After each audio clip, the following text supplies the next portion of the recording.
you recording? We are, yes. All right, at this point in time, we will call to order the Planning Commission meeting for July 2nd, 2020. We shall go through a roll call. Chair Jacobs is here. Commissioner Dickman. Here. Commissioner Schulak. Here. Commissioner Varenkamp. Here. And Commissioner Wu is on an airplane. All right, so we have 4 people in attendance out of 5.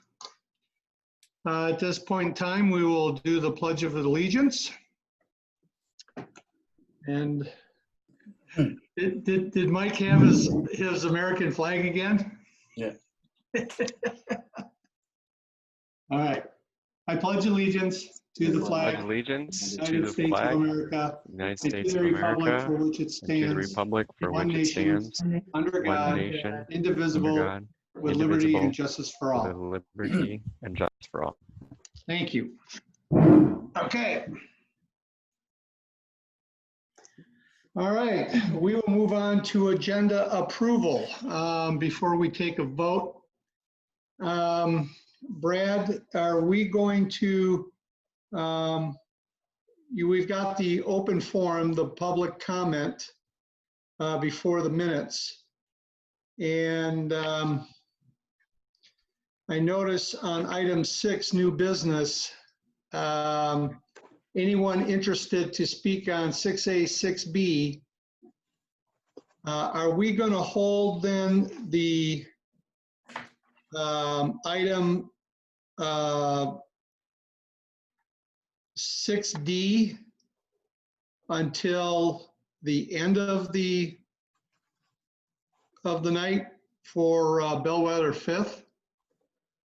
Mr. Chair and members, that's up to you. I know we do have a great deal of audience members who are mostly interested in 6C, so my thought was not to keep them held too long, but that's up to you. But just for those who are listening, because there's a lot of new people to Corcoran government right now, there are 3 opportunities to comment tonight. The first point is the open forum.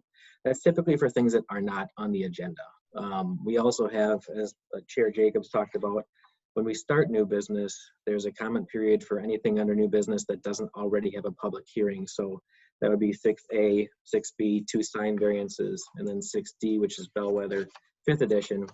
6C for Eagle Brook Church is a public hearing. So at that item, there'll be a chance to speak. So again, open forum for those for items not on the agenda. The new business generally for anything other than Eagle Brook, and then the formal public hearing at Eagle Brook item. So I just want to go through that. We're going to keep track, try to hold to 5 minutes for folks, just so people get a chance to speak. And then Mike's at City Hall operating technology, and unless it's your turn to speak, we're going to be muting both video and audio for folks just to keep it as consistent as possible. So those are the notes that I have, and Mr. Chair, it's up to you if you want to change the agenda. Oh, I just wanted to clarify. I'm fine with the agenda. Fellow commissioners, is there anyone have any suggestions or want to amend the agenda as stated?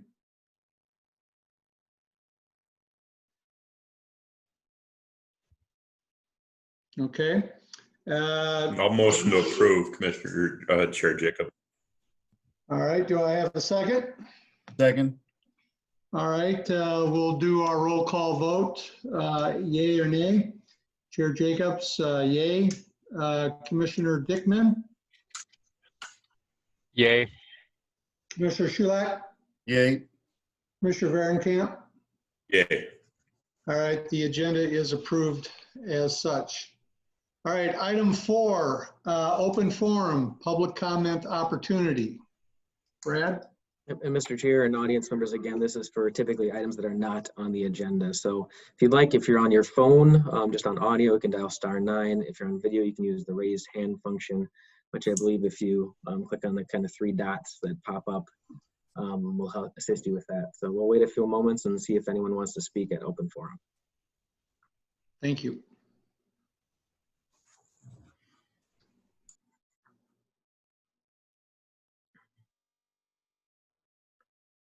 Mike, anything so far? Nothing so far.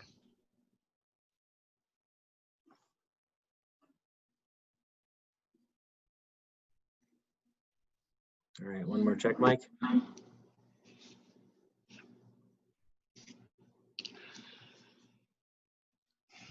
Nothing here. Okay. Thank you, Mr. Chair. It's okay to move on. Okay, very good. Minutes from June 4th. Anybody have any changes, corrections to the minutes from the 4th?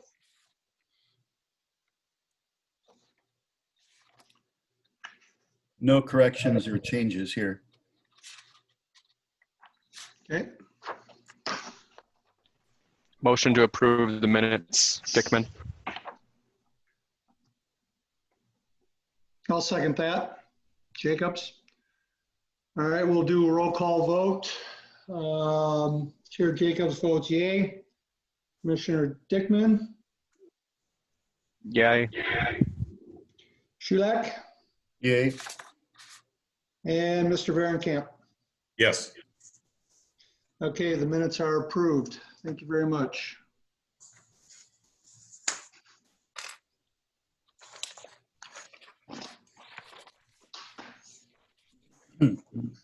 All right. New business, item 6. Mr. Martins. Thank you, Mr. Chair. So again, this is the public comment opportunity for the items other than Eagle Brook Church, where there's a public hearing coming up soon. There's 2 sign variance items and then Bellwether 5th edition. So if you want to speak on either of those 3 items, dial *9 or use the raised hand function now, please.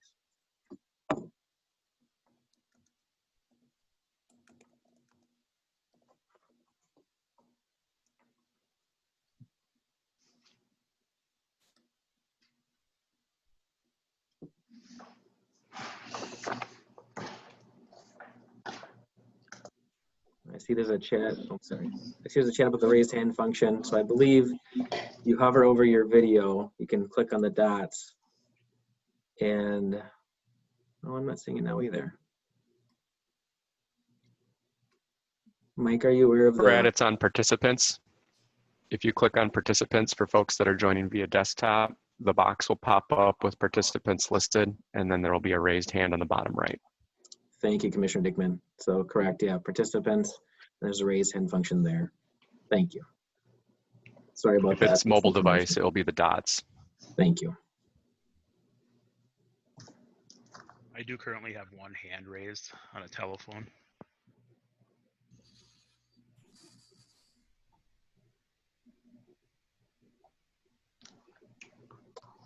All right. I have 2 if you'd like me to go ahead and invite them. Okay. For those wishing to speak, if you could, first and foremost, could you state your name and address, please? Okay, we're going to start with caller with the last 4 digits, 1029. Go ahead with your name and address, and you can begin.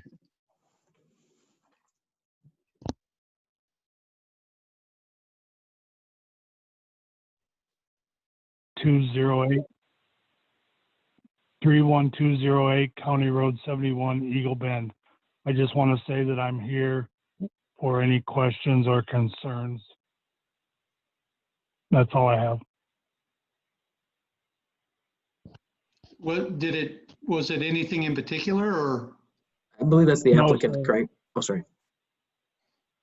No, sir, I just wanted to let you know that I was here. I do not know if the owner is present. I haven't spoke to him. He's out of town. What are we talking about? The sign variance, Okay, all right. Which location? Corcoran Crossroads. Yep, Okay, we are here. Okay, it sounds like Matt is there. So I'll be There here are just two, to- we have 2 people here. Sorry, I did not find the raise hand button, sir. My name is Hasmukh Patel, and we have a Cal, both the owner from Corcoran Crossroad Market are here.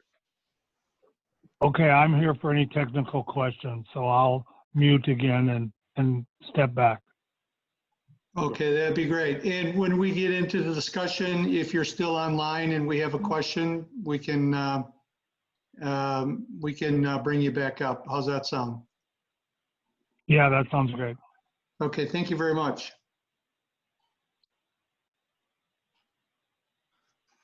Second Okay. caller, Mike? Yes. Next caller, and I'm just going in the order in which I have them on my screen, will be Brent. Okay, just assuming everybody can hear me. My name is Brent Anderson, 21100 93rd Avenue North. I've lived in Corcoran since 1968. All right, I am here today to speak in support of the sign variance request from Corcoran Crossroads. Concisely, the two things that I think they ought to be granted the variance. One, first and foremost, although they're brand new business owners, I have noticed that they have been extremely generous members of this community, providing products that couldn't be found at the big box retailers, especially during this era of coronavirus. I won't get into the details, but let's just say you'll find them in the bathroom. Could find them at Corcoran Crossroads, could not find them anywhere else. Yeah, I see Kendra laughing. She might remember my name from the 90s. But the other reason is being a longtime member of Corcoran, citizen of Corcoran, very active in my past.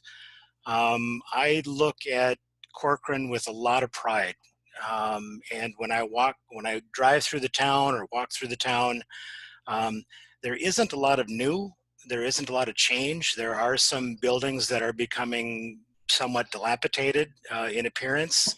And I would like to see something newer in appearance just to show that we're moving in the right direction.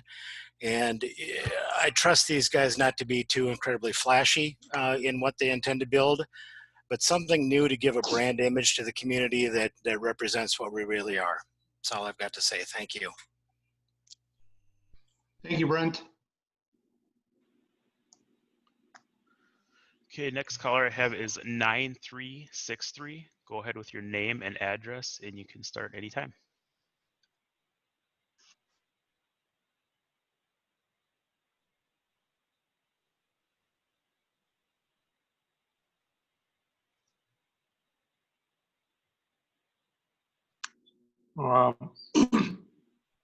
Sorry, sir, I couldn't understand. Is it 9363 is the code number or is it a phone number? With the last four digits, 9363. Oh, okay. Okay, I see. Okay.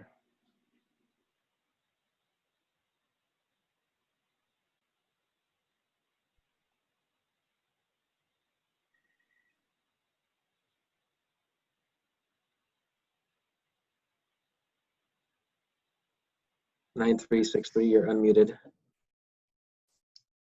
I think he was part of that first call, wasn't he? Okay. Yep, you're right.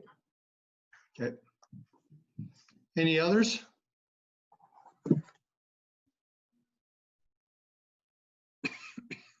Yeah, this is Bob Schnell. I'd like to say a few words myself. I don't know if you can hear me or not. Just, Mr. Schnell, just so you know, we're not to the Eaglebrook item yet. There will be a public hearing for Sorry. that. Nope, it's fine. Oh, when will that come up? Sorry. We have two sign variance items, and then it'll be after that. So that's what, 30 minutes? Who knows? 20 minutes? Come on, Brad. All right, sorry.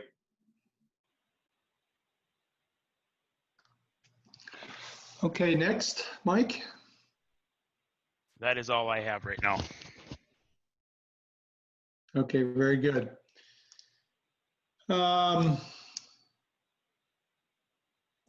Okay, so I take it then that that's the end of our item 6, new business public comment opportunity. Unless there's any other, Mike, we'll move on to item 6A, sign variance for Corcoran Crossroads property. And we will we'll have our great staff report, please. Thank you, Mr. Chair, Commissioners. Mike will run the AV tonight from City Hall, so we'll wait for the PowerPoint to pop up so you can better see and the audience can see what we're talking about this evening.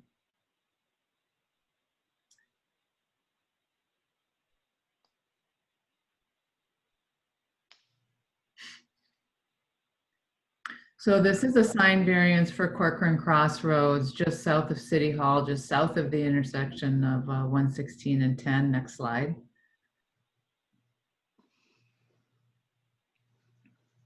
And the variances are to exceed the total allowed sign area on the property, wall sign area, and to allow a second dynamic display where only one is allowed by code.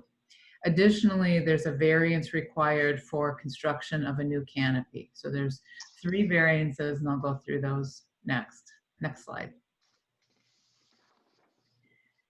The site is a legal non-conforming, well, it's not actually a legal non-conforming use, has legal non-conforming structures on it.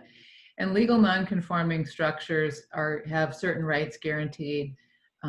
This application was reviewed based on the city ordinance, which is more restrictive than, more restrictive than state law. State law was changed, and we do need to modify our code to bring it into compliance. But in either case, the legal non-conforming status of the canopy, which is non-conforming due to the front yard setbacks, is lost because the applicant is demoing the canopy and rebuilding it. We went through a couple of rounds with them of design where at one point they were going to add on to the canopy. But at the point that the canopy comes down, the legal non-conforming status is lost and a variance is required for the replacement. Next slide. So again, the site is just south of Napa, just south of City Hall at 10 and 116. Next slide. The first sign variance again is for to exceed the total wall area allowed. The plans show about 155 square feet of sign area where 98 square feet is allowed. So when we talk about wall signage, canopy signage is considered wall signage under our ordinance. So you combine the total sign area on the canopy and the wall of the building to get the total wall sign area. So quite a bit more than allowed. However, it appears that it's about 3 square feet less than exists today. So we would be reducing the nonconformity that exists today. The second is to allow for a second dynamic display. As I said, they would like to put 2 price signs on 2 different canopy elevations. The dynamic display on each side of the canopy would be a total of 24 square feet. The code allows 1 12 square foot dynamic price display. So it's about 4 times the total dynamic sign area. Next slide. However, it's not that different from what exists today. So on the left, you can see that happens to be the south elevation. The north is the same. So we've got a big cabinet sign, which isn't allowed under our current code, and then the price sign. And what they would do is they would replace it with 2 price signs, fuel and a diesel price sign on both, again, both the south and the north elevations. Next slide.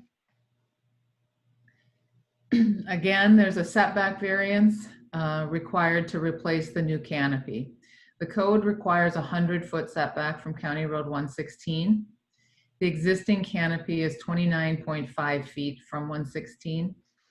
They would remove the new canopy and build a slightly wider canopy at a slightly bigger setback, 30.9 feet from 116.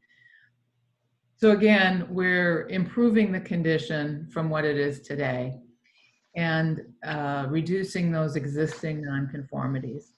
Staff finds, excuse me, as outlined in the staff report, that the variance standards have been met. Next slide, Mike. This image does show it's a little bit hard to see, but in the middle you can see the existing canopy, which is a little bit kittywampus, under what's shown as the proposed new canopy. So it allows them to add new fuel pump islands to expand service. They'll also need to do some improvements related to the underground fuel storage, things like that. But that's the real visible improvement is the larger canopy. Next slide. We recommend that the Planning Commission move to recommend approval of the resolution approving those 3 variances. However, the commission could find that the variance standards are not met and recommend denial. If you find that the variance standards are not met, you must provide findings of fact for denial. Or you could find that the variance is too much and could recommend approval of a smaller variance. But the resolution as drafted in the staff report is approval as submitted. And I'm available, Mr. Chair, for any questions. All right, very good. Thank you, Kendra. Well done. Okay, commissioner comments. Anybody wish to start off?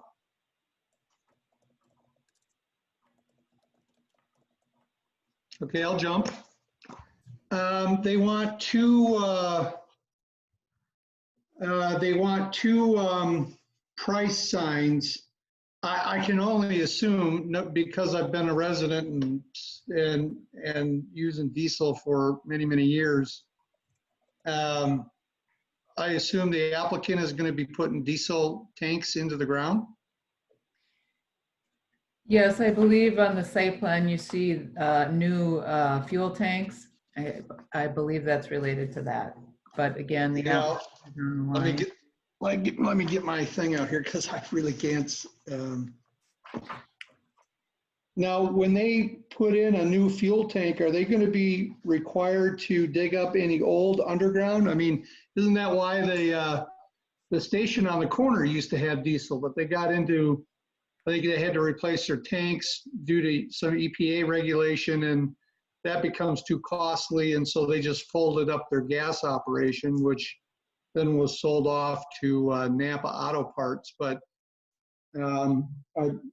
are they going to be required to do all that as well? Maybe the applicant want to hop on and answer that question.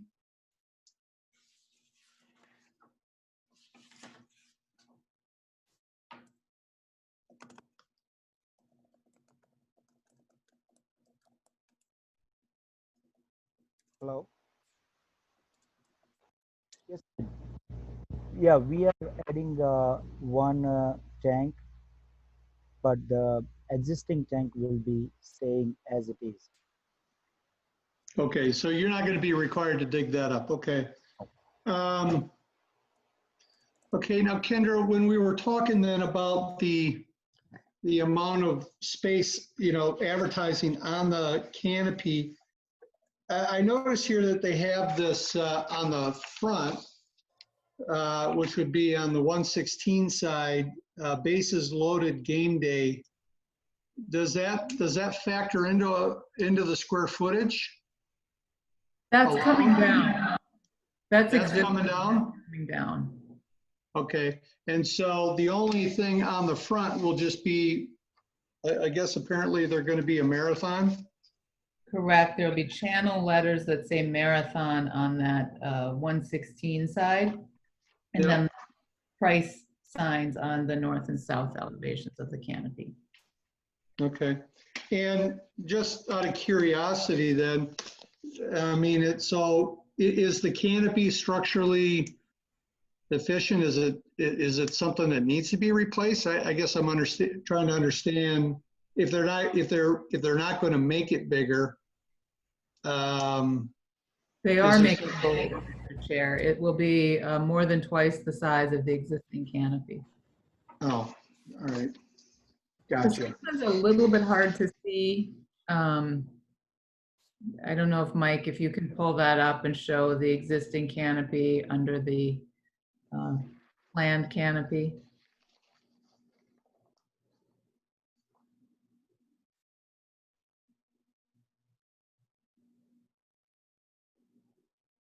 Well, I've got it now. I've got it now. Yeah. Yeah, so there will be 2 posts and the canopy will cover 3 pump islands. Correct. Okay, is there any concern about through traffic as far as how many, are they going to be able to put that many cars in there given their ingress and egress? I didn't see anything related to any specific requirements. It says, well, you know, given the width of your lot, you just don't have enough room for that much, because obviously now the ingress and egress is going to be a little bit more difficult to park in front of the store and then as well as to get out and around. Well, the distance from the 116 to the canopy remains the same. The distance from the canopy to the store remains the same. So where the parking is occurring today will not change. In terms of the circulation through the site, we've involved public safety, and in fact, the applicant has worked through several iterations to ensure that public safety vehicles can circulate and personal vehicles can circulate safely through the site. So we have looked at that and we're very comfortable with it as drafted. Yeah. I mean, because I'm a regular there, I know that, you know, when I go to park in those spots, I kind of come pretty close. If there's no car getting gas, I come pretty close to the existing pump island just so that I can align a vehicle to get in there. But now you're going to have to go much wider and take a more deliberative, you know, 90-degree turn, you know, to get in there. So I guess, you know, circulation would be one question, but given that you only have that much land, I guess there's not a lot you can do with it. So, okay. Any other commissioners have any questions or comments? My only comment is I think having the 2 different display signs makes sense. It keeps us competitive with Hy-Vee and Maple Grove, which is about 2 miles down the road. They have a digital display sign which faces both east and westbound traffic on County Road 10. I think given the size and traffic on that intersection, having that flashing display is good. And then I think any type of, you know, upgrade and pump expansion with additional offerings is a good fit. The only question I had is I know we've done a lot with city sewer and water in that industrial park district. I just wanted to clarify if this current business is already hooked up to that city sponsored sewer and water. They are not connected yet. We have talked about that connection being available, and they have a deadline that Brad will know off the top of his head that I don't, when they do need to connect. So let me go through with that. I'm sorry, Cal, I think, Mr. Chair, I think Cal was saying something. Yes, he was. With the city and sewer connections, we already have our that is called what SAC validations, SAC charges and all. So that process is done. We are working on to get the quotes from the different contractors, and because of COVID, of course, it got delayed a little bit, but it will be fine within a few months. Once they put us in a schedule, it will be hooked up with the city and sewer. Okay, great. That was just my thing, is if we're going to be going down the path of a non-conforming piece, that we're making the effort as a city that we're tying that into some of the other initiatives we've had as a city. So that was all my comments. Thank you, Mr. Dickman. Mr. Varenkamp, you got Yeah, anything? Mr. Chair, thank you. Kendra, if I can ask the question, the 100-foot setback, what is that for? Why is that much? And we're obviously 69 feet from that goal. What is the 100 feet for? So, Commissioner, the city code requires a 100-foot setback from all major roadways, generally county roads. And the thought process from the council when they established that was the part of the Keep Corcoran Rural that provides more green space as you drive down these major corridors. But we also understand that's a lot of land, and so we built into the code a reduction by right to 60 feet if you add additional landscaping, because they felt that if you add extra trees, that will also keep that rural character. So that's very intentional by the council, but intended to help preserve that rural character so it feels different from the community you may be driving in from. So that 100 feet essentially would be to the front of their building? Is that about right? The existing building is probably a little more than that. Okay. There's 70 feet between the building and the canopy. The canopy is about 24 feet wide, and then you've got the 30-foot setback. So you're about 125 feet. Okay. All right. I just, again, off of Commissioner Dickman's comments too, just trying to understand that whole area and stuff, being new to the Planning Commission now, just about a year. I wanted to make sure I understood that stuff, but I agree with Commissioner Dickman, the price points and stuff like that, as far as being competitive for everybody. The marathon portion going up and the 2 price point signs coming up, I think is a good deal. And I have noticed significant changes over the past, the previous owner to these current owners. It is truly a joy stopping in there and visiting with those folks and buying products. So very much for this. Thank you. All right, thank you, sir. Mr. Shulak, you have any comments or questions? Boy, I'm just echoing Commissioner Dickman and Commissioner Varenkamp here. In addition to that, I think from a graphics standpoint, it's going to look sharp. It's going to look more modern. And, you know, what Commissioner Varenkamp said about stopping in there and yourself, Mr. Chair, it's just from the very beginning, they were willing to help out in the community in any way they could, including helping the police department find hand sanitizer when it was unavailable anywhere else, including wipes and things like that. So you don't have to stop in there many times to become a friend of theirs. I think it's probably one visit. So I'm in support of this. Very good. Well, I'll say the same thing as well. But, you know, again, I'm kind of selfish in the fact that I'm elated that they're going to have diesel fuel. So that is definitely good. I can bring my business to them because I've been exporting it out of this community for too many years. Mr. Chair. Yeah. Just a quick question. Have you got a 2,000 gallon tank on that big Ford, or I want to make sure there's diesel for everybody else in the community. Well, there will be plenty of diesel. All right. Okay, good. Any other final comments or questions? Any changes to the variance ordinance that anybody would like to suggest to the city council? All right, not hearing any.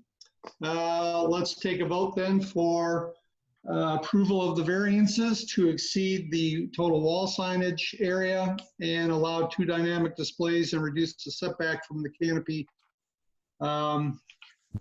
We'll do the roll call. Vice Chair Jacobs votes yay. Mr. Chair. Commissioner.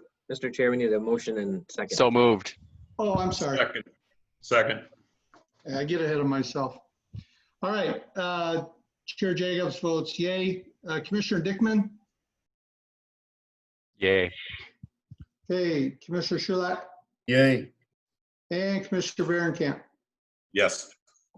Okay. That passes. Thank you very much. And we look forward to seeing your improvements. Thank you very much. Thanks a lot. Thanks. Thank you, Mr. Chair, and thank you, everyone. Thank you, all commissioners, and thank you, everyone. All right. Okay, moving right along. We'll move to item 6B, sign variance for property located at 9350 County Road 19. Michael, pull up the PowerPoint. This is the gas station on the other side of town on 19 and 10. And again, is related to some existing non-conforming signage. Next slide, Mike. The application is to exceed the total allowed number of freestanding signs, which is 1, and the total sign area for those freestanding signs. Next slide. The site at the corner has a number of businesses on it. And while the city file is light, it is my understanding from the previous landowner that as part of the approvals back in the 80s or early 90s, that the city wanted more signage and requested more signage for individual tenants within the project, which included at the time a construction company and a lumber yard in addition to the gas station. So they kind of each had their own signs. The signs became non-conforming in terms of, so that became non-conforming to begin with under our current ordinance. And then they became further non-conforming due to setbacks when the County Road 19 improvements occurred, and the county took right of way for both 19 and 10. Next slide.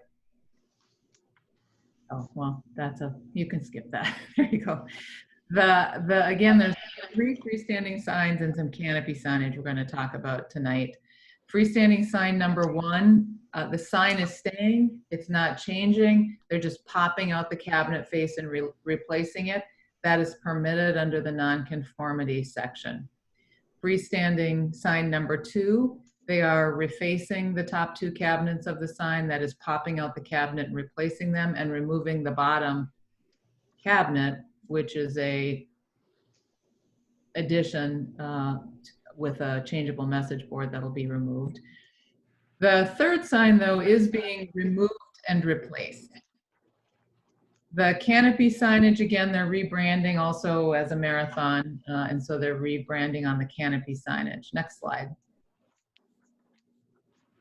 So those are the 3 sign areas shown on the survey there. It was a little tough to read on the survey, so I added red stars where the 3 signs are located, and the sign in the northwest portion of the site is the one that's going to be replaced, the one up on 19.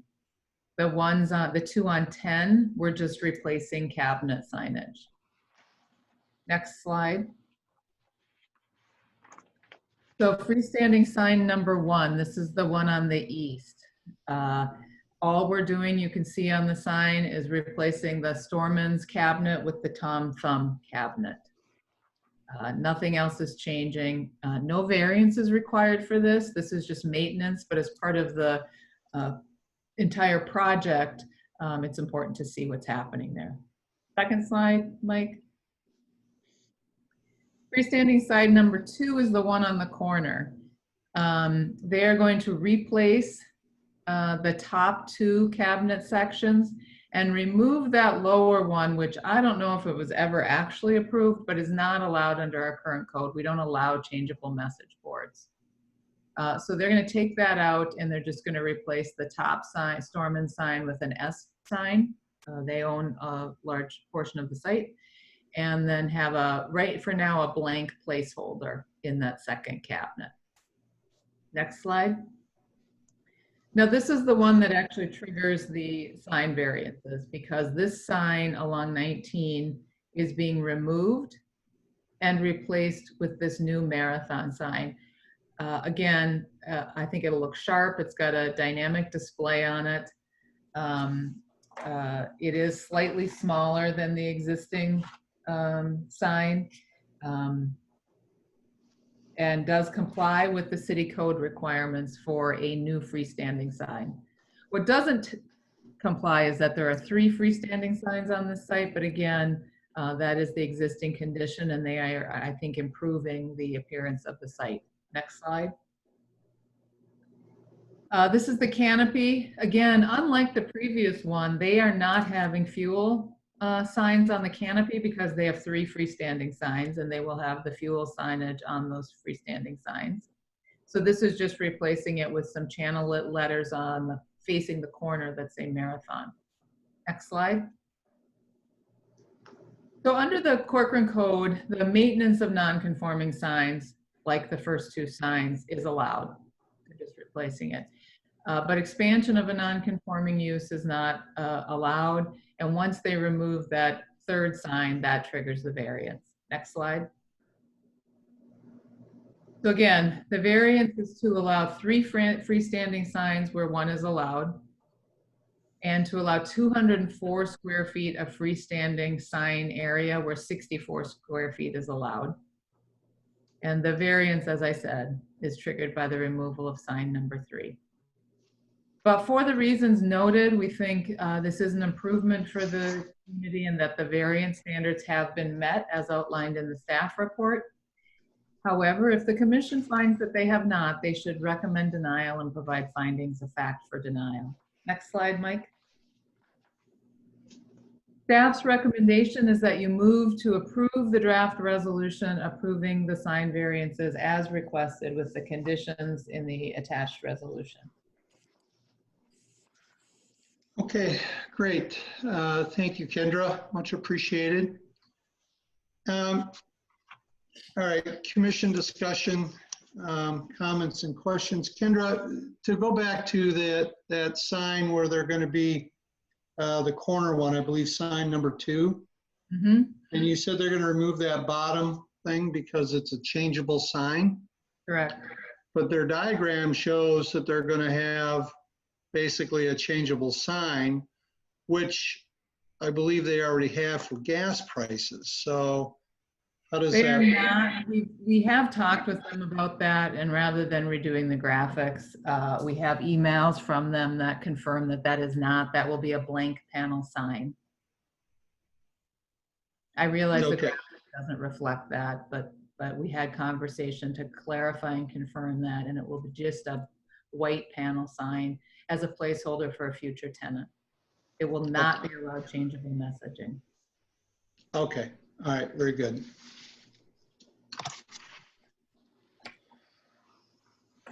Kendra, if there's tenants that are added to the locations, what's the process for them being added? Did that go just through staff? Does that go through this variance piece?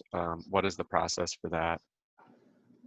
Yeah, if they're just popping out the cabinet sign face and replacing it, that does not require a variance. That's just maintenance of the sign. And I'm going to defer to Mike here, but I believe we still get a building permit for that. Is that correct, Mike? Not a building permit unless structurally it is changing. If it's just a face, it would just be a sign permit. I'm sorry, I meant sign permit. Thank you, Mike. So it does require a sign permit that goes through staff. And then my other question is on sign number 3 is putting an all beef hot dog in compliance. I just wanted to verify that. It is not. Okay. Well, I shouldn't say it's not. We do have standards in the dynamic sign ordinance that we can't have dancing flowers and things like that. So if it's a static image of a hot dog, you can have that. It just can't dance and flash. Yeah, I was just wondering if it's like the city, we have to follow what the city hall has to do with the dynamic signs, right? It has to hold for a certain period of time. Absolutely. And so as part of the permit for that sign, they will need to provide all of the same information about brightness for the dynamic sign to make sure they're complying with the brightness standards. They will have to show how they've got the timer on that holds that message. And if they don't, if you see a dancing hot dog, that is in violation, and we'll follow up with them. Okay. And that dynamic sign is on both sides, correct? Yes, it's it's a double-sided sign, correct? And the dynamic sign itself, as I read, is in compliance with our code for size. That is correct. Okay.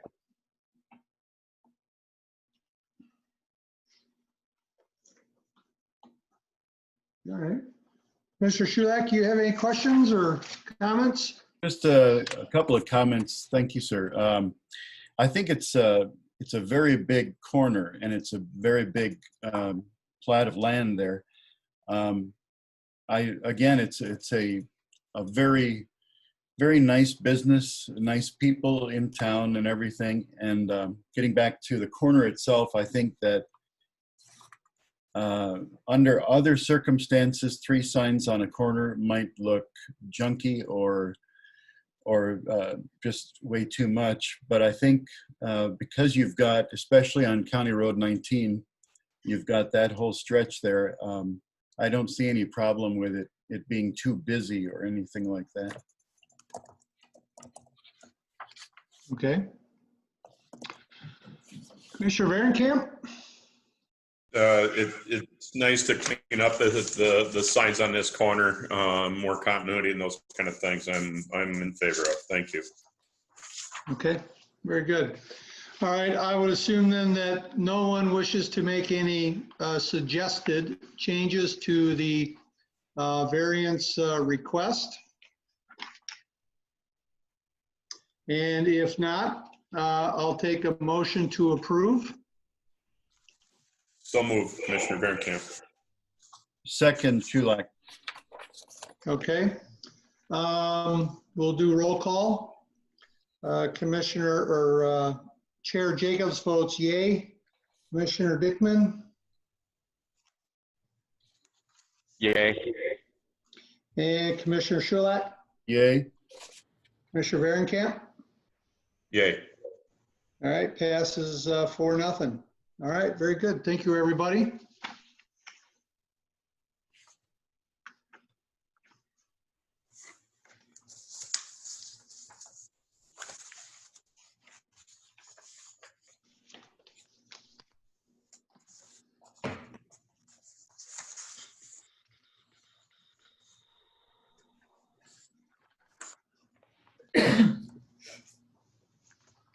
Okay, we'll move on to item 6C then, the public hearing for a site plan, conditional use permit, preliminary plat for Eagle Brook Church.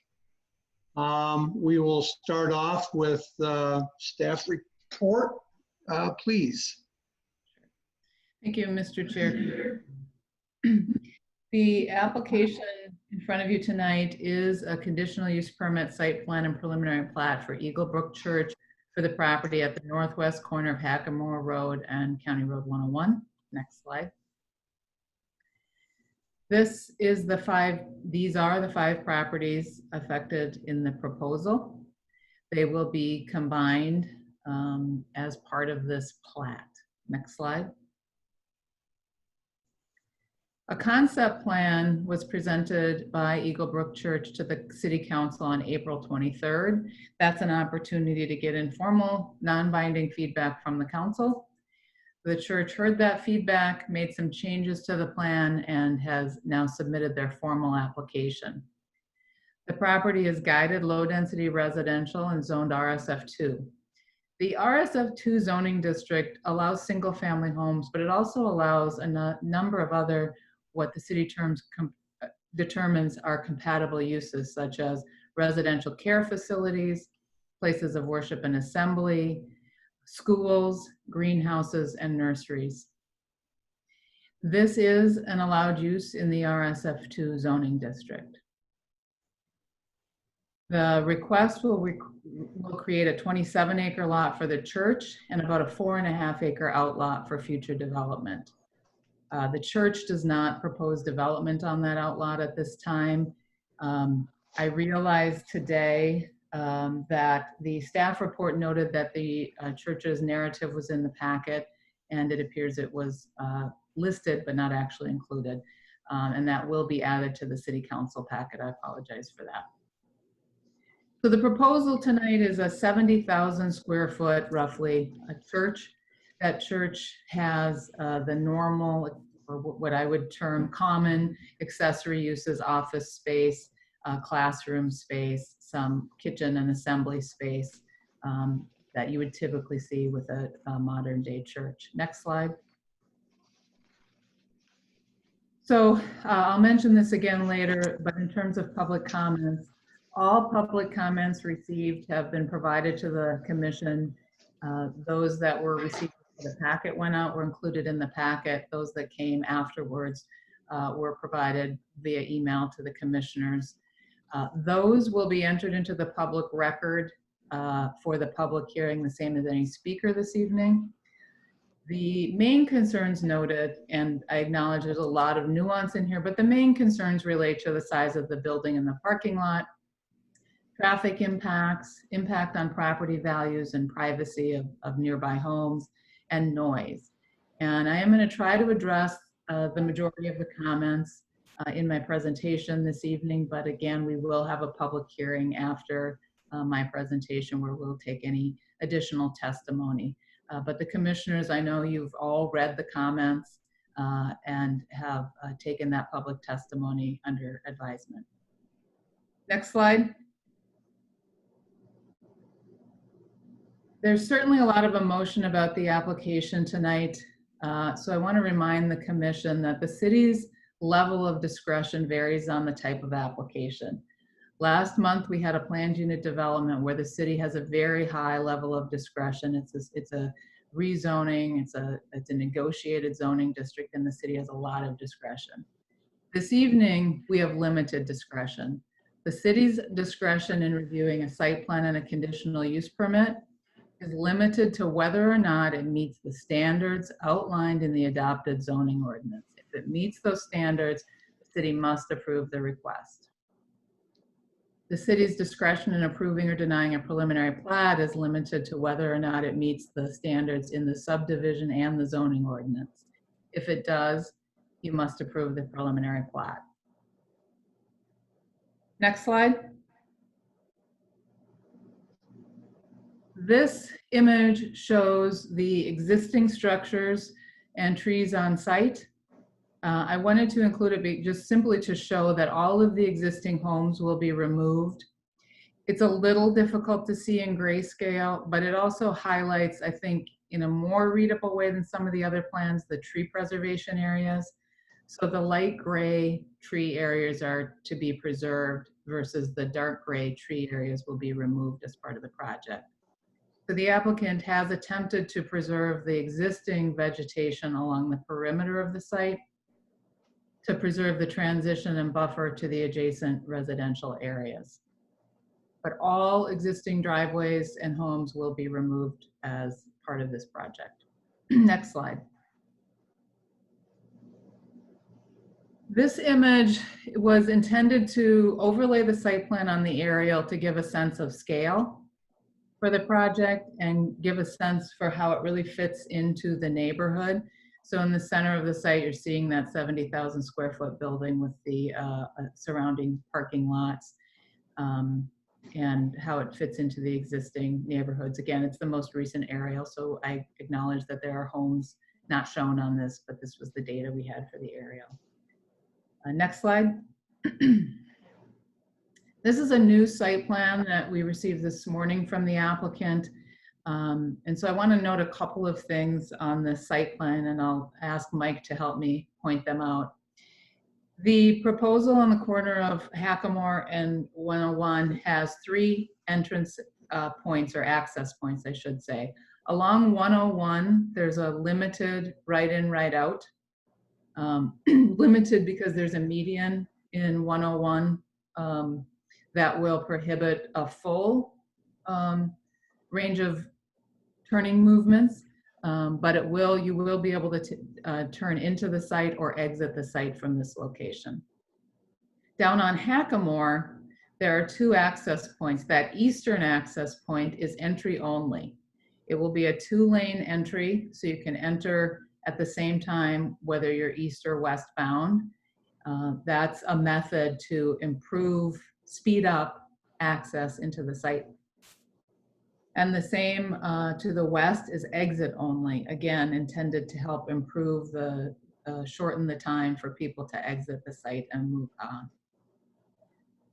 On the north end of the site, there is deeded right-of-way for the road that has always been planned to be extended between Ravinia 5th and Ravinia 11th.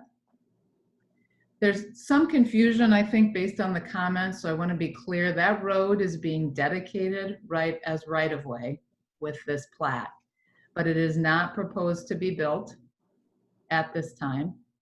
The church is not proposing any access to that road.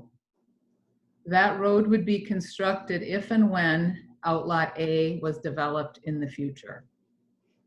During the concept plan, we thought we may need an emergency vehicle access to be constructed to service the church. But since the county has approved the access onto 101, public safety is comfortable with the 3 access points that we have. So that road will not be built. There is no access. This church has no access into the existing Ravinia neighborhood. Next slide. The site plan, this is in the staff report, was reviewed against the RSF2 standards, and it exceeds all minimum lot size, minimum lot width, and setback requirements.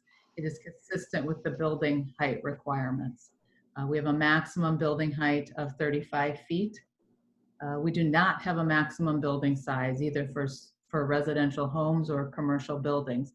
What restricts the size of buildings is the building height restrictions and the setback requirements in the code.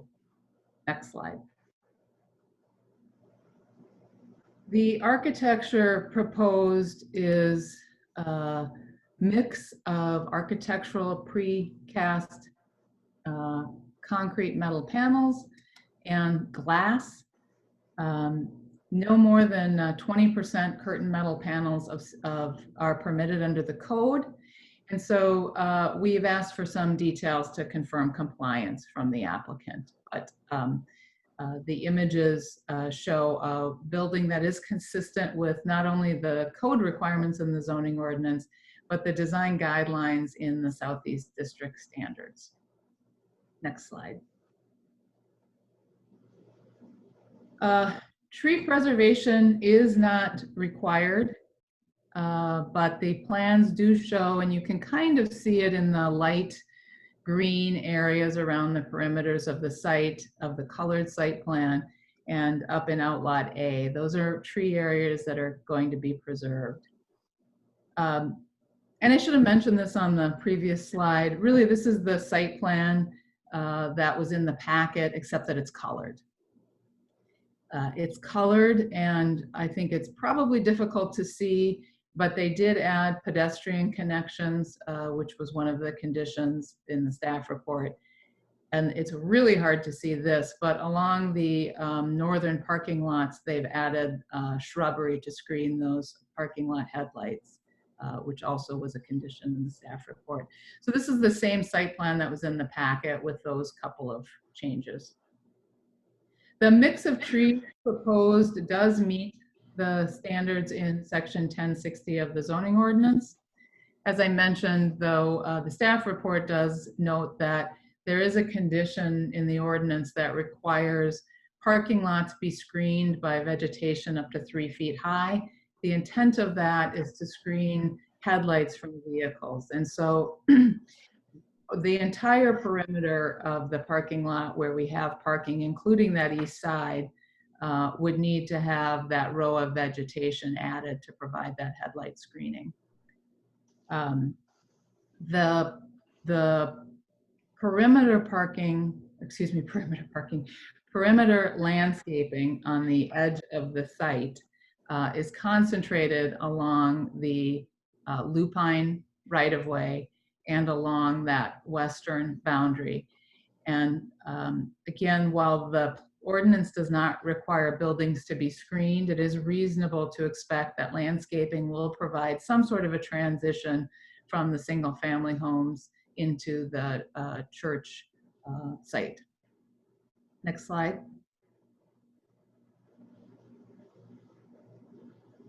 Kendra, can I just interrupt you for a minute? It's your meeting, Mr. Chair. Brad or Mike, can you guys tell me why are we seeing all of these emails or whatever, these chats? Is there any way we can block that out from us viewing this?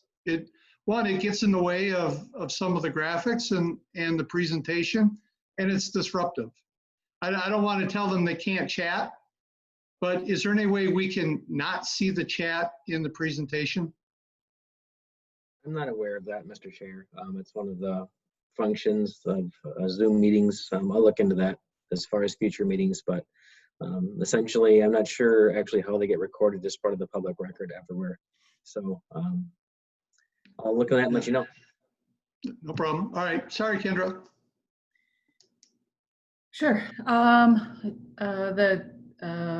Let's see, we're still on the site plan. So a lighting plan was provided to show compliance with the ordinance standards. So our ordinance includes cutoff requirements, so we don't have glare from the light fixtures, and limits the foot candles at the property line.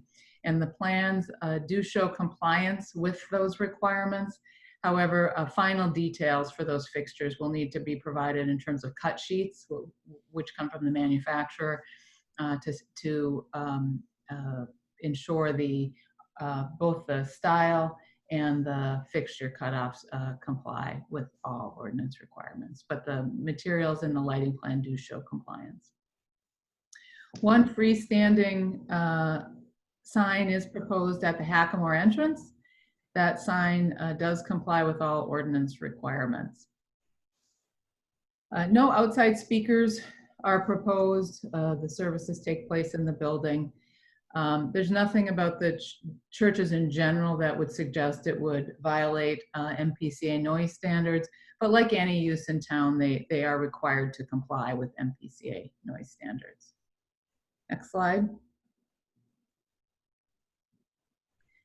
Parking certainly has been noted as a concern. The plans show 848 parking stalls. The code requires 375 stalls for this 1,500 seat facility. The applicant did provide information based on the other campuses that they have that shows the demand for this parking stalls is warranted, and information that suggests that the large number of stalls helps get people in to the site quickly rather than driving around and backing up traffic into the public streets. Again, we have nothing in the code that would limit the amount of parking on site, provided that they meet the setback requirements, landscape requirements, and stormwater management requirements. But as I noted in the parking lot section, we do need to add a landscaping around the perimeter to screen headlights and provide pedestrian connections. And the point of that is, again, we have two planned trails, one on County Road 101 and one on Hackamore. The Hackamore Trail will be built as part of the Hackamore improvements next year. 101 is a longer term project, as that's a county project, but we want to have pedestrian connections from those trails into the church entry. The plans do not show any pedestrian connections to the neighborhoods.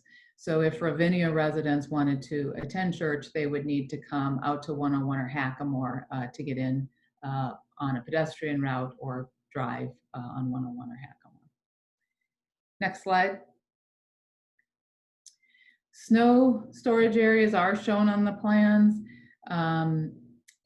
Snow storage is a little bit tricky. We do need to work to finalize those storage areas to ensure that it's consistent with the stormwater management regulations. But it has been provided. I think my next slide will show that. Additionally, a traffic and management plan is required to be submitted to the city for review and approval. That is a condition in the engineer's memo. And what does that mean? So that plan is going to help us provide more information about how the church intends to manage traffic in the facility. One of the things that they noted in conversations with city staff is that in other communities, they have worked with the city to hire the city's police officers for traffic control on weekend services. That may be something that is part of the discussion, but that traffic management and parking plan needs to be submitted, needs to be approved by the city And that will address whether or not those warrants are met and whether the city is willing and able to provide that service. I'm familiar in Lionel Lakes, for example, where we also work, that they certainly do contract with local police to manage traffic on their main campus. So that could be something, but that is a condition of approval that they provide those details. Next slide. This is the draft snow storage plan. I think in light of some of the landscaping conditions that we have requiring the shrubbery around the edge of the parking lot, some of that may need to be rethought about where that snow storage occurs. But that was a question I saw in some of the comments. So those red areas are their snow storage proposal areas. It is not final, certainly something that needs to be worked through with the applicant and staff. Next slide. Transportation is a significant concern. A traffic study was completed for the site, and as noted, it does account for the COVID situation. The traffic study was completed this spring when we were under the stay-at-home order, and so the actual traffic counts were lower than would normally be expected. However, traffic engineering is a science, and we have a lot of data to support the work that our traffic engineer does.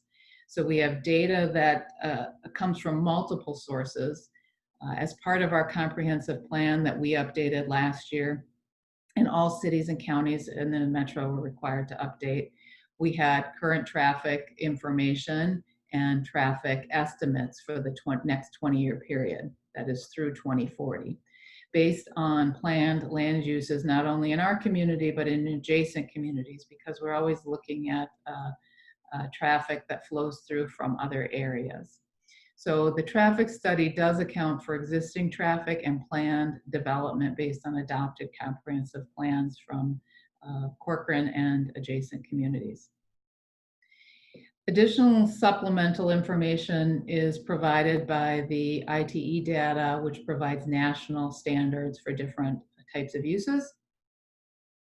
And for this particular project, traffic studies were also done not long ago for Ravinia and recently for Tavera, two projects that access onto Hackamore. And both of those studies, including the Ravinia study back in 2013, noted that improvements to Hackamore were warranted, that there were areas that needed improvements, and the city's been working on the Hackamore improvements for a number of years with the city of Medina. Next slide. The city engineer and Hennepin County have reviewed the plans and have provided comments and conditions of approval that are included as conditions in the draft resolution.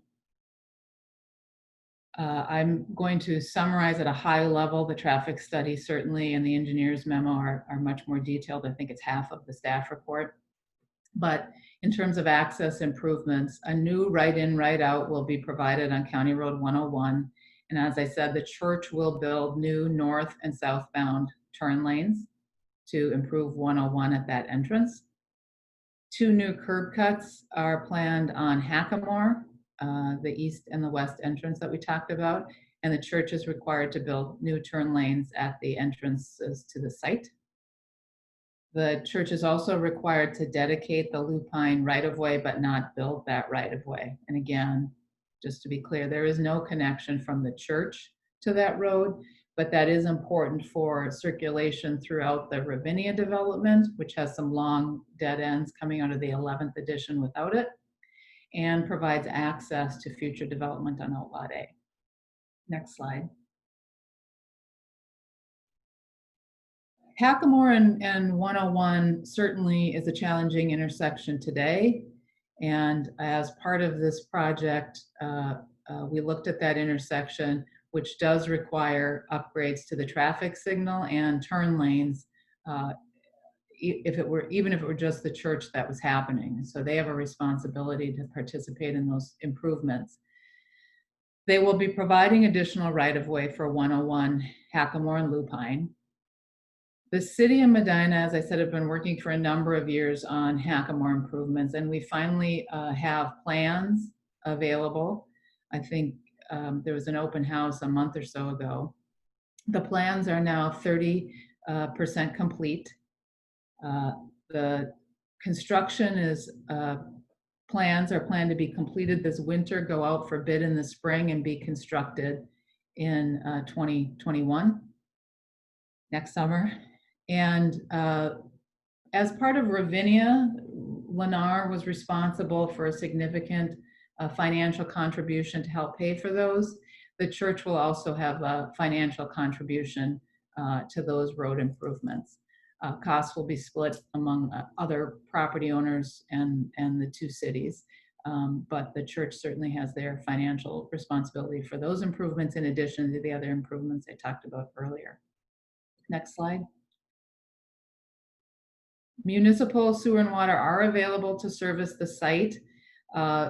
Utilities will loop through that lupine right-of-way. That's one of the reasons that right-of-way needs to be dedicated. That's always been planned to provide looping of utilities.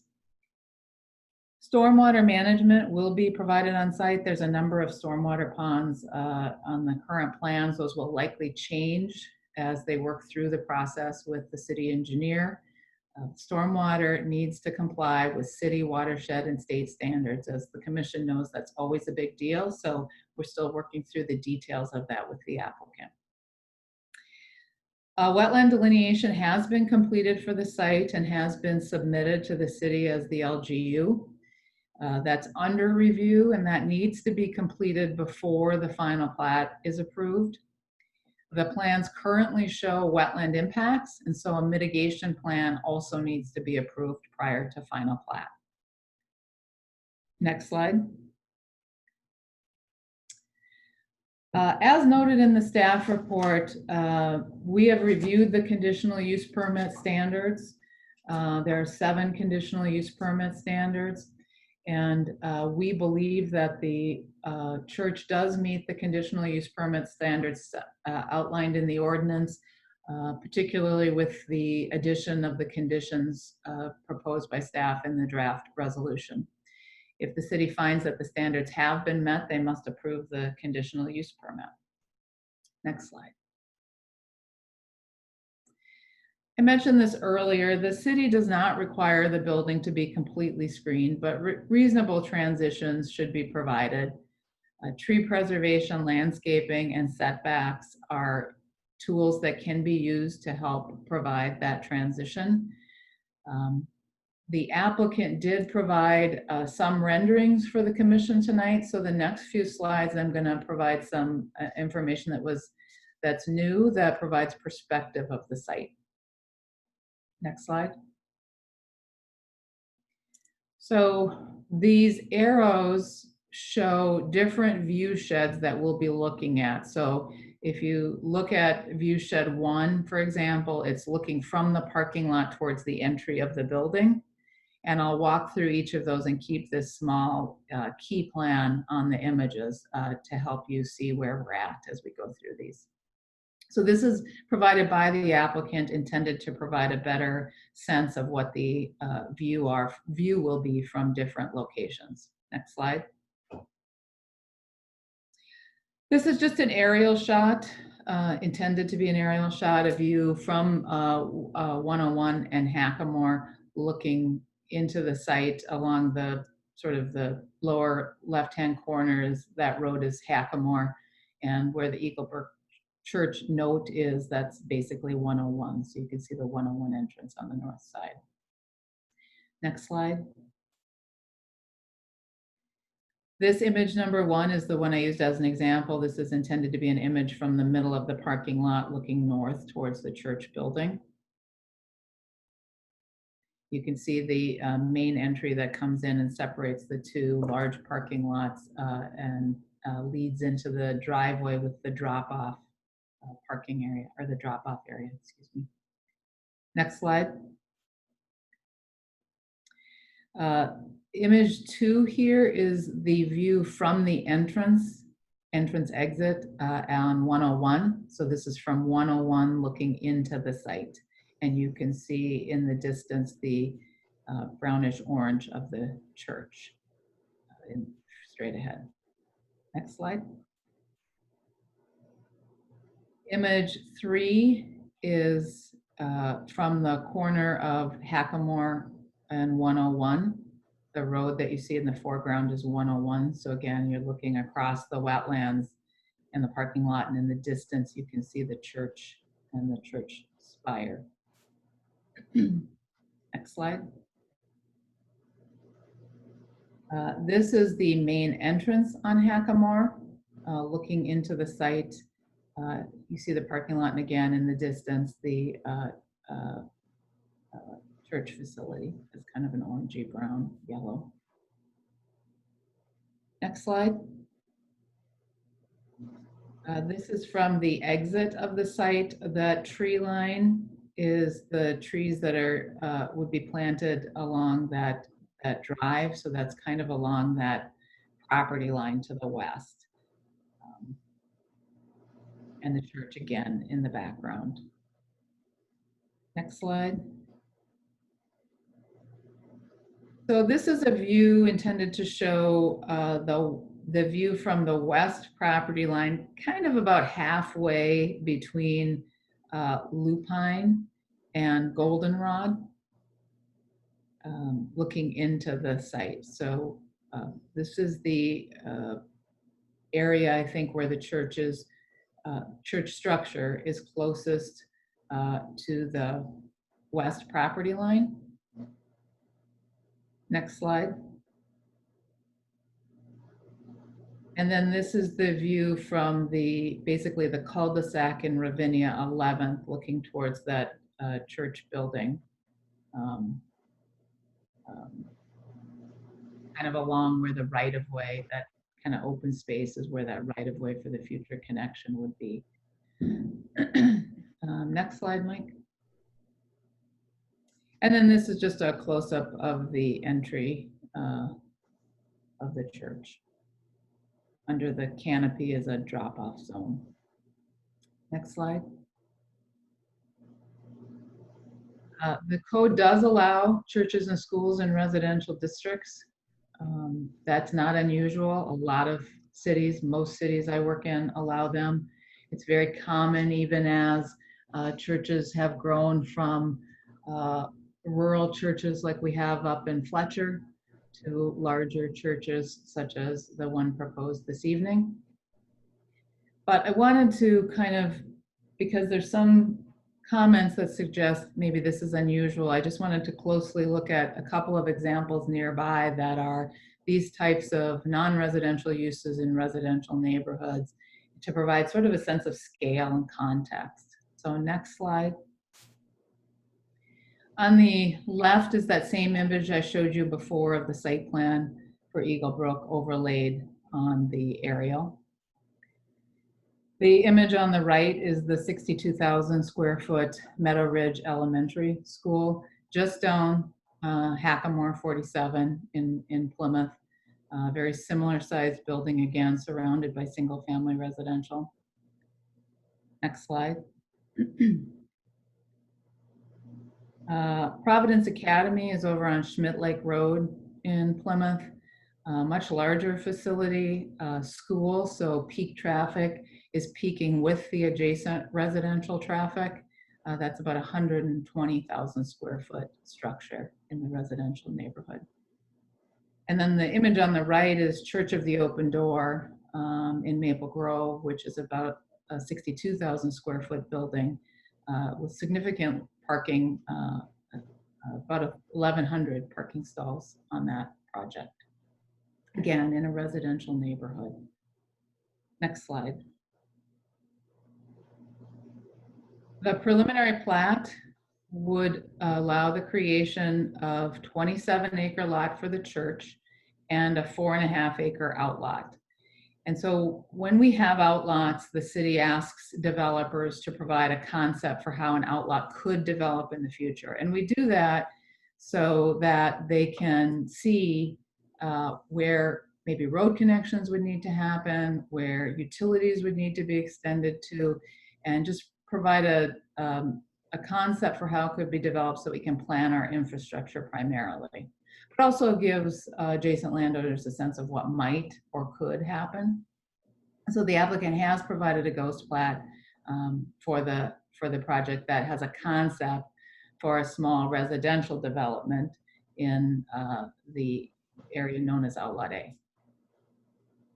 The preliminary plat is where we dedicate the right-of-way. That's how the city gets the right-of-way, or the county in the case of 101. I also noted in the staff report that there are some existing driveway easements that run east and west along the south side of Ravinia 11th. You may remember that Lennar tried to vacate those as part of the 11th and was unable to reach agreement with the adjacent landowners. The applicant now is moving to try to work with Lennar to get that vacated. There's also a north-south driveway easement that serves the actual driveway for the Schnell property, and that will actually be vacated as part of this as well. But adjacent to that driveway easement are also some utility easements. So those will get vacated through the final plat process, and that's a condition of approval. But again, the plat is about lot sizes, frontage, those kinds of things. And the preliminary plat does meet all of those ordinance requirements in the subdivision and zoning ordinance. Next slide. Mr. Chair. Yes, sir. I know Kendra might have a few more pages here. Give her a chance to drink some water and stuff quick. If you could you remind the public online and such, we have all these chats popping up, as you mentioned. I would prefer hearing them during their chance on the open hearing and their chance to talk. A lot of them are asking some very serious questions that we all need to see. They don't stay it up on the screen as long, but if you could remind them that we are going to have the open hearing here shortly. Thank you. We'll put Mr. Varienkamp and again, I saw that, I should be fired and removed from office. It's not my intention by my first comment on this to restrict anybody's speech here. Yeah. It's just that the chat comments they get in the way of the image and the words of the presentation, and they are distracting. We're trying to pay attention to the presentation and everything, and so if there's not an easy fix where we could just say, well, we don't have to display it as part of the presentation, great. But if we don't have that luxury, I guess we're just going to have to try to deal with it as best we can. But I appreciate your comments. So just a little bit more too. We are volunteers, and that is to all of the public folks that are on this. We volunteered to do this. We volunteered to make recommendations to the council and stuff. To get fired, to remove from office or anything like that, that's if we aren't doing our jobs per the way things are written. So I get a little dialed up about that. I've been on the planning commission in Maple Grove for 20 years now, and this one for nearly a year. I take pride in the things that we say and recommend, and then it is truly up to the city council to take our recommendations and do whatever. So all of the folks in Ravinia, all of the people on this thing, I truly respect. I've read every one of your emails and such, and we are expecting to hear the public hearing and every one of your comments. I would expect, again, Chair, Commissioner, Mr. Chair, total respect online. I know we've had a few in the past where people have made non-respectful comments, and we've got a way to deal with those folks. But we want to hear everybody's comments, and I'd rather hear them than see them on this chat. Thank you. All right, thank you. Kendra, if you're ready to continue, please do so. Sure. So the image on the screen is the plat. And again, the plat is really just about the parcel boundaries. So lot 1, block 1 is the south part of the site, the 27 acres that would be platted as a lot that the church could build on. And on the north, you see the 4.5-ish outlot A, which is not being proposed for development at this time, and but would be available for a development consistent with the RSF2 standards. Next slide. I mentioned the ghost plat, and again, the city requires this. The applicant has been clear that they don't have any plans to develop this. This image was in your packet as well, but this just shows how, in this case, they've shown a 9-lot subdivision, but how Outlot A could be developed generally consistent with the RSF2 standards. And what's important about that is that it shows the connection to Lupine that provides access to this parcel. Next, next slide. So again, the staff report reviews the application against the standards in the zoning and the subdivision ordinance. And that's the commission's job this evening, is to review the application against the standards in the city code.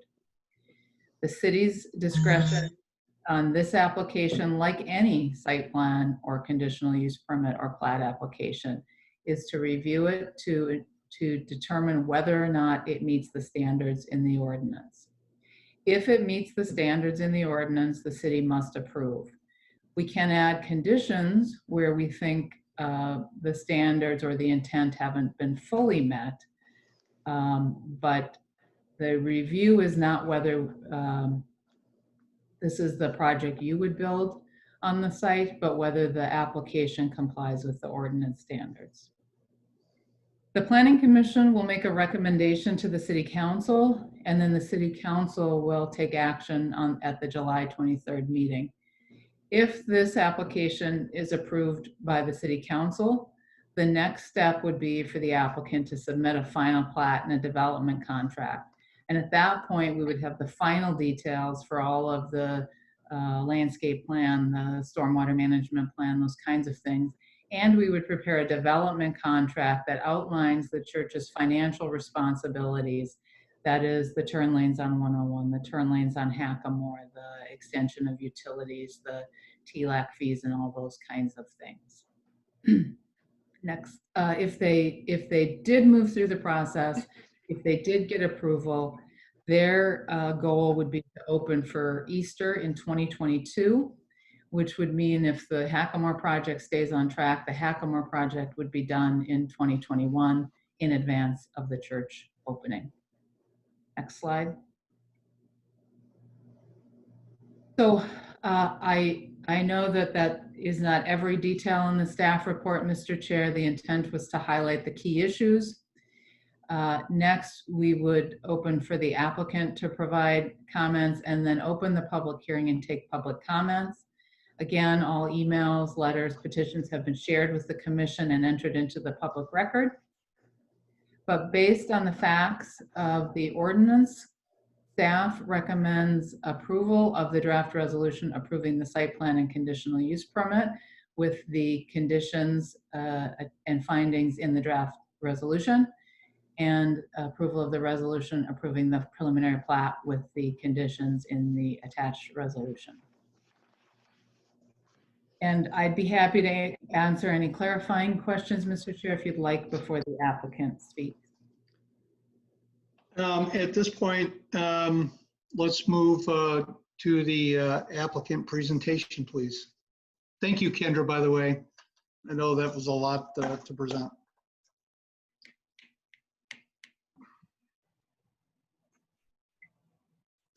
And our applicant, Stephanie Hauber, did I get that name right? Yes, you did. Okay, Stephanie, welcome. Thank you for your time, and the floor is yours, so to speak. Great. Thank you, Chair Jacobs, and thank you, Kendra, for the presentation, and thank you to the rest of the commissioners for the opportunity to be here on behalf of Eagle Brook Church tonight. I'd also like to thank the City of Corcoran as well, because we've appreciated working with them over the last year as we have pursued potential locations for this campus. So like Chair Jacobs said, my name is Steph Hauber, and I am the Expansion Director at Eagle Brook Church.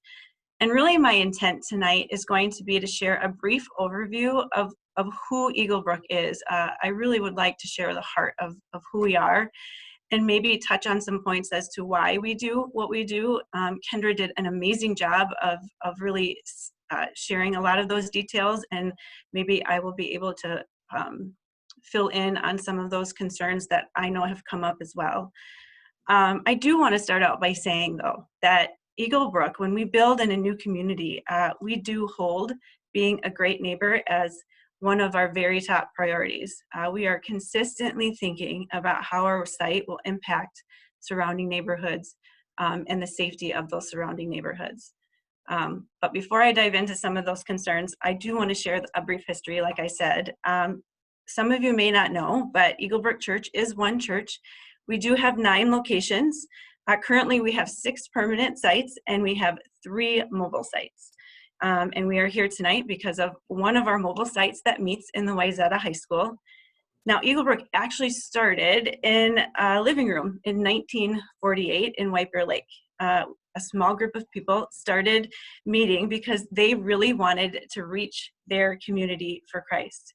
And now here we are 72 years later, and that does remain the mission of this church, to reach people and to reach communities for Christ. We truly believe when one person's life is changed, that their family is changed, and the ripple effect is that entire communities are changed because of that. And so I do want to point out that in 2005, we built our Lino Lake campus with the intent of that campus being our only campus. We were meeting in the White Bear Lake campus, and we opened the doors at Lino after closing that campus because we really wanted the Lino Lakes campus to be Eagle Brook Church.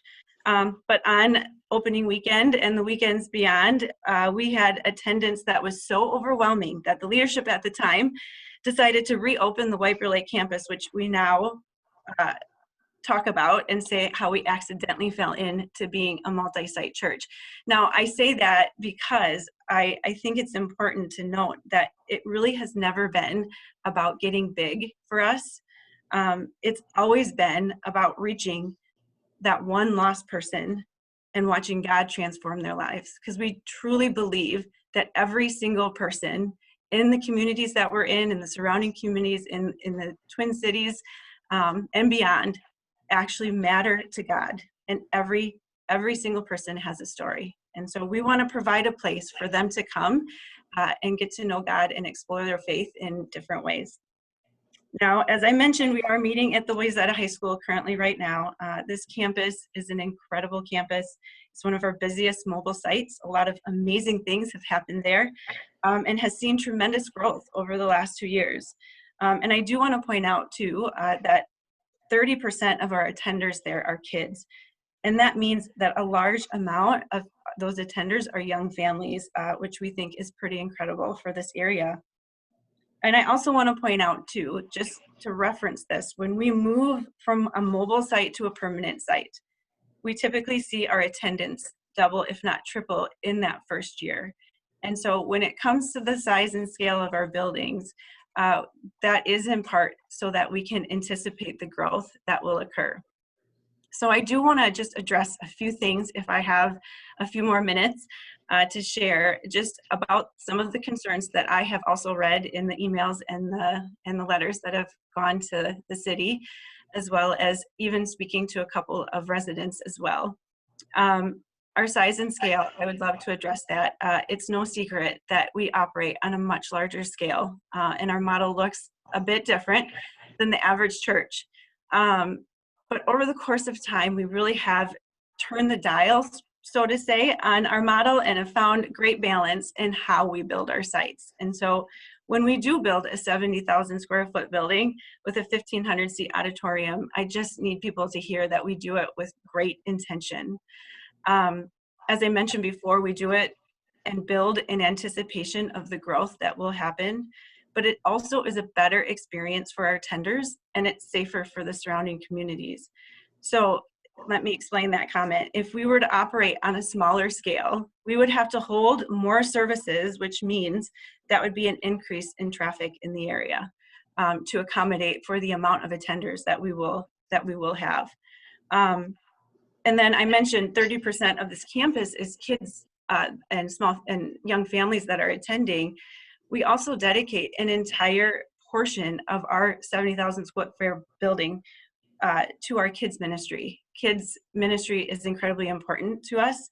We're very family focused and believe church that plays a crucial role in a child's trajectory. I know that's been true of my own kids. We really want kids to have an incredible experience at church, and that is why we dedicate those spaces to kids ministry. We also have a lot of open space in our buildings, and we really are thinking about that first time attender. It takes a lot of courage to come to church for the first time. It takes a lot of guts to walk through those doors for the first time. And we want to provide a space for people to be able to move around in, not feel trapped, not feel boxed in, be able to have a seat on our soft seating if they can, or grab a coffee in the cafe. It's incredibly important for us that people feel welcomed. When they come into our buildings, they feel safe, and they feel that we have actually prepared for them to be there. So with our size and scale, we have talked a lot about the parking lots as well, and I do want to speak to the parking lots and the concerns that are there. It does feel like it's too big for our facility, excuse me, but we have tracked this number for years. Really, our top priority is to have enough space for everyone. And this includes our attenders, but it also takes into consideration our volunteers and our staff that are there every weekend as well. It takes hundreds of volunteers for our services to go well on the weekends. So we do anticipate that growth. That's why the parking lot is the way that it is. We actually do have quite busy Easter and Christmas services as well. And if we were to decrease the amount of spots and don't have enough, especially on those busy weekends, people will make their own spots. And so that includes the side of roads. It also includes surrounding neighborhoods. It includes wherever someone can actually find a spot, which is exactly what we want to avoid. And I will say, we have been working closely with the city about not having those connections, like Kendra said, into the surrounding neighborhoods. Excuse me, I'm going to take a drink here.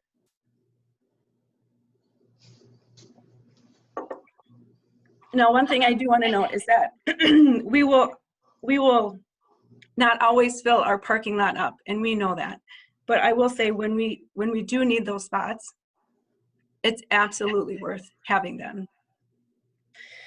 So with a large parking lot, we do know that traffic is a concern as well, and I think Kendra really highlighted that really well, as all the precautions that we do take as a church to help with that traffic. And I really am confident that traffic flow will be smooth and, more importantly, safe when people are exiting and entering our lot. One more drink here. Take your time, Stephanie. Sorry, I don't know why my throat is just so dry. Now, and I'm almost finished, I promise. The last concern I do want to address too is the landscaping. And again, Kendra did an awesome job at sharing just our intent when it comes to screening. I know I'm going to sound like a broken record, but this is something that we're really intentional about. So again, working closely with the city to identify the appropriate amount of screening on all sides of the site. And then we've shifted the layout. So we're working tirelessly with our design team to ensure that we're not encroaching on surrounding neighborhoods. Excuse me. So I know that change can be difficult. We are well aware, and we have heard all your concerns, and we have really taken a lot of them into consideration. Please note though that Eaglebrook is committed to be a church that invests in the Corcoran community, as well as the surrounding communities too, because we consider ourselves not just to be operating out of the community, we do consider ourselves to be a part of the community and think we will be a big benefit to the community as well. So thank you for your time, and thank you for allowing me to speak, and I apologize for my voice going here. Okay, thank you, Stephanie. Before you disconnect, Brad and Kendra, as long as she's on the line, would it be appropriate for us to maybe, if we've got some just questions right off the top, to ask them at this point? Mr. Chair, it's up to you. I think it'd be nice to open the hearing sooner than later. So not get Okay. too far afield for folks. I think we have, what, 80 some people on the call right now. So, Okay. but up to you. All right, Stephanie, are you gonna stay online with this meeting, and you'll make yourself available for any questions that we may have of you directly? Absolutely. Okay, I'll do very my good. best. All right, thank you very much. Thank you. All right, at this point then, we will open the public hearing. Brad, would you like to give some direction as to how we will manage this process here? Sure. Thank you, Chair and members. So again, this is the time to either do *9 or use the raised hand function on your phone. Mike will be calling people in the order that they kind of show up in his queue. So whatever that is. We want to have a chance for everyone to speak who wants to speak. So we'll be monitoring, kind of trying a 5-minute limit. And then when that time has come, I'll say, Mr. Chair, we're up to 5 minutes, and then ask you to probably wrap it up, or after everyone has spoke, that's up to the chair to either open up again at that point. But the main goal is, again, to make sure everyone gets a chance to speak. And again, those emails, letters have all been made part of the public record as well. So with that, if they're same comment over and over, please know that we've seen them as well, but it is a public hearing for those to speak. So that's all I have. Mike, do we have folks lined up? Yes, we do. We have quite a few. All right, hey, we should also just again state, this is a public hearing, and so you are required, or we would greatly request that you state your name and your address for the record. Thank you, Chair. So we'll start off right now with Minaj Thomas. I'm going to ask you to unmute, and then you can just state your name, address, and you can get going. Can you hear me now? Yes, we hear you. Perfect. Give me 1 second. This is just, I was trying to get the video on, but it doesn't matter. So perfect. So this is Manoj Thomas residing at 6552 Carriageway. I would like to start off by thanking the Commission for this opportunity. I've listened to the Commission deliberate on similar topics in the past, and quite passionately, I request you to do the same on this. I hope you see the gaps and request some changes. This will ensure the proposed building does not create a disruption or endanger the community as we fear. Before I get into my talking points, I have to make note of some things I heard. Easter, Christmas peak volumes, that's not, you don't take your worst case scenario planning infrastructure. We all know that you guys are in the city. That's just faulty logic. I work in data and analytics, working with Fortune 500 firms. That's just not the way you plan anything. Triple growth in the first year, great. I'm happy for the church. I didn't see Kendra planning that or the staff planning that in the growth volumes, saying that this is going to be triple sized and we need to factor that in to your traffic analysis. Be good neighbors. I love that about a church. If they want to be good neighbors, didn't get a single memo, didn't get a single reach out till we reached out to say, hey, we have issues, right? The first thing about being neighborly is to show up.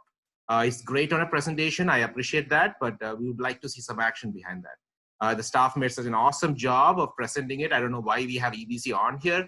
At the same level, I wish we had the same representation on here. Comparing it to schools is just off track. One services the community, it goes in, it uses eminent domain. If it's a public school, so it's different from a church. I want to see what percentage of their congregation actually from Corcoran, right? So that's different from when you come from a school, you are in a school district and you come from local communities. Having said that, we have a petition of over 1,000 homeowners that oppose the plan as it stands. I know it's the voice of the electoral, right? And you can decide how you want to use it and stick to the ordinances. The plan, while excessive, also lacks appropriate infrastructure and lack landscape improvements to support it in a low density residential zone. According to us, the major concerns of the residents are, like Kendra noted, under safety, privacy, and comfort. I'm here going to take my time to talk about just the traffic concerns I have. There are other leaders who will talk about the others. That way we respect your time and we all don't have to say the same thing. I'm concerned about the accuracy of the traffic assessment report submitted to the planning committee that is used to recommend by the staff. The data used for the analysis is outdated. Again, like I mentioned, I work with data analytics. What you get in modeling, garbage in, garbage out, right? And then you don't take the output and say this proves everything. 2019 traffic data, not from an actual count on actual intersections, is an issue. The base data does not account for Hy-Vee's growth volume that they have projected, and also, to Stephanie's point, does not account for their own growth projection to go 3 times, and that is huge volume by EBC's own admission. The 1% plan for the traffic in this report by is a gross underestimation, not counting all the other improvements that Corcoran would have along the Hackamore corridor. And the software used for this analysis is Synchro, based on the report, and SimTraffic.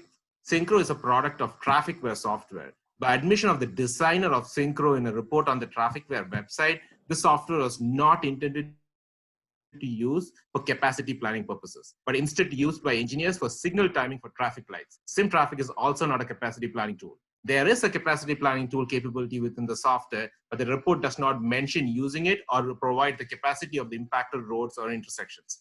Even without considering that major gap, the software still has a margin error of 30%, according to its own designer. I can provide you a copy of the software's designer's report that documents the same. The report also excluded some important elements that, to Kendra noted, that came in late, did not analyze the pedestrian and trail traffic for safety at the intersections, even though the trails are part of a site plan. Other traffic studies I have researched show this comprehensively. It does not consider any other intersections that see traffic from this development along 101 from Bass Lake Road to 55. There are 9 uncontrolled neighborhood access points between the site and 55.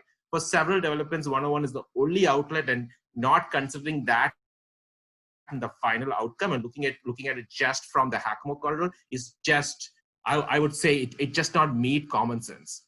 My ask is that the commission request an independent study using relevant data for capacity. This report or study should determine the road capacity using an intersection capacity utilization method, which has better accuracy. It has an error threshold of 10%. It should also look past intersections at Hackamore to find the overall impact of the project. The second part of my concern with traffic is the mitigation steps suggested. Everything on Hackamore is basic. At the minimum, you need to just land the church there. It falls short of addressing the traffic congestion we believe will hit Hackamore at both 101 and 116 intersections, and obviously the county 101 and 116 intersection improvements. Hackamore improvement, which was within the power of Medina and Corcoran to decide from 2013, and this is 2020, it took 7 years to get 30% of the design done. You're talking about a county highway 101. This is going to be really hard for the residents to get in and out of our homes. I would like to get out of my home and reach St. Anne's, where I go for masses on the Sunday morning, without getting stuck behind state fair type traffic. Even my freedom to practice my faith like EBC has theirs. Because of these issues, the commission should reject this, or at a minimum defer a decision until you have a chance to review what they bring back. Understanding is a conditional plat approval is provided today. When the conditions are met, it is reviewed by the staff and sent to the council. We believe this committee is best positioned to review the conditions if placed, and which is why we want it to go back out and come back with more information. Topics outlined here have grave impact on Corcoran for a very long time. Hence, I request you to exercise your power granted to you by the city and the trust, frankly, from your neighbors. I end by making a sincere and passionate appeal to not approve this application with conditions. This will ensure that this committee will have a chance to review the changes and not bypass the authority and scrutiny of this committee. With that, I yield my time. There's tons I could say with what I just heard. I am not speaking with emotions. I'm trying to be objective as much as possible, but I know there are more people down the call, so I'm going to yield my time and have them go on with concerns they have seen. Thanks for the time. Thank you, Mr. Thomas. If I may, I don't think we spoke about this. So during the public hearing process, we as commissioner members, and I know our professional staff and Brad are taking notes. And what we have done historically is that once the public hearing is finished, then we will try to address some of those issues. But I know that Kendra's presentation already tried to address some of that. but we'll try to answer as many of those as we can, but knowing that in many instances, some of that might take some follow-up after this meeting is over. So, Mr. Thomas, you've raised some good points, and those will be noted, and for whatever we can comment and answer those during tonight's meeting, we will do so after the public hearing is concluded. I appreciate that. Thank you. Okay, Mike, we'll move on to number 2. Pete Hartz, please state your name and address and get started. Yes, can you hear me okay? Yes, we hear you. My name is Peter Hartz, and I am at 19169 Galloway Circle in Ravinia. Thank you to the commission for this chance for me to speak. I'm very concerned about the traffic levels and the impact they will have on the neighborhoods, as well as the side streets nearby. As Manoj has stated, the traffic study recognizes that traffic will have significant backups of up to 30 minutes on 101 and Hackamore in that intersection area. Of greater concern to myself and others, however, is the risk to life, health, and safety that these traffic jams will present. I personally have needed the use of a cardiac defibrillator 3 times in the last 5 years because of my heart. What happens when a police car, a fire truck, or an ambulance must get through that corner during a traffic jam because of a fire, police, or medical emergency? Or what happens if a child is struck by a car that cut through the neighborhood and taking a shortcut to try and get home, or was parked there to begin with from somebody who decided to avoid the traffic jam and parked in the neighborhood and then left, not recognizing that the narrower streets presented that kind of a hazard to a child? This could be way worse if they're parking in our neighborhoods, which were admitted to by the representative from Eaglebrook Church. People will try and explore and discover other ways to get out of those traffic jams. You see it all the time when freeways are heavily congested at rush hour. Surface roads through quiet neighborhoods fill up with frustrated people trying to get through to their own home city, as frustrated people who live there can't safely get in and out of their own driveways. As a scenario, if traffic is backed up at 101 and 47, people exit the parking lot and turn right on Hackamore. Then they will either turn left onto Bergamot Drive or right onto Steeplechase Lane to get around that corner, depending on whether they need to go north or south on 101. These are narrow side roads, not engineered for through traffic. Some of these side streets do not even have sidewalks on them for the kids to play on to avoid getting hit by cars and trucks. Just that easily, the traffic from the church has put people in 2 residential neighborhoods in jeopardy. People in Bon Air and Maple Grove have also expressed concerns about this online. Traffic is like water. It will escape out any available path.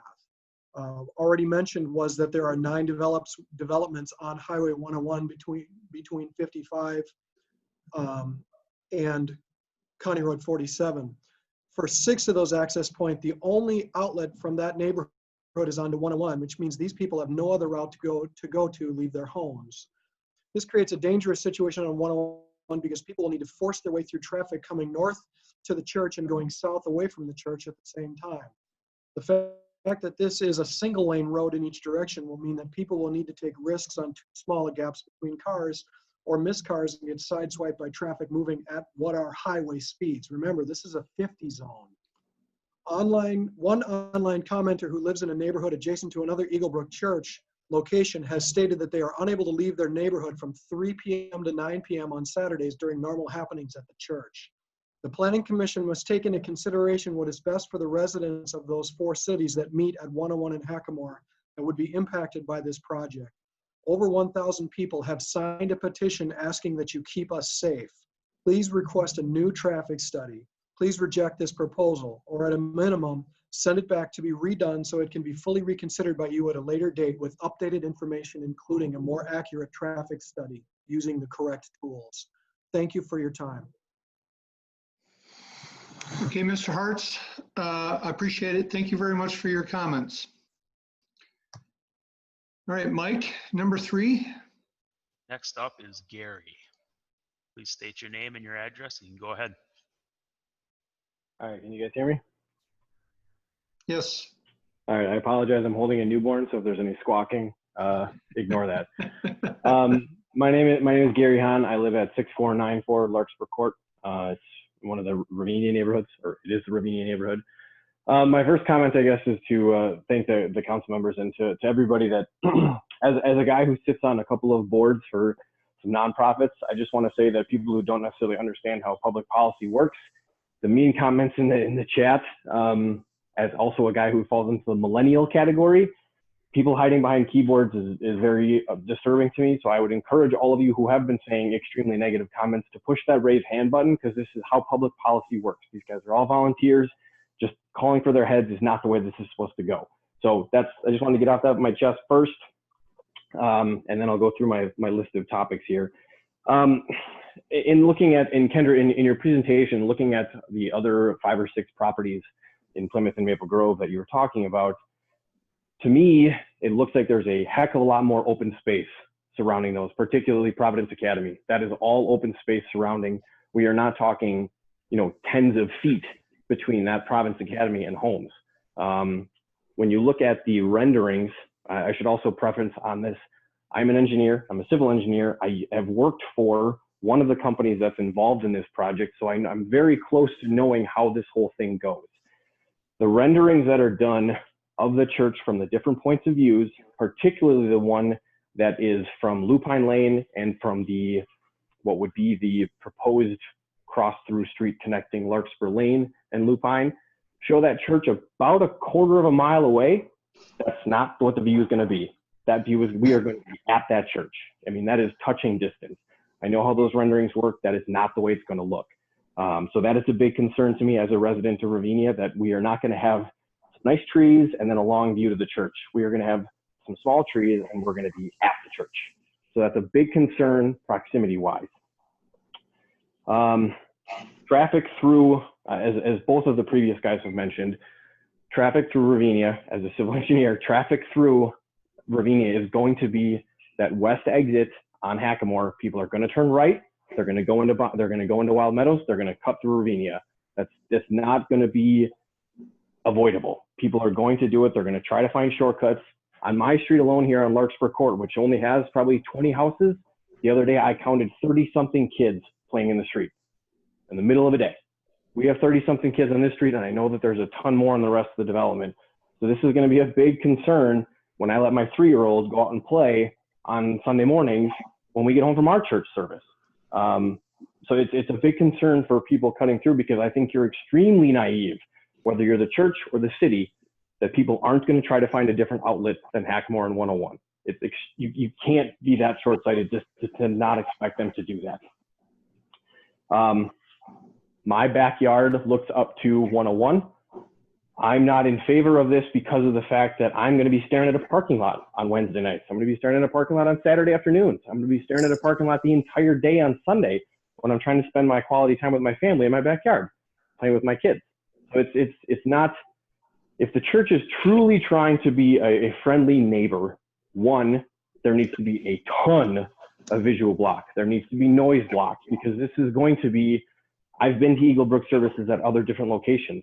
One, those other different locations are in industrial areas or commercial areas. They're not smack dab in the middle of a neighborhood. And I've tried to get out of those parking lots.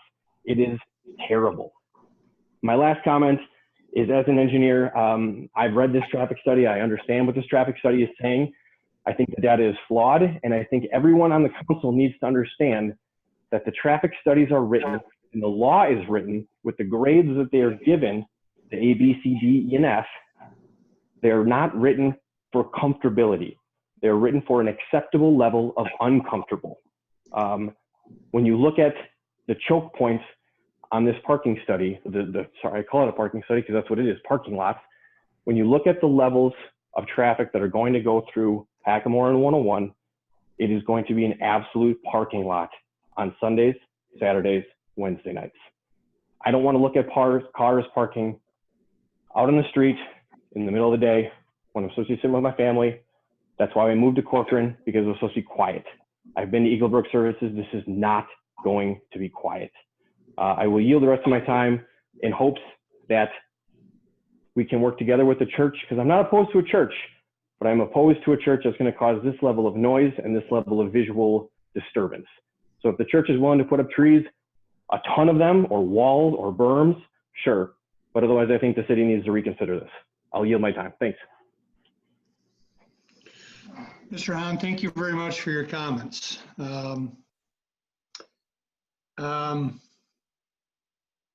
right. I'm just taking a note, I'm sorry. All right, Mike, do we have citizen number 4? Yes, Chair. Next on my list is Tiffany Checketts. Hello, thank you for your time. My name is Tiffany Checketts and I'm a resident of Ravinia. My home backs directly to the parking lot on the west side of the proposed building. In Kendra's presentation, she showed the view of the orange building proposed and then also the parking lot. My home is closest to that area at 6310 Steeplechase Lane. I first want to tell the commission and everyone that's volunteering their time and to be on this call, thank you. I really appreciate your time listening to our concerns. Our family spends time together. It's mainly on the weekends. We have beautiful trees in the backyard right now that provide a lot of shelter, but our pines are bare about 2/3 of the way up. So 6 to 7 months of the year, there will be no shelter from the parking lot and the church. When there were neighbor issues brought up by Mr. Hoagland when Lennar was building, Lennar was asked to evaluate and accommodate him as a neighbor, and I am asking the church to do the same thing now. It was an expectation Lennar would work with him as a good neighbor. Residents of Ravinia are now asking for the same treatment with regard to this development applications. I really appreciate that Lupine will not be connected to Larkspur. I do have 3 requests. I'd really like to see the designers implement permanent screening for visual separation in the form of a berm, approximately 6 to 8 feet or higher with coniferous plantings on top, so that it would maintain a buffer even in winter months for homes directly backing to the proposed church along Steeplechase Lane. I'm curious as well, with all the trees that are being cut down in the proposed development, could they maybe utilize some of the replantings towards a larger buffer for the residents that are directly impacted by visual of the church? I understand that the northwest corner must be platted for the applicant's right-of-way to be secured. I would request that that outlet A only be used for residential purposes only and not by the church if for any reason they do not sell that off for residential future purposes. Yeah, I'd like to ask the commission right now if these requests seem reasonable and if this is something that you would pass on to the council. I do feel like between what Gary and Manoj and other residents will be saying in this committee, I hope that they won't, I hope that they'll retake a look at all of the facts and come up with a better plan, because right now it's not the right plan. And I'd like to hear from the commission members. Dean, I know that you came out earlier, and I, again, really appreciate your time walking in our shoes, walking through the yard, taking a look at the view. What are your thoughts on some of our requests?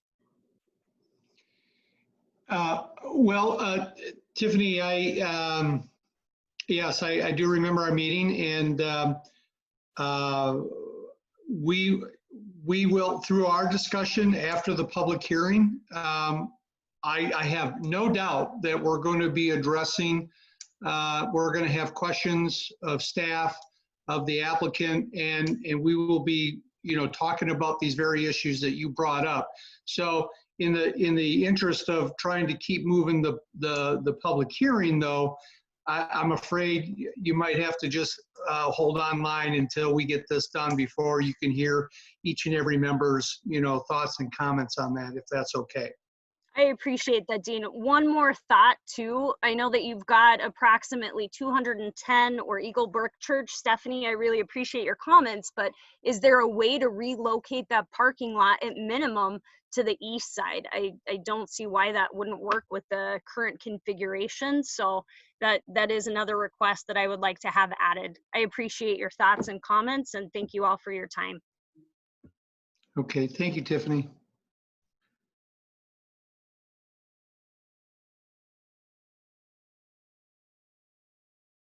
Okay, Mike. Next speaker, please.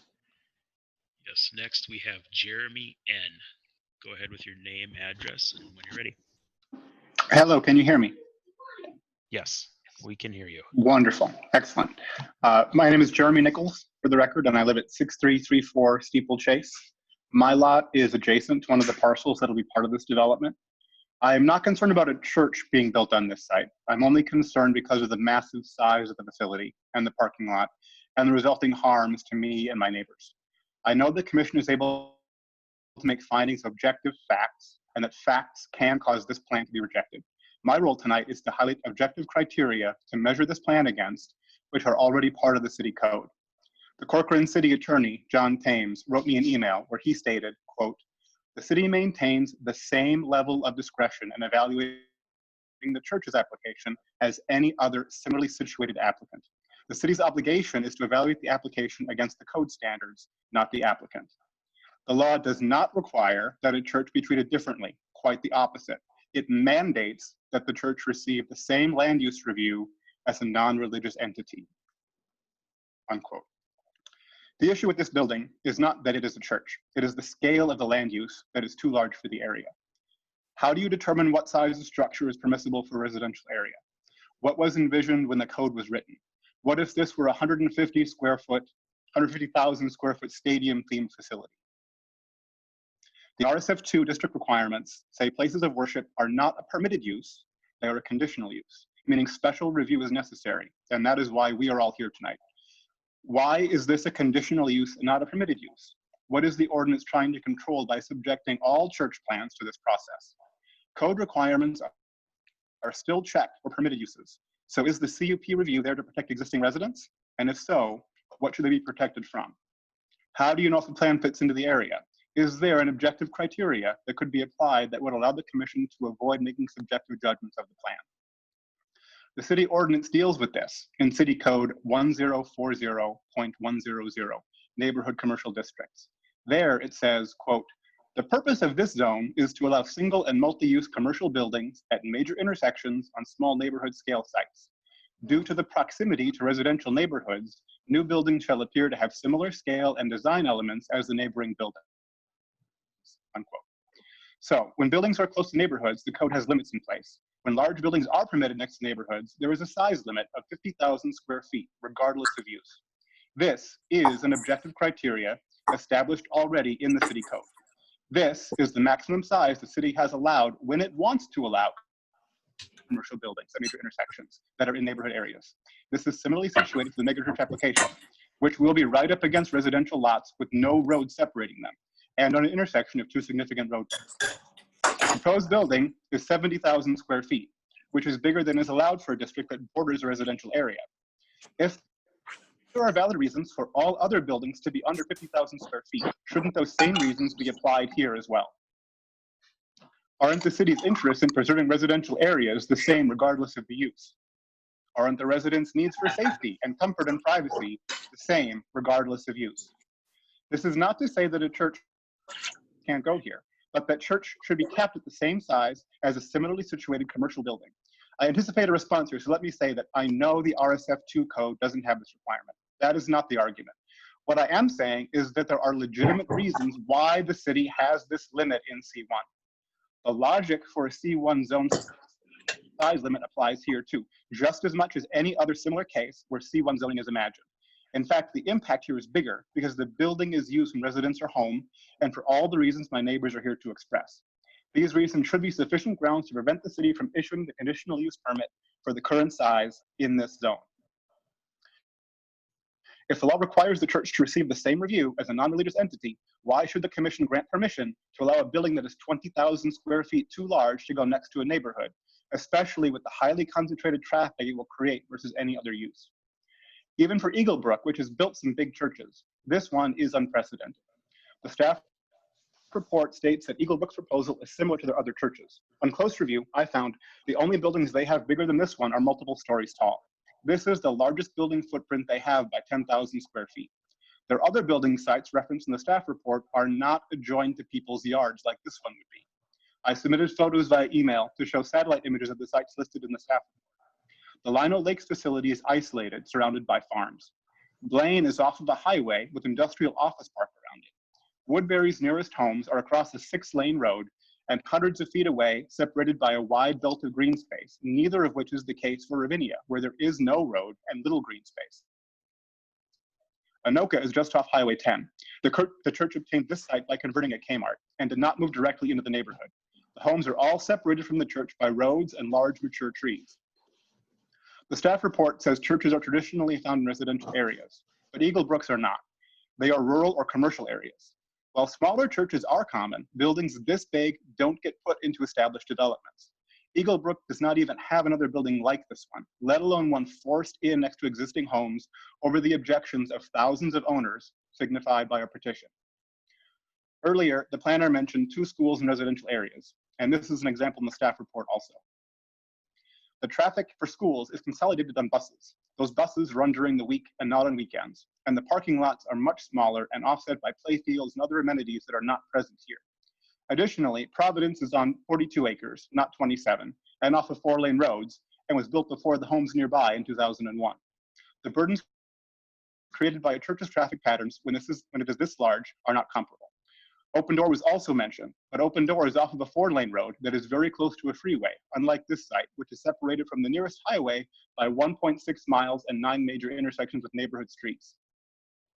Mr. Chair and Jeremy, just to jump in, we're getting pretty far past time. If we could wrap it up, please. I have one more paragraph. Is that okay? Chair, Yeah, is it please okay? continue, Mr. Nichols. Okay, thank you very much. I appreciate the leniency. Using the objective criteria for similarly situated areas already present in the city code, the plan as it is now clearly overbuilds the site for the area. The interests that the code is trying to protect for residents are real and worthy of attention and respect. Because of time constraints, others will present more on them. My role is to provide objective reasons for you to reject the current plan and work with the church to modify the plan to an appropriate size and remove these negative impacts. Thank you very much. All right, Mr. Nichols, thank you very much. And for what it's worth, the time you just saved me a bunch of time because I had some other questions on the other EBC sites as well. So Mr. Chair. it was very good. Thank you. Mr. Chair. Yes. If I could ask just one question. Oh, it looks like he got muted. I'm unmuted. It's okay. I did it myself. If I may ask a question, Mr. Chair. Yes, please do. Jeremy is all I see on my screen, so I'll address you by Jeremy. Jeremy, you brought up a tremendous number of things. My simple question to you, what is an appropriate size of a church on this property in your mind? I'm not trying to go with a subjective measure. I'm trying to give the committee an objective measure already in the code. I think the maximum I would consider is what is in the code at 50,000 square feet. At my preference, I would be happy with a church the size of, say, Lord of Life, which is about 40,000 square feet. That seems like an appropriate size building to me. I understand. Thank you for answering. I know what you were trying to do. And again, I appreciate all of your input and such. I'm going to take a moment here, if that's okay, Mr. Chair. I lived on the properties next to Lord of Life back when it was developed in the late 90s, early 2000s. That was in a rural area. And we worked with that church and came up with some pretty good stuff, but we still had tremendous number of traffic issues and stuff. And the roads have been changed and developed to this point. I always see that the roads are going to be insufficient no matter what we all want. But your input was great. You did a great job, Jeremy. Thank you very much. Thank you, Mr. Chair. No problem. Okay, let's keep moving. Mike, caller number 6. Yes, I have Robert Dovenberg. Go ahead whenever you're ready.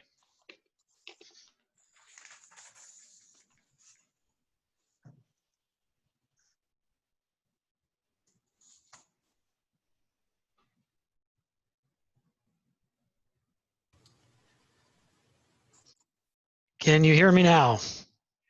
Yes, we can hear you. I apologize. You know, sometimes these Zoom meetings are where they can be tough. I do have video capability if you want to enable that, but Up to you. if well, I'm trying, but it's unfortunately the host has stopped it, so I can't. Okay. But nonetheless, I'll continue on, and if the host wishes to enable it, more power to the host. So first of all, once again, I want to thank everybody on the commission for allowing the group to speak tonight. I assume that Govenberg? Mr. Yes. Govenberg? Oh, I'm sorry. You're- You need my address. Yeah, I'm can sorry. we get that for the record, I'm please? sorry. Yeah, and don't hold this against me. It's 335 Bergamot, actually in Medina. So please don't hold that against me for the commission. But I do want to make a comment that if I look out my front door, and actually if I sort of crick my head a little bit like this, I can actually see the site. So I absolutely have a vested interest. And maybe before I go into my prepared comments, I could address, and I didn't plan to do this, but if I could address the photographs that were in Ms. Lindahl's presentation. I live within eyeshot of the site. I can see it from virtually every window in the front of my home. Those photographs were a gross misrepresentation of what this will look like. They were not prepared in good faith. And candidly, that causes me even more concern, because the amount of green space that was represented there, and I think one of your other, I can't remember who it was, suggested that it looked like they were a quarter mile away, they're on top of it. I can confirm that. Those photographs are sadly not accurate. The reason I am speaking tonight is multifold. You've heard from others their concerns. I have a bit of a different message here tonight, and it's regarding other situations like this where councils and planning commissions have debated similar proposals from religious institutions.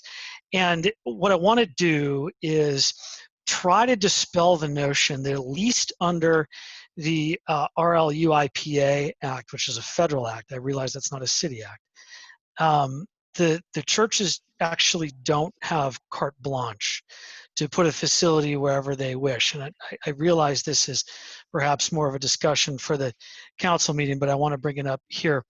And in particular, I want to bring up the case of Great Life Church versus Douglas County, which was a Nevada case.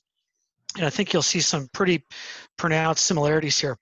In that case, the city council denied the conditional use permit for the church, and they did so on the following grounds. They said that the church wouldn't be compatible with the neighborhood in which it exists. There were substantial concerns about the traffic and the safety surrounding the church, and the church failed to show that there were no other suitable locations to place the church. And I might add, just as I go through this, that when challenged in court, convenience has not been viewed favorably by the court. So in other words, simply wanting a convenient location or a location within a particular school district, for example, has not been viewed favorably by the courts. The court also noted the substantial, which is what their term was, substantial public opposition to the church. I'd also note that the substantial public opposition in that case was 35 people. And last time I looked at the petition, it was nearly 1,050 people.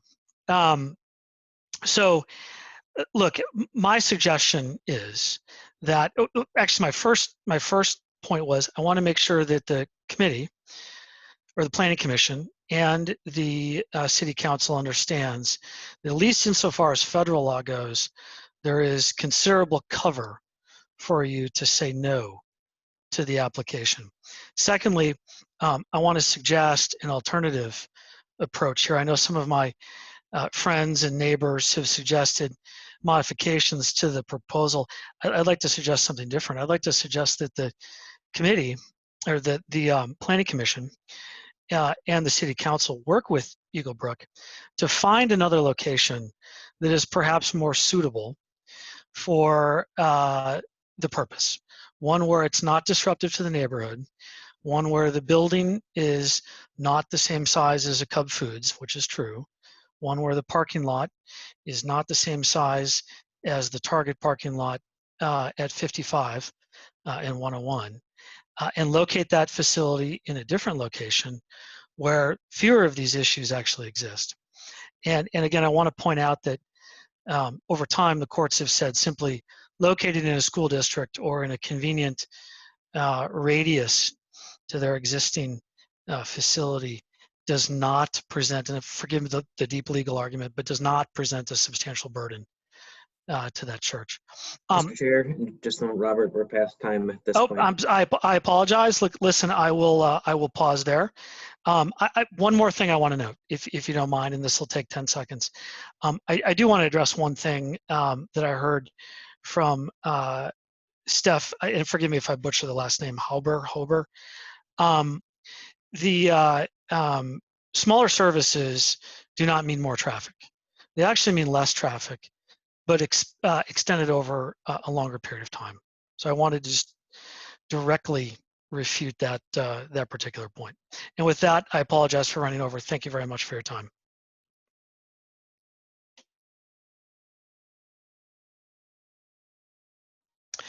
Dean, I'm sorry, but I believe you're on mute if you're trying to speak. So forgive me for interrupting you. My dog came in from outside, so I had to mute. And but you're right. I appreciate it, and thank you for sending me that case earlier today. Very good. Thank you very much, everybody. You betcha.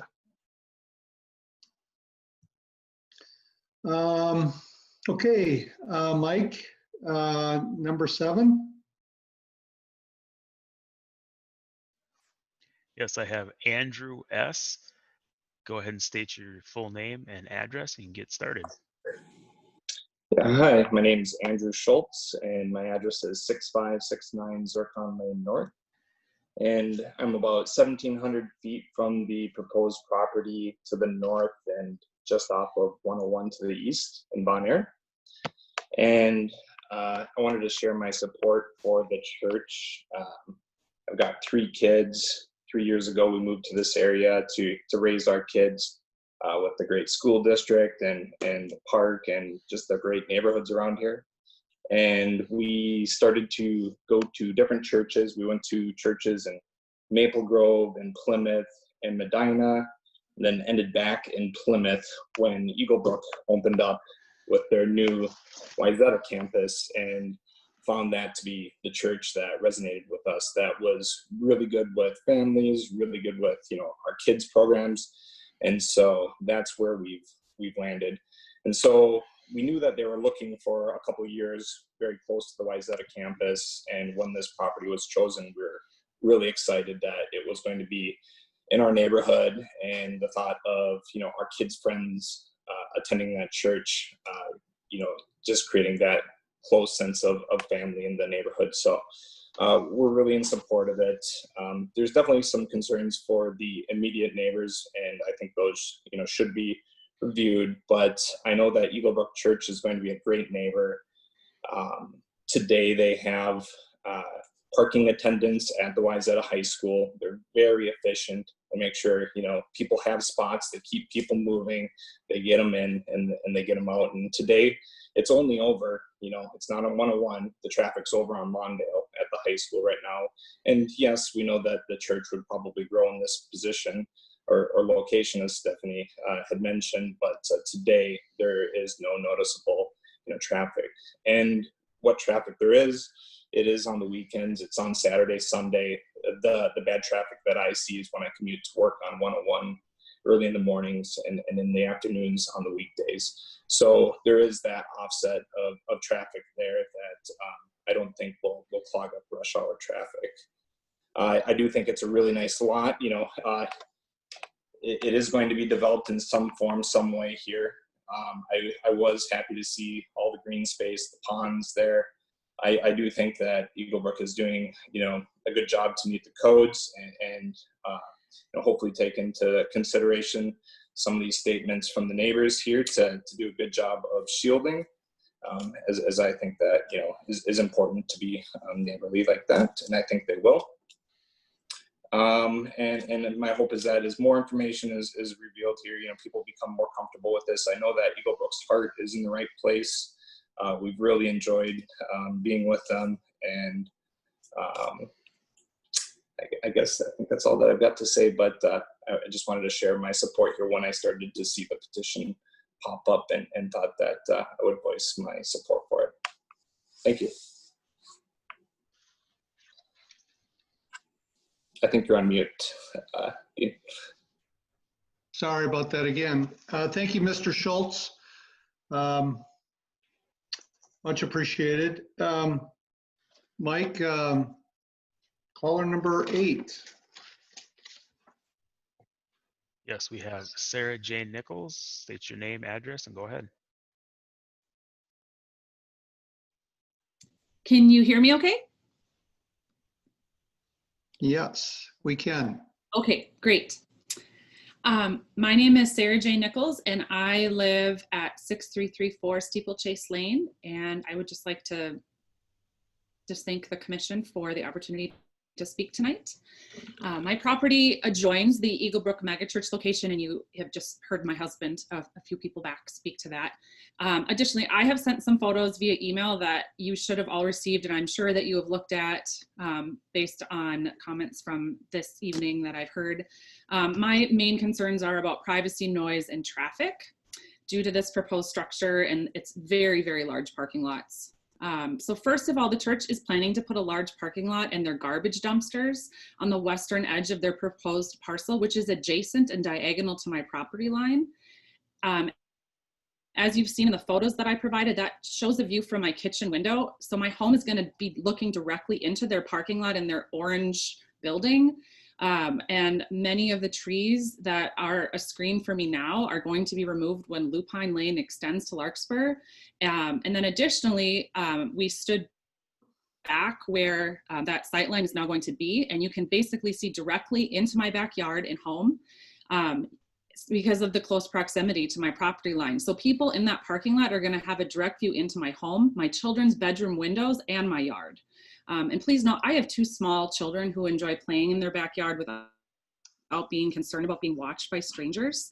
So for the safety and security of my family, there should be no parking lot in this location. And so I would like to ask that the church would move that proposed northwest parking lot and garbage area away from the residential homes in this area in order for me and my neighbors to continue to have the same privacy, security, and quiet as we do right now. The overall parcel is large, and the proposed megachurch and its parking lots are set very far back, close to the established residential homes, not with this green space buffer that it looks like in the mock-up pictures. That's just not what's reality. We all expected to have single-family homes built in this location someday, not to have large parking lots and an enormous building structure adjoining our properties. Secondly, the city has requested that Eagle Brook extend Lupine Lane to meet with Larkspur as part of this project. And this is actually not something that Eagle Brook has even asked to do. And this action is from a ghost plat that the city has had in place when the area was expected to be more low density residential homes. And so one of the pictures that I sent shows a picture of Lupine Lane today. And then my husband and I crossed out what the trees would be eliminated when that goes through. So I would just ask that the city not do that right now. And that would help with the following issues. It would provide some additional screening and privacy at no cost to anyone. And it would also help with noise concerns that come from the proposed megachurch structure and parking lots that are placed very close to homeowners. The church would still be able to create a utility easement, not a road, so they are able to get at those. And then I also would just request that there is some kind of covenant made that's recorded that there would never now or in the future be traffic on Lupine Lane or into any of the neighborhood roads in Ravinia. It's down there. Eventually, when Outlot A is sold, Lupine could go through as a residential outlet for homes only, and then no traffic would occur at that time. And I just think keeping Lupine Lane as a dead end would make it impossible for demolition and construction equipment to be carried into the site, as it's going to be demolished and trees are going to be torn down and homes are going to be torn down, and it's going to be noisy and there's going to be a lot of equipment. And I just would appreciate not having those things come through my neighborhood and on the streets that are in Ravinia. So I think that keeping Lupine the way that it is as a dead end would just solve a lot of those problems. And additionally, I just want to mention that I'm very concerned about the amount of traffic that this proposal generates in and around my neighborhood. And when the parking lot locations are so close to Lupine and there's no formal plan for Outlot A, it's difficult for me to believe that the church doesn't have an intention of utilizing neighborhood streets for church traffic at some point in the future. I think it's important that this be really clearly addressed and defined in the plan so that there's no surprises for homeowners later on. I do not think that the traffic study that was included in the staff report effectively captures the traffic impact Eagle Brook will have on the neighbors surrounding Highway 101 in Hackamore. My only ways out of my neighborhood are impacted by this project, and the traffic study has a lot of issues that have already been previously discussed. The data that in the traffic study also doesn't account for any of the church growth over time, and the church itself provided the data, which I just kind of question the validity of that, and also would just request that there be an independent traffic study that is conducted just to ensure that all safety concerns are met. I just, in sum, I just want to say that the Planning Commission needs to ensure that this and the other issues brought forward tonight are corrected before it allows this proposal to move forward.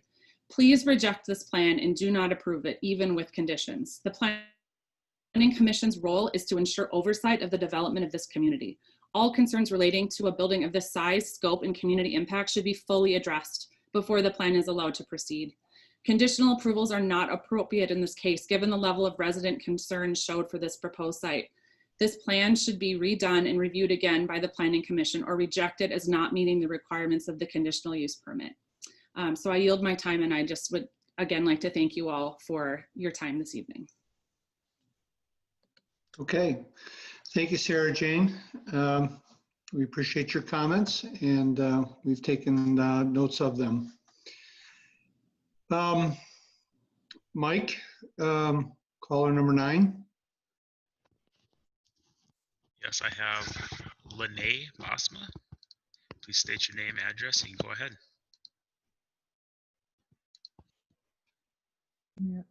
Okay.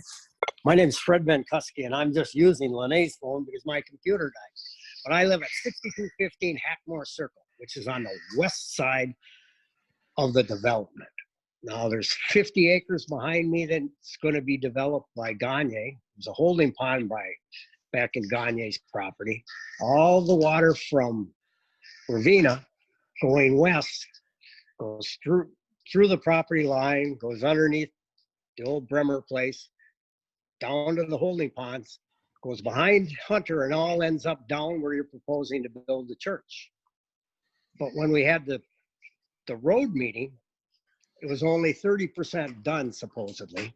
There was 2 proposals, a 1-lane road with a few turning lanes, or turning lanes. Well, how are you going to get all this traffic and a 1-lane road? And what are you going to do with the stormwater? Because the road's going to all go in there. You got an 850 car parking lot that's all going to have to drain down into the storm, which will all end up in Plymouth, on the corner of Plymouth at 101 and 47. Now, are they aware you're going to do this? Plus, Medina has Thorpe Brothers. I guess it's Pulte now, but they're planning on building homes that come down to Hackmore. Gagne is planning to build homes. Cross 116, you know they're going to build. Lennar plans on building on the west side there. Hackmore's a through street to them. How is the traffic? Because the east end is proposed to be done by 2022, I think, when we had the meeting. And the west end wasn't even discussed when they were going to start that. And also at the road meeting, they said any road changes were going to be paid for by, none of the homeowners were going to be assessed. I'm not hearing that now. Who's going to pay for the Hackmore improvements? Lennar, the church, and the homeowners is what the lady said. So I don't know, until you get a finalization of what that road's going to look like on that corner, how do you propose to dump 850 cars 2 times on Saturday and 2 times on Sunday? And that's just my comment. Oh, I forgot one other thing. Are they going to light the parking lot? Because all those views they showed of the proposed church, there's no street lighting or anything. Are they going to light that area? And are they going to shut the lights off at 10 o'clock? Or how are they going to do that? That's all I have to say. Okay, I apologize. I didn't get your last name here in my notes. Fred Benkusky, Benkusky. Okay. All right. Well, Mr. Benkusky, thank you very much for your input. And you said you lived on what street? I live on Hackmore Circle, which is just 4 houses off of Hackmore. Okay, great. Thank you.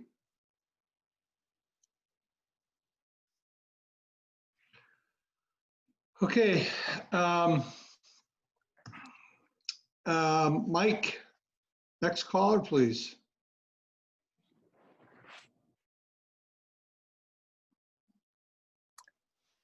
Tom McKee, state your name, address, and go ahead. Thank you. Thank you.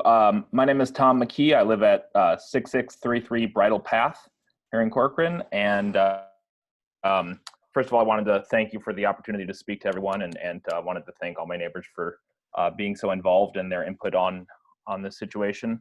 I wanted to touch on a few things that have already been brought up, namely the insufficient data around the traffic study.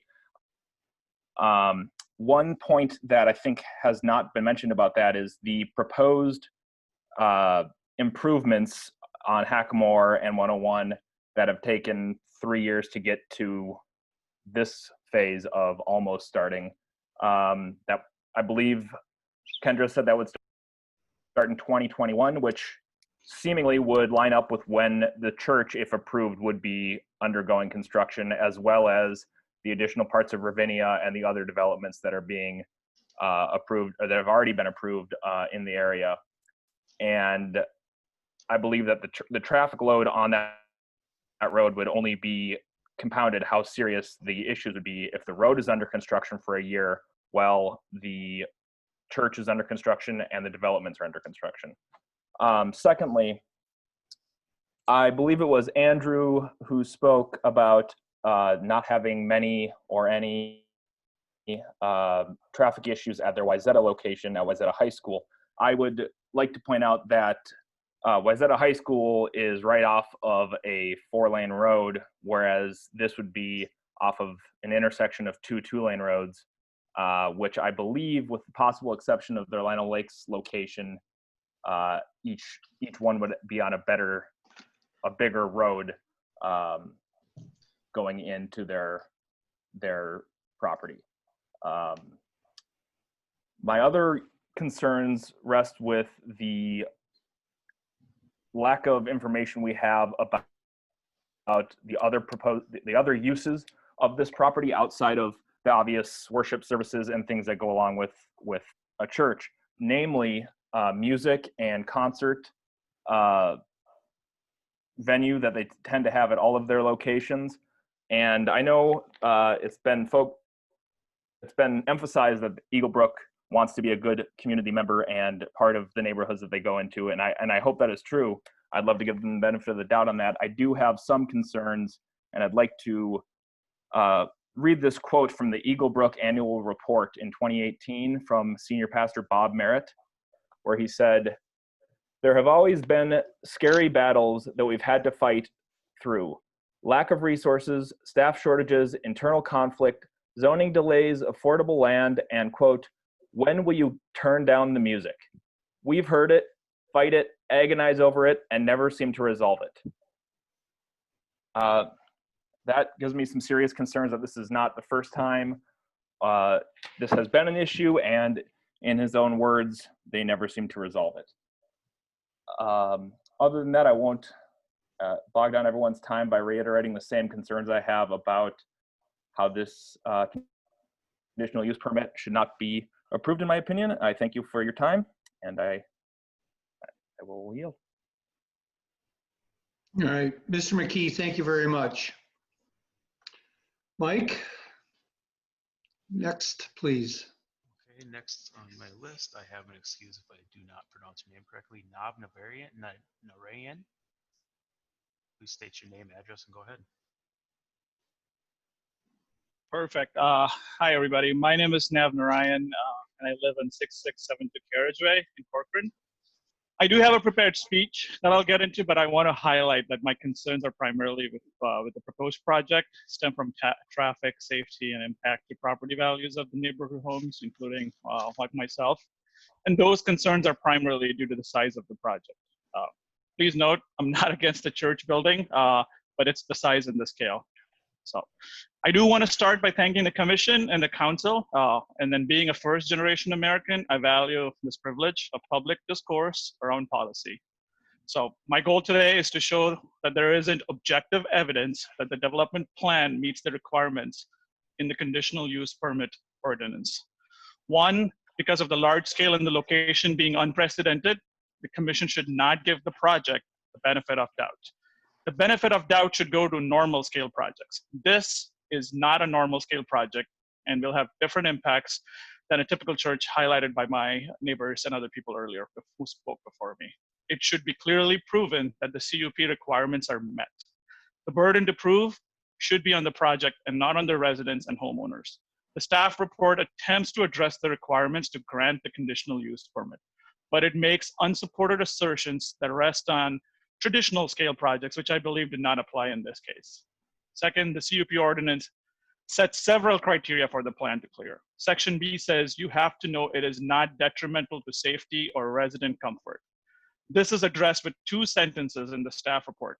First, the report says, and I quote, "The church facility complies with all ordinance standards for development in the RSF-2 district, residential single-family -2 district." This assumes that the RSF-2 ordinance is adequate to protect residents. It is not, and that is why religious institutions like churches are a conditional use. Hence, there has to be extra or additional review to protect the current residents. The commission must determine the CUP requirements are met for the plan to proceed, and the information provided is not enough to make that determination. There is no safety analysis or any objective evidence that this will not impact the comfort of the resident. You should not allow this to proceed without knowing these requirements are met. Second, the report states churches have historically been located in residential areas, and again, that's a quote, and there is no empirical data to suggest that this would be detrimental to public health, safety, morals, or comfort. The historical argument does not support the conclusion because there is no history of this kind of development. The statement that there is no empirical evidence is undermined because of the uniqueness of this proximity to residents and the sheer size. More than 1,000 people and about 1,000 plus in the area have signed a petition for this plan to be rejected unless safety and traffic issues are 100% addressed. We as a community clearly think these are issues that need resolution. I think one of my neighbors actually presented an example where similar city probably rejected a mega church request for all the special permit because of traffic and its impact on the quiet character of the neighborhood. Historical evidence showing churches this big in this kind of area can be rejected, and residents' documented concerns are enough to create a high burden of proof for the project to proceed, and that burden, in my opinion, has not been met. Section C of the CUP ordinance says you have to know that the conditional use isn't injurious to the use and enjoyment of other property already there and doesn't diminish or impair property values. The staff report's response here is, I quote, "The church will not be injurious to the use and enjoyment of other property in the immediate vicinity of the permitted uses in the RSF-2 district. Staff is not aware of any evidence to suggest that development will diminish or impair value. The lack of evidence known to staff is not compelling in this case due to the size and homes bordering the location, which are unique, but this one church site alone is in the top 0.4% of churches for attendance, and the location is unprecedented even for them, as I think pointed out by somebody earlier. I have 3 points for the impairment and value. First, in your packet, the Anderson sent a letter, which is on page 151. It says that they will pull out of a purchase agreement for a bordering property if this gets approved. To me, that is objective evidence and clearly shows impairment of values because it shrinks the market for these homes. Second, several residents have stated that they would move or would not have bought if this was already here. This shows selling of homes will be impaired, as many people don't want this to be this close to this size of a structure and parking facility. People will move and the area will definitely become less appealing overall. Third, I want to cite a 27 article from a Stanford data scientist, and it's on realtor.com. People can Google it and find it, that showed homes within 0.5 miles of churches with attendance over or close to 2,000 have values of 5% lower than the rest of the zip code. So there is objective evidence that when a church this large can impact value significantly. All of Ravinia falls under this category with the distance being so close. On the impact to users already permitted, there are clear harms to the thousands of people already in the area. This is made by the petition that we talked about with 1,000+ people signing. Specifically, the traffic noise, the traffic study with incomplete data, not showing acceptable level of risk and inconvenience, the safety implications at multiple intersections, light pollution, hours of corridors, noise, and everything else that crowds flowing in and out are harmful. That is why buildings of this size are usually put in commercial areas. That is why I feel this is what the church has done in other locations of Twin Cities. It has not managed to do this inside and next to multiple residential areas at this scale. Precedent exists for cities to reject these kind of applications in areas. So this should not be allowed to proceed. And I'll end my comment here. Because of these issues, I'm asking this commission to reject the conditional use permit, or at an absolute minimum, delay its decision until all relevant and correct information has been provided. Even better, I think a lot of people have talked about it, that another, if they have, there's another open site that actually can be used with their existing plan. If you look in Corcoran, you take a car, you can find several that are currently on sale. I think somebody also addressed that.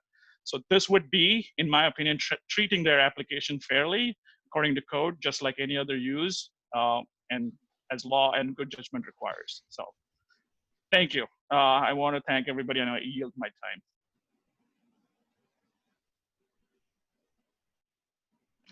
time. Thank you, Mr. Narayan. I hope I said that right. You did. All right, you too. Thank you very much. Michael, speaker number 12, please. Yes, next I have Blaine Schneider. State your name, address, and go ahead. Can everybody hear me okay? Yes. All right, great. As you said, name is Blaine Schneider. I'm at 6449 Larkspur Court. And I do want to thank you guys for holding this so that at least we can get some perspective from the people in the neighborhood. One of the things I did want to point out too is the date of this hearing. We're doing this on July 2nd, which is a holiday weekend for a lot of people. So although there are quite a few people on this call, I know of a lot of other neighbors within Ravinia and other neighborhoods that aren't able to make this call because they're out on vacation already. So just want to point that out and encourage everybody to look at the petition that has been going around and been signed by over 1,000 people. So please take a look at that. One of the things I really did want to highlight, and again, this is going to echo a lot of the things that people have said already, but I think it's important to drive this home just so that the committee can realize how important this is to a lot of people here. But the decision to put this in an existing residential neighborhood is a little bit worrisome to me. With the talk about wanting to be a good neighbor, I think it makes a lot more sense to put the church in a neighborhood that's more wide open and allow people to move in there that want to be by a church. I think that has an impact in a number of ways, right? So we've already talked about the traffic impact. A lot of the concern for the traffic is going to be, is this going to lead to an expansion of 101 and Hackamore? And if it does lead to that expansion, what's that going to do to our property values? So a lot of concern there with the church itself and the expansion of the roads around it. Also, our ability to just get in and out of our neighborhood. So I know somebody had talked about how it's not going to impact rush hour traffic that much. Well, my concern mostly, because a lot of people are working at home these days, is when Saturday and Sunday roll around and I want to go out and do things with my family, am I going to have to sit at, the entrance of Ravinia for a half hour just to get out? I really hope that's not the case. And I do think that the biggest issue here, and I know people have highlighted this already, the biggest issue is children's safety. People before have talked about the number of kids in these neighborhoods, and it is immense. And I know Gary had mentioned this earlier, but in our little branch of Ravinia, he's right, there's over 30 kids just in this little area. And getting more traffic through this is scary because a lot of these are little kids. We're trying to work with them to look both ways when they cross the street, like my daughter, but they don't always do that. And a lot of people drive through here really quickly, and increasing the number of people that do that is just, it's really concerning to the parents of this neighborhood. The other things I wanted to kind of point out as well is, I believe during the presentation, they talked about getting police to help direct traffic. One of the questions I have around that is, who's paying for the police? Is that the church, or is that us taxpayers and they're just getting them to direct traffic? And if so, is that taking the police away from their other duties? I hope not. The last thing too I'd like to kind of put out here as well is, if the church does go in, which again, I think you're hearing from a lot of us that we hope it's not, but if it does go in, one suggestion I would have too, in terms of being a good neighbor, would be to consider putting in a park and some play fields. There's a lot of room around. If there can be some park and some play fields to act as a buffer and also as a place for some of our kids to go and play, I think that would be a nice gesture. And then lastly, I'll end on saying I would be cautious of relying on data that is provided by the church. In my opinion, mega churches are essentially corporations, and so they have their own agendas for wanting to be certain places. So if the traffic study, if a lot of that data was provided by the church, then I would also echo that we need an independent traffic study done. With that, I will cede the rest of my time, and thank you guys for holding this hearing. Very good. Thank you, Mr. Schneider. All right, Mike. Mike, just out of curiosity, how many people are we still have waiting to go? Just trying to get a gauge here. Currently, I have 2 with their hands up. Oh, okay. All right. Well, let's have number 13, please. All right, A. Gill, please state your name, address, and you can go ahead.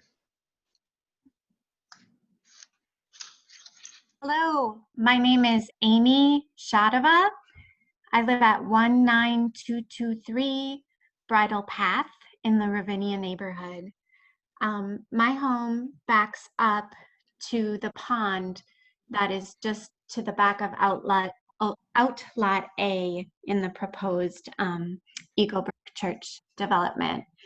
My husband and I have many of the concerns that were already brought up tonight, the traffic, the noise. So I won't talk about those again, but just know that we strongly agree with everyone who's presented from our neighborhood tonight and reiterate those concerns.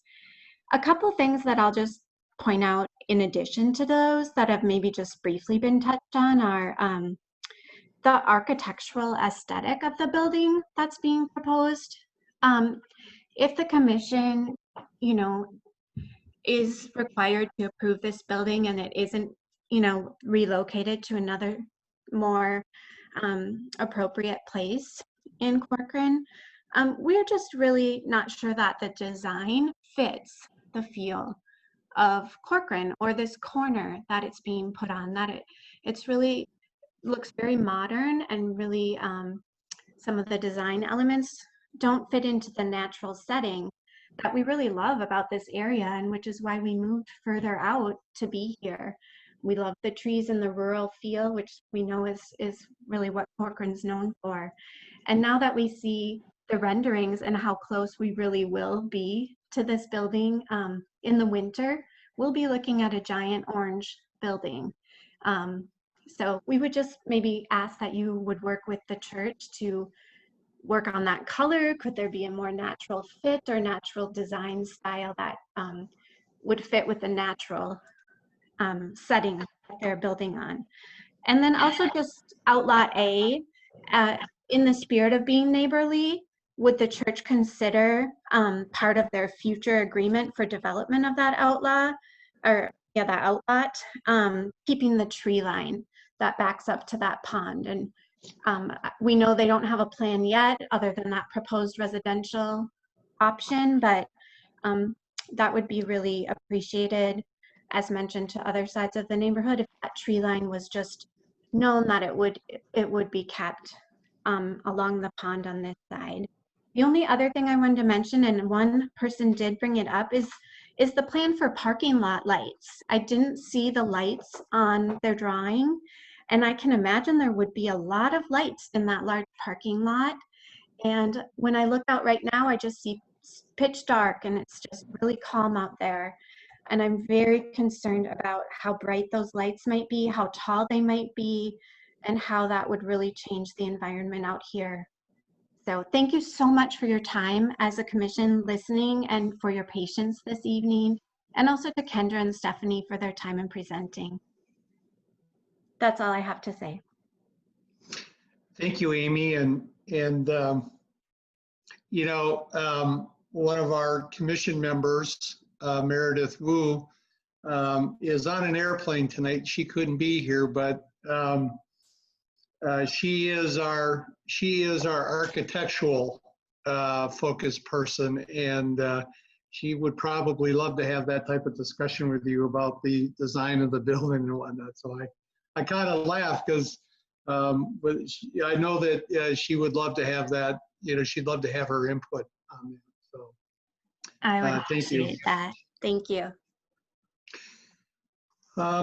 Okay, Michael, number 14, please.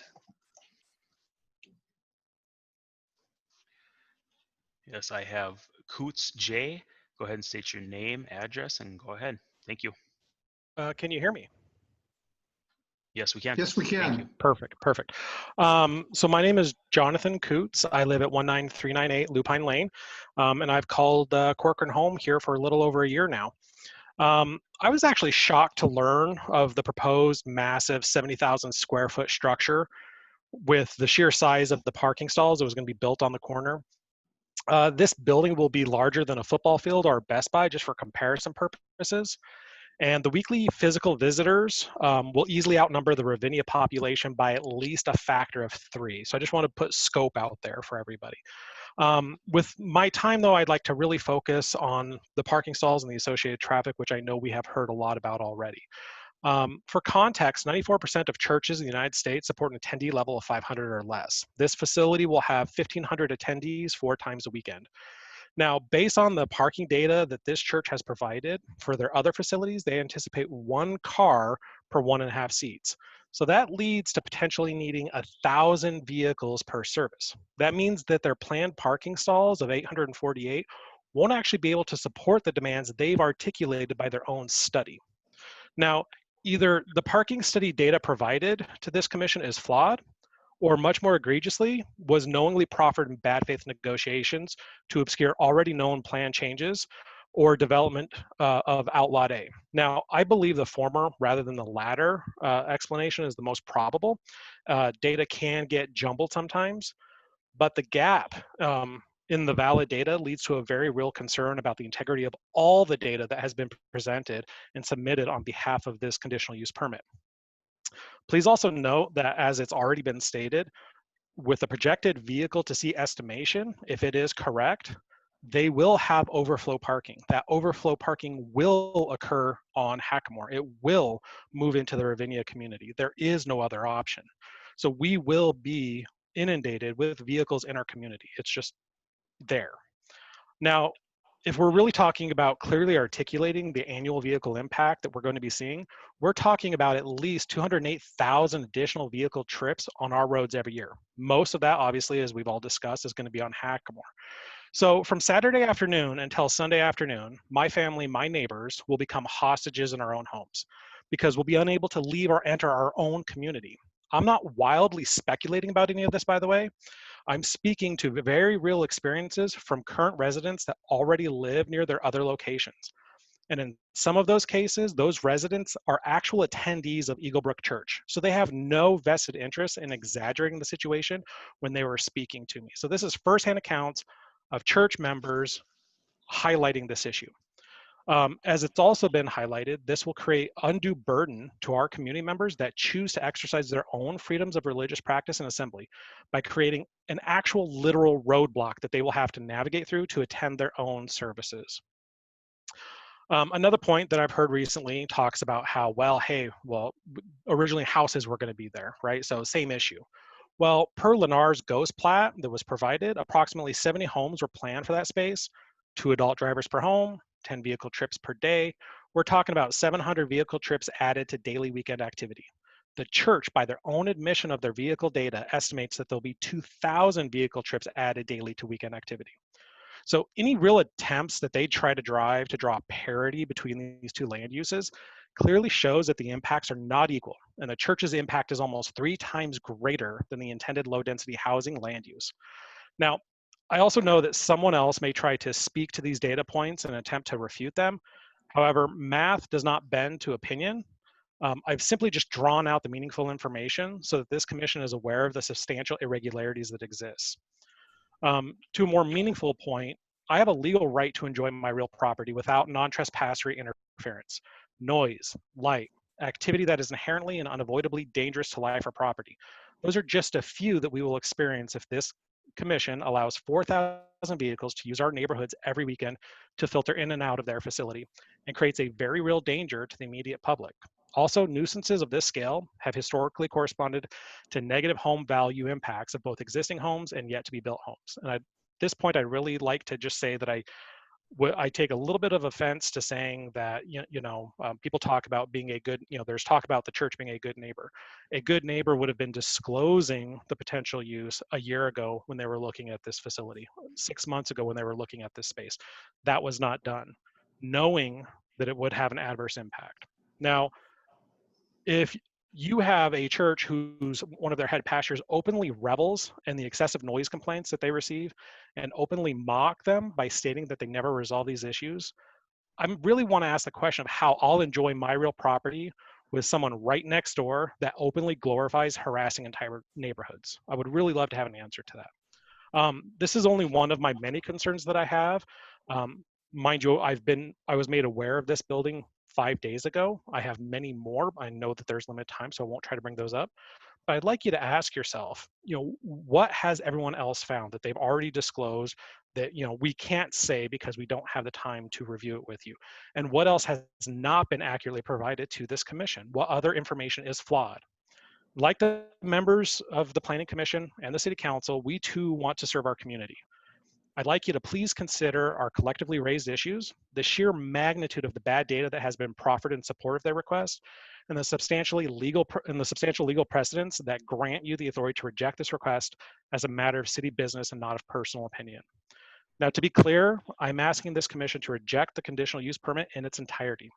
This will allow the church to pursue other parcels of land that will more appropriately suit their needs. To that end, I myself was able to find 3 viable options in less than 5 minutes using a widely available free real estate listing platform at the beginning of this call. One of those appears to have direct access to Bass Lake Road, which is a 4-lane freeway with 2 lanes each way, and has been listed for sale since 2016. Mr. Chair and Jonathan, we're getting quite past time here. That's all I have to say. Thank you very much. All right, Jonathan, thank you very much for your comments. Informative. Michael, caller 15.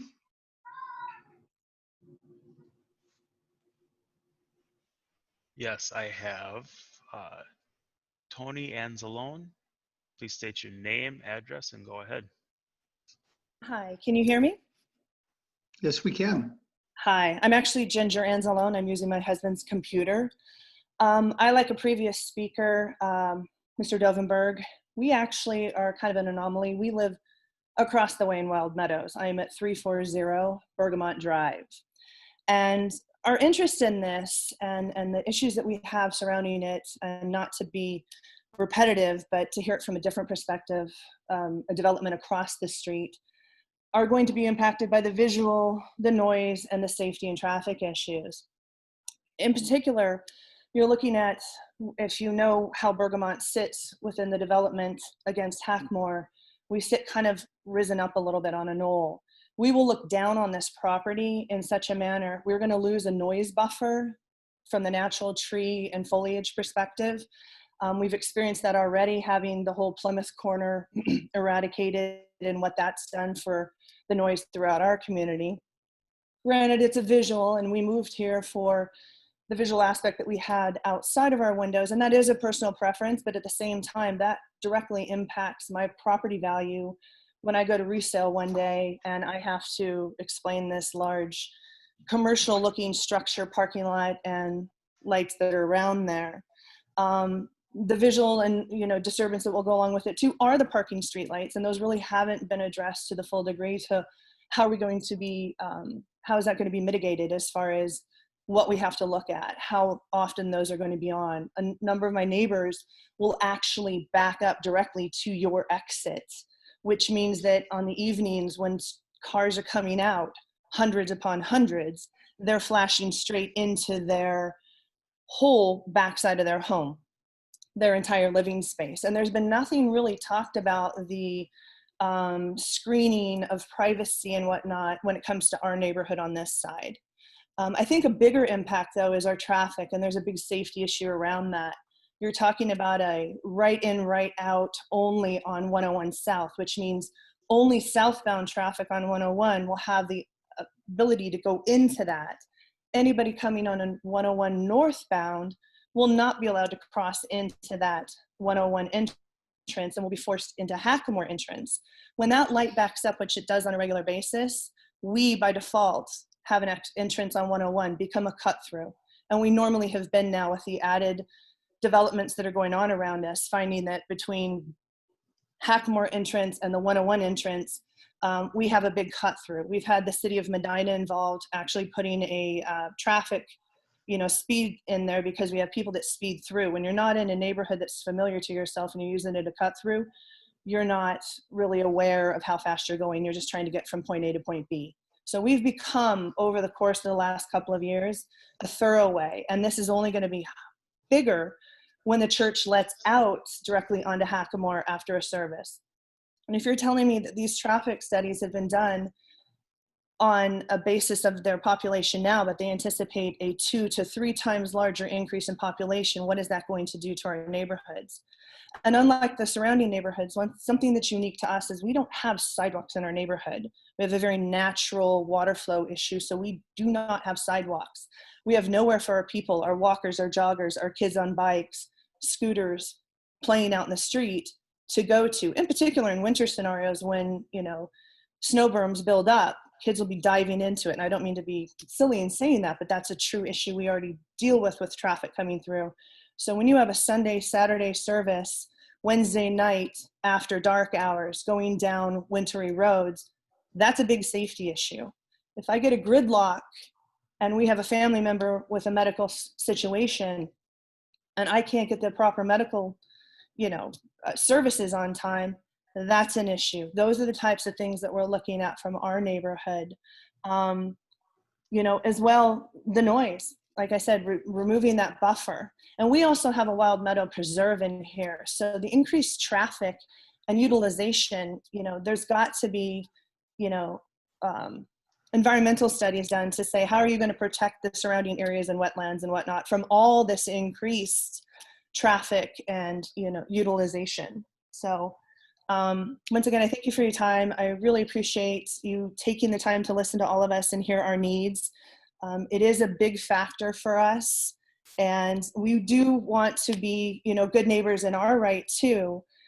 So I would actually request that the conditional, permits be denied as well, and happily we find some way to help them find a location that would be better suited to fit the format and plan that they have now, and provide us, the safety and security that we need within our neighborhoods. So I thank you very much for your time.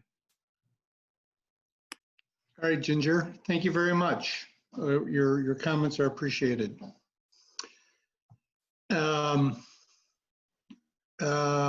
Mike, number 16. Yes, Vasanth, please state your full name, address. You can go ahead. Okay. Good evening, everybody. Hope you all can hear me. My name is Vasanth, and I live in 6418 Bluestem Circle. I'm also a resident part of Ravinia. And by work, I'm a consultant. So I try to keep my customer happy. And I try to show them what their problems are and how can they fix it. So for me, I totally second all the concerns all my neighbors have raised. I'm also one of the victim on that. On top of it, I just want to understand, if we do a simple benefit analysis, what is the city getting on bringing this NGO church there? Are they getting a financial rise? No. Are they going to get increased revenue? No. Is the residents around them are happy? No. Is it going to be overhead for the city to maintain and manage? Yes. So I see a lot of cons in this. Rather than that, if we just reposition it in the right place, probably you will have an increased revenue by bringing in more homes on the state tax, and you will have a proper neighborhood which does not raise an issue and concern where we keep complaining each and every time whatever is happening around our neighborhood, where city can focus their energy and their time on something that's really, really important and that could make the fellow citizens happy. Right? It's a simple common sense. I think that's what we need to sit and think and really see what's going to be beneficial for everybody. All we are talking is to have a win-win situation. That's all. And to understand what the problem is going to be, I would say the people who are taking decisions, if they are traveling on 101 today, you can pretty much come on Sunday morning at 9 a.m. and around 11 to 12 a.m., 12 p.m. in the afternoon, you will see the Church of Lutheran, how many cars that go in and come out. It's just on the corner of Bass Lake Road on the Maple Grove side. You can pretty much understand what is the pain that we are talking that going to be, where even today, if I need to go to Walmart or go to Maple Grove on Sunday morning, I have to wait at least 30 minutes, 35 minutes, even today. I'm not talking about the future problem. I'm telling today from Basswood. So I will take the other routes in Maple Grove to go further. And what we are saying is on the same road, we are going to double it in the coming years. I don't see that to be a good plan. And I don't think any responsible person would take a decision to bring that in. That's all I have to say. And we have a lot of things to be done within our neighborhood. There is no sidewalk. Leave sidewalk. There is not even a pedestrian sign from Ravinia to go across the community because most of the kids, adults bike and walk. If we need to connect to other trails, we literally have to be the police, stand in the middle of the road and then make sure the cars stop because there's not even a pedestrian sign that's outside in our entrance. And it's an everyday problem that we are facing. I was thinking at least this year the city will come and put it. And if it's not going to happen, I think I might have to pool money and then go and install it myself. Because we don't have to wait for an accident or a casualty to happen there to fix a problem, right? When we see there is neighborhood and there is traffic happening, I think these things have to be done proactively rather than reactively. So I think I would really appreciate if city can spend their time on proactively addressing the concerns rather than reactively waiting for the problems to arise and then to fix it. That's all from my side. All right, Vasanth, thank you very much. Yep.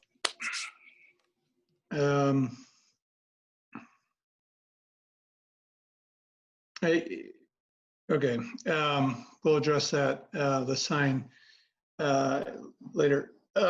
Mike, number 17, please. Chair, I do not currently have any other hands raised at this moment. Okay, well, may I suggest that maybe you know, we've been sitting here now for 3¼ hours. If everybody would like to take 5 minutes, we won't close the public hearing, but if in 5 minutes there's no one with a call in, then we'll pretty much get a good idea that there's no more callers. Is that good to everybody? Everybody want to get up and walk around for 5? Mr. Chair. Yes. Mr. Chair, Dean Bierenkamp. While we've listened to 17 people, and I would love to sit and listen to all of the rest of them, which I know is a tremendous number, other than traffic, other than lighting and those kind of, if there's people that have comments about things that haven't already been commented on, I think all of us on the commission have a lot of the same concerns that have been voiced so far today. But anything different, it would be nice if we could get that when we come back from our 5-minute recess. Yeah, agreed. And, you know, I find it interesting though that, you know, everybody, even though they're maybe talking about, you know, a topic that has already been mentioned several times, some of these people have a very unique, different perspective of it, maybe based on, you know, what side of the street they're on or whether they back up to it and whatnot. So I would say, you know, if you can differentiate it, anything like that, but hopefully maybe we've been through most of the calls, and when we get back, maybe we'll only have a couple more.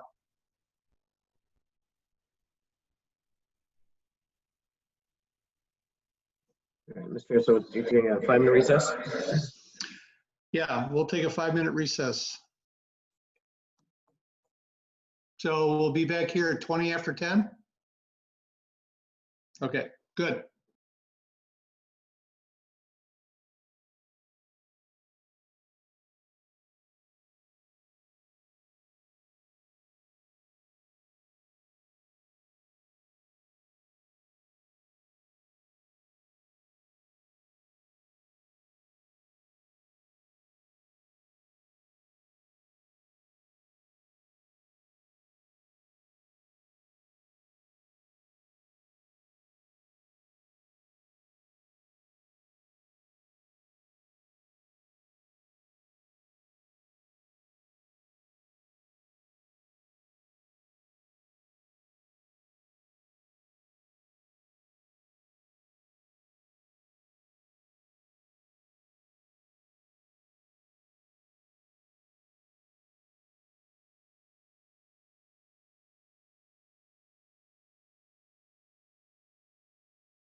Brad, I don't know how many more COVID telethon, video telethons we might have to have for these meetings, but it's going to be many more. I'm going to buy myself a new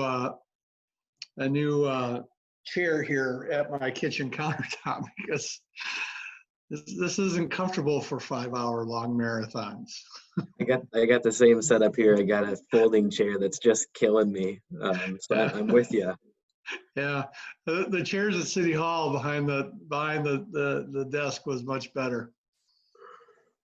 Okay, is everybody back? Looks like we're missing Kendra. I don't see Okay. Dean. Well, we'll give them the,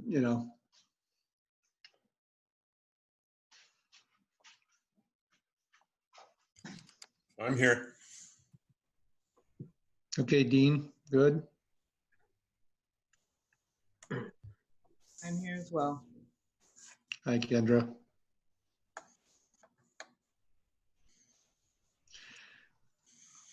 All right, Mr. Shulak is back.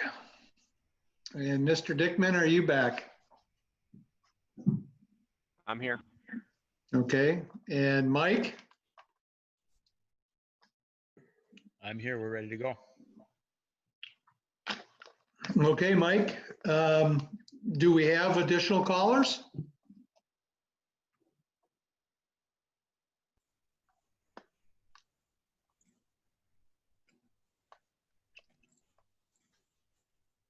Mike, you're on mute. Sorry about that. I do have 2 more callers. If you'd like, I can go ahead and start them. Yes, all right, so we are on number 17. Please introduce yourself and your address. All right, so this would be for the last 4 digits, 4585. Go ahead with your name, address, and you get started. Hi, my name is Kathy Howlett Hempy, and I am a resident at 19247 Bridle Path in Corcoran. I thank you all for your time tonight. I also would like to also call out my Ravinia neighbors, and I thank them for everything they have put into this, and thank them for their compassion and wanting to be a good neighbor to Eagle Brook Church. In full transparency, I am a member of Lord of Life Church, which is also a very large church, but it's not as big as Eagle Brook. And when I built here in Ravinia, there was not a large commercial structure in my neighborhood. So I appreciate everyone's right to worship. I truly, truly do. And it's part of the core of who I am as a person. But as I listen to everyone tonight, I guess my question is, what do we have as Corcoran residents? Like, what's going to be like the noise ordinance as we go forward?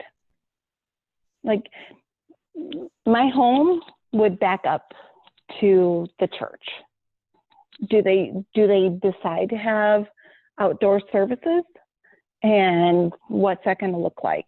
Because I can tell you, I can hear the home behind me across the pond having music playing on their pool.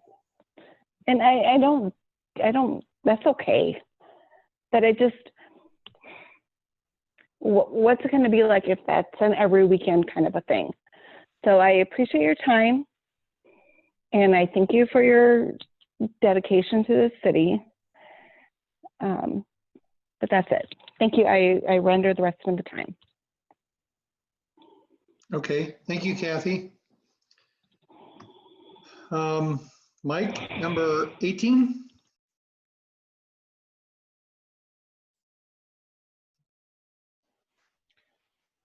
Yes, Manoj Thomas. Name, address again, and you can go ahead. This is Manoj Thomas again, 6552 Carriageway, Corcoran. I am not going to do a big speech right now. I had two quick questions. Procedurally, I know there's only 4 of the commissioners in today. So just wanted to hear you guys address if there is a tie in what happens to the motion. We are really hoping we get it today, so I want to know what that means. And the second thing I quickly want to make a note of is the orange building. Is we wouldn't let Lennar do this to us in the plats they have. Why would we let somebody else color the orange building right there, right? So just leaving that and just yielding my time. Thank you for hearing me out a second. Thank you, Mr. Thomas.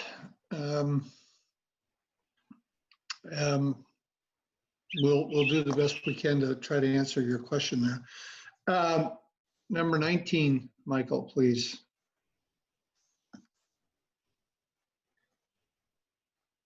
Yes, I have Tom McKee. State your name and address again, and you can get started. Tom McKee, 6633 Bridle Path.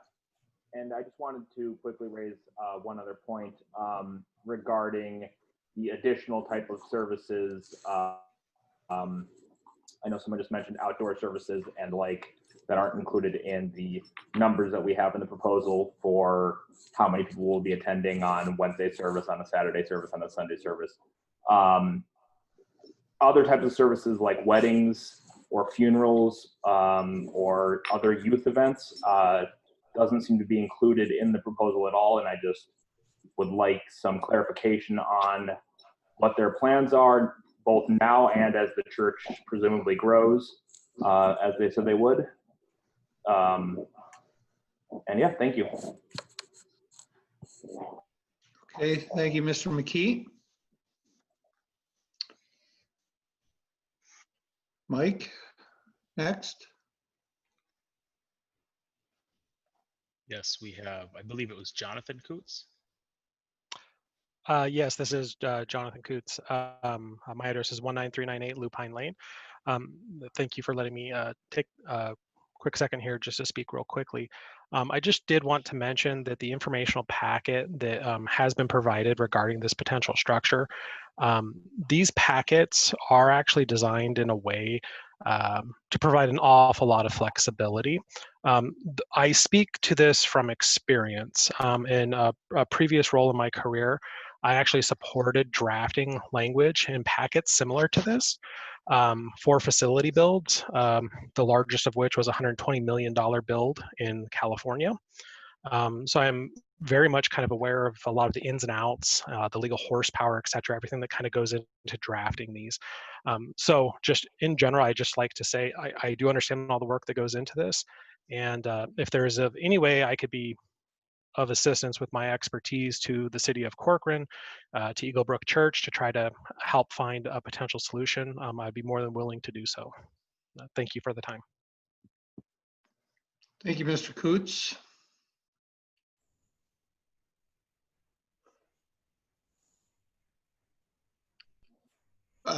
Mike, number 21. I currently do not have anyone with their hand raised right now.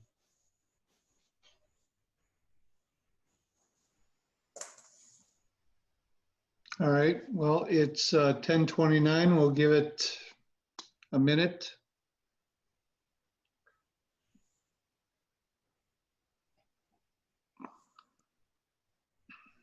I do have one more. Okay. Jeremy N. Go ahead with your name and address.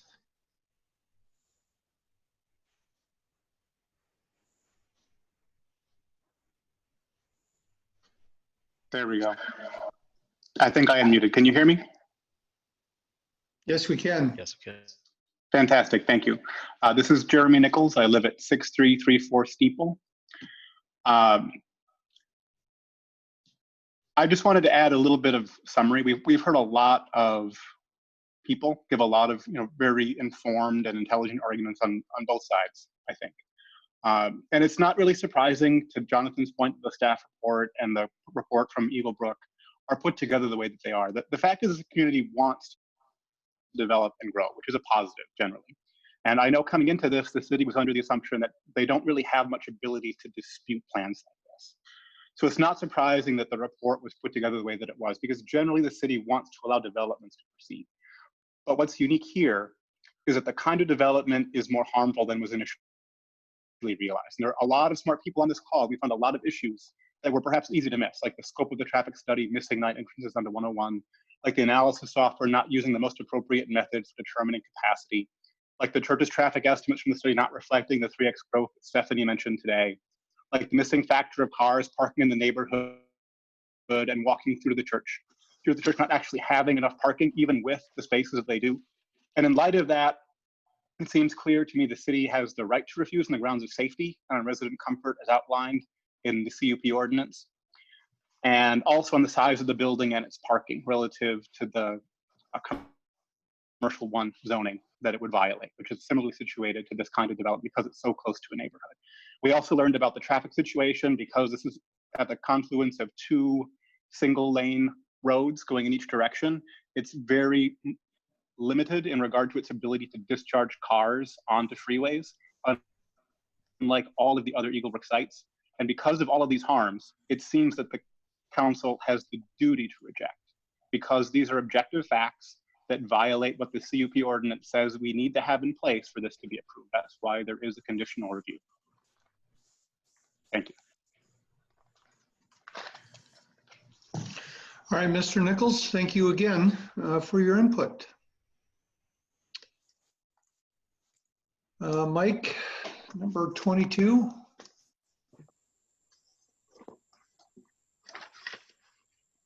I do not have any. Mr. Chair. I'll just interject too, Mr. Chair. The last 4 have been people who have been recapping kind of thoughts at this point too. So I think at some point closing the public hearing makes sense. Yes, Dean. With what Brad said, I was going to repeat the same thing. We're starting to repeat and summarize and stuff.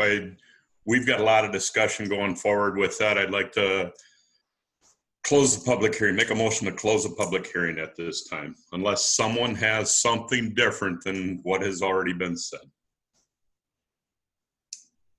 I agree with you. Mike, is the screen still empty? Yes, Chair, it is. All right. All right, we have a motion to close the public hearing. Do I have a second? Seconded, Dickman. All right, we'll do a roll call vote. Chair Jacobs votes yay. Councilman Dickman. Commissioner Dickman votes yay. Oh, what did I say? You've been promoted, Jeff. You gave me elected office. No, thank you. Okay. Sorry about that. All right, Commissioner Shulak. Yay. All right, Commissioner Varenkamp. Yeah. And Okay. if I could, Chairman, Yes, sir. a huge thank you to everyone. A lot of the same concerns I know that I have. And I've been through this before over in Maple Grove when I lived there. So I am grossly aware of all of the concerns and everything else. Somebody just put on the chat, what are the next steps? If we're going to sit here and discuss it, and they can sit back and listen. Okay. Well, the public hearing is officially closed. Mr. Chair, could I make a recommendation? Yes, sir. I know that normally we go in order alphabetically. Given Commissioner Varenkamp's experience, and I know he's had that experience before, I might recommend we go in reverse order alphabetically. In addition to, I know, staff wanting to address some of the comments and questions that were made. Okay, I have no problem with that at all.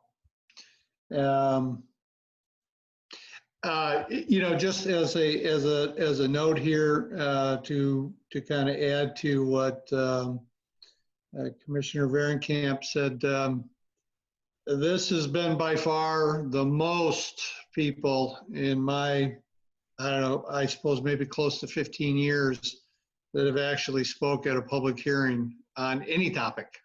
And so it's been good, and I appreciate the patience of all those people that wanted to speak tonight, and hopefully we can we can bring along a good discussion from this point forward. So yeah, Dean, if you would like to start with your questions and discussion and comments, please do so. Mr. Chair, would you like staff to try to answer some stuff first, or do you want to go into comments? Oh, yes, I'm sorry. Yeah, if you would like to address some of the questions that brought forth, please do so. Because I know that we've done that in the past, and they'd probably very much appreciate that. So, And start, and I'll note anything maybe you didn't get, and I'll try to jump into. Okay. Well, as noted, a lot of the comments are the same, and a lot of the comments ask for an unbiased traffic study. The traffic study is done by the City of Corcoran through our consulting engineer at Wank and their professional traffic engineer. And it's based on a number of data sources, and it's based on the most available data that we have. I do not believe a different traffic study would provide different end results, but certainly that's something that council or commission both could think about. But it's not done by the church, it's done by the city, the city's traffic engineer, which I think is an independent traffic study in that sense. There was a question about cut-through traffic. And while not all of that data is in the report, I think it is standard for the traffic engineer to include that in his analysis, but the feasibility study is a summary of the data. I'm certainly not going to talk about whether the software is the right software, but that is the same software we use for all of our traffic studies in the city of Corcoran. I think there were some requests that certainly the commission can talk about tonight related to landscaping and buffering. I'm just trying to answer the questions. I think there's a question that's really for the church about when they remove existing trees, could they preserve them and replant them elsewhere? I don't know enough about the quality, but that is a possibility. There was a comment about the C1 standards, and I just want to address that. The C1 standards specifically limit retail building size in that district, but you cannot apply that to the RSF2 district. The commission could find that maybe we should rewrite our ordinance to have some of those size limits, but you can't apply a standard from another section of the ordinance or another zoning district to this zoning district, unfortunately. Kendra, is that in reference to Jeremy Nichols' question about the 50,000 square foot? Okay. And it's true that there is a limit in the C1 district, but this is not the C1 district, and so you can't reapply that to this district standard. Yeah, but you know what though, Kendra? Yeah, but you know what though, Kendra? I think maybe what would first strike me on that is that if we say, well, in a commercial district, we have a maximum 50,000 square foot, but in a residential, we don't have a maximum, and that we would allow something greater than a commercial building. It's, you know, so I think you kind of put it out there, and that is maybe our code needs to be a little bit more descriptive about the size of a church or the size of any other conditional use building in a residential district. And that is something that the city could look at in the future. Correct. That's fair. Okay. Absolutely. All right. Thank you. There was a little sidebar about RLUIPA. That's the federal laws that protect churches. You'll notice that I never said anything about that. We are reviewing this according to the ordinance standards. We're not reviewing it any differently than we would a commercial building. That is not a consideration for our review. We're simply reviewing it against the standards in the ordinance. So I think that's something that I know has been raised by residents as a concern. That's not a concern for us. That's not how we're reviewing this. And really, RLUIPA doesn't say the city has to do anything. It really gives churches an option if they feel that they were discriminated against to pursue. So I've had lengthy conversations with the city attorney over the last month about that, but I did not raise that issue. And I don't think you should be thinking about this as a church. You should be thinking about it as a conditional use in the RSF2 district. There were a number of things, requests that I think the commission will talk about, not really an actual question there. Again, the independent traffic study, I believe we have. I don't know how more independent you would get.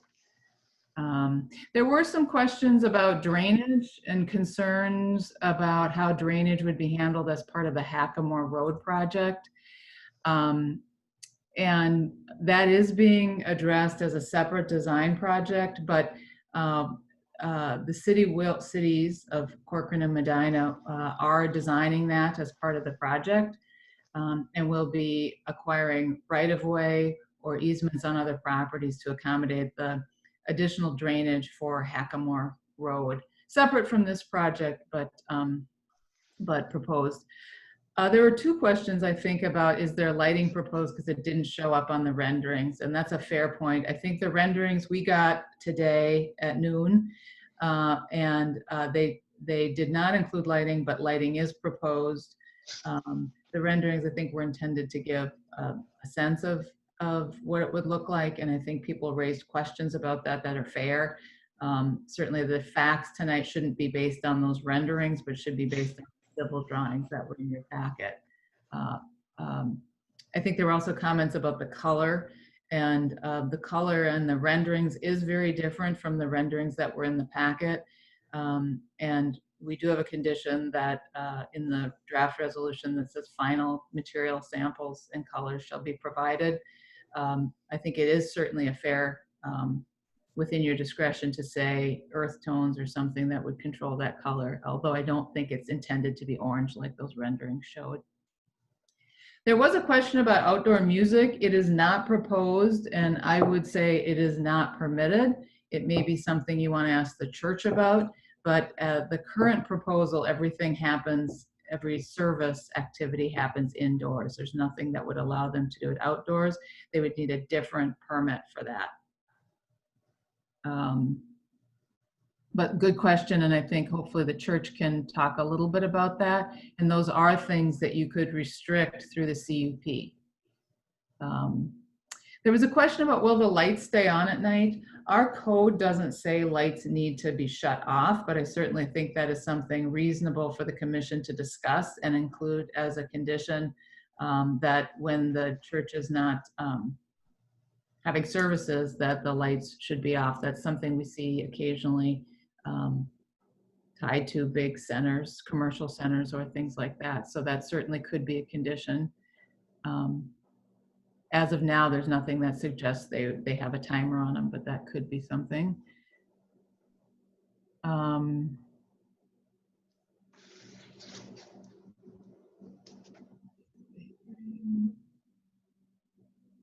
Who would pay for police to direct traffic? As I mentioned in my presentation, one of the conditions is we do need to get a traffic and parking management plan. Our conversations with the church have been that if police are needed to control traffic, that would be paid for by the church.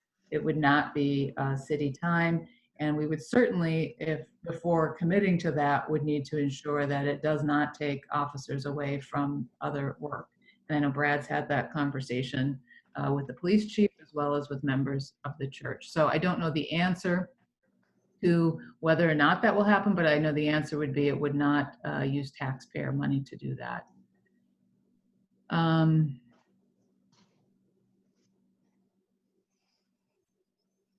You know what, Kendra? Let me just comment on this so that I don't have to try to think about it later on. Because when I heard about that, you know, the city council just increased the number of police officers based upon a study and facts and averages about the number of police officers that are needed to cover, and it was deemed that our community needed to add, and Brad, you would know this better than me, I won't get into the specifics, but we needed to add more police officers because we were putting too much pressure on our resources and the reservists that we have working for the city. And so I think about this and I think, okay, so on every given weekend, when of course police activity is probably most needed, we're going to have to designate now this. It doesn't concern me that the church pays for it, but that's when you looked at the way those calculations were done about our coverage, you know, I wonder if this is ultimately still going to cost the taxpayers money, because now this might change, because that's going to have to be a dedicated use. It's not just occasionally, it's not just for, you know, Corcoran Country Days, it's every Saturday and every Sunday. And Brad, you got any comment on, you know, has there been any discussion about how the city is going to be impacted from this thing, from, again, this resource that we just reallocated based upon need and the number of people? Sure. I think, Chair and members, you're maybe thinking of a general discussion that was talking about averages of officers per capita that just showed that Corcoran was below that typically as compared to the averages. It didn't say that we needed to add 2 officers. It's just their data point for discussion purposes. So as far as the budget's going forward, obviously with our growth, we're averaging probably, 400, 500 more people a year coming forward. So that's going to cause the need for more officers, of course. But regarding impacts from this, the answer is going to be no. If we don't have cops, they're not available to help out. So first and foremost, it's filling the shifts. And then it's really up to voluntary of the police to take a side gig for a couple hours. And it's probably a pretty easy gig for some of them to get some nice overtime pay that we have an event pay line item that they have to pay for. So it'd be up to enough officers to do that. And we have part-time officers that help fill in too, but it would not be at the expense of the city's budget nor police coverage. Okay, thank you. I'm sorry, Kendra, please continue. Well, I think that's fair. I think I've answered, Brad, unless you see something I missed the questions. There were a lot of comments and suggestions, but I think those were the only actual questions. Yes, Mr. Chair, Brad. I'm sorry? If I could talk just about the traffic and such. Lord of Life and also the other church off the interstate in Maple Grove, when they came to us in Maple Grove, they actually hired out private groups to manage that traffic and direct that traffic. Those vehicles had lights, and then the officers that the churches hired did the traffic control, and it was not a burden on the city of Maple Grove at that time. So that might be something that the church can look at instead of using our city police and overburdening them, as Brad said, volunteers, those kind of things. But it was also farmed out to another security agency. I can't remember who it was, but it was not the city of Maple Grove Police. Yeah, and that's correct. Certainly that there are private companies like Asia and a few others, and I'm sure Mr. Shulak has plenty of time he'd want to spend as a reserve out there as well. But didn't mean to take work away from you, Jim. I'll jump in just a couple of quick things, Kendra, just where I can maybe add value. Just for the audience who's there.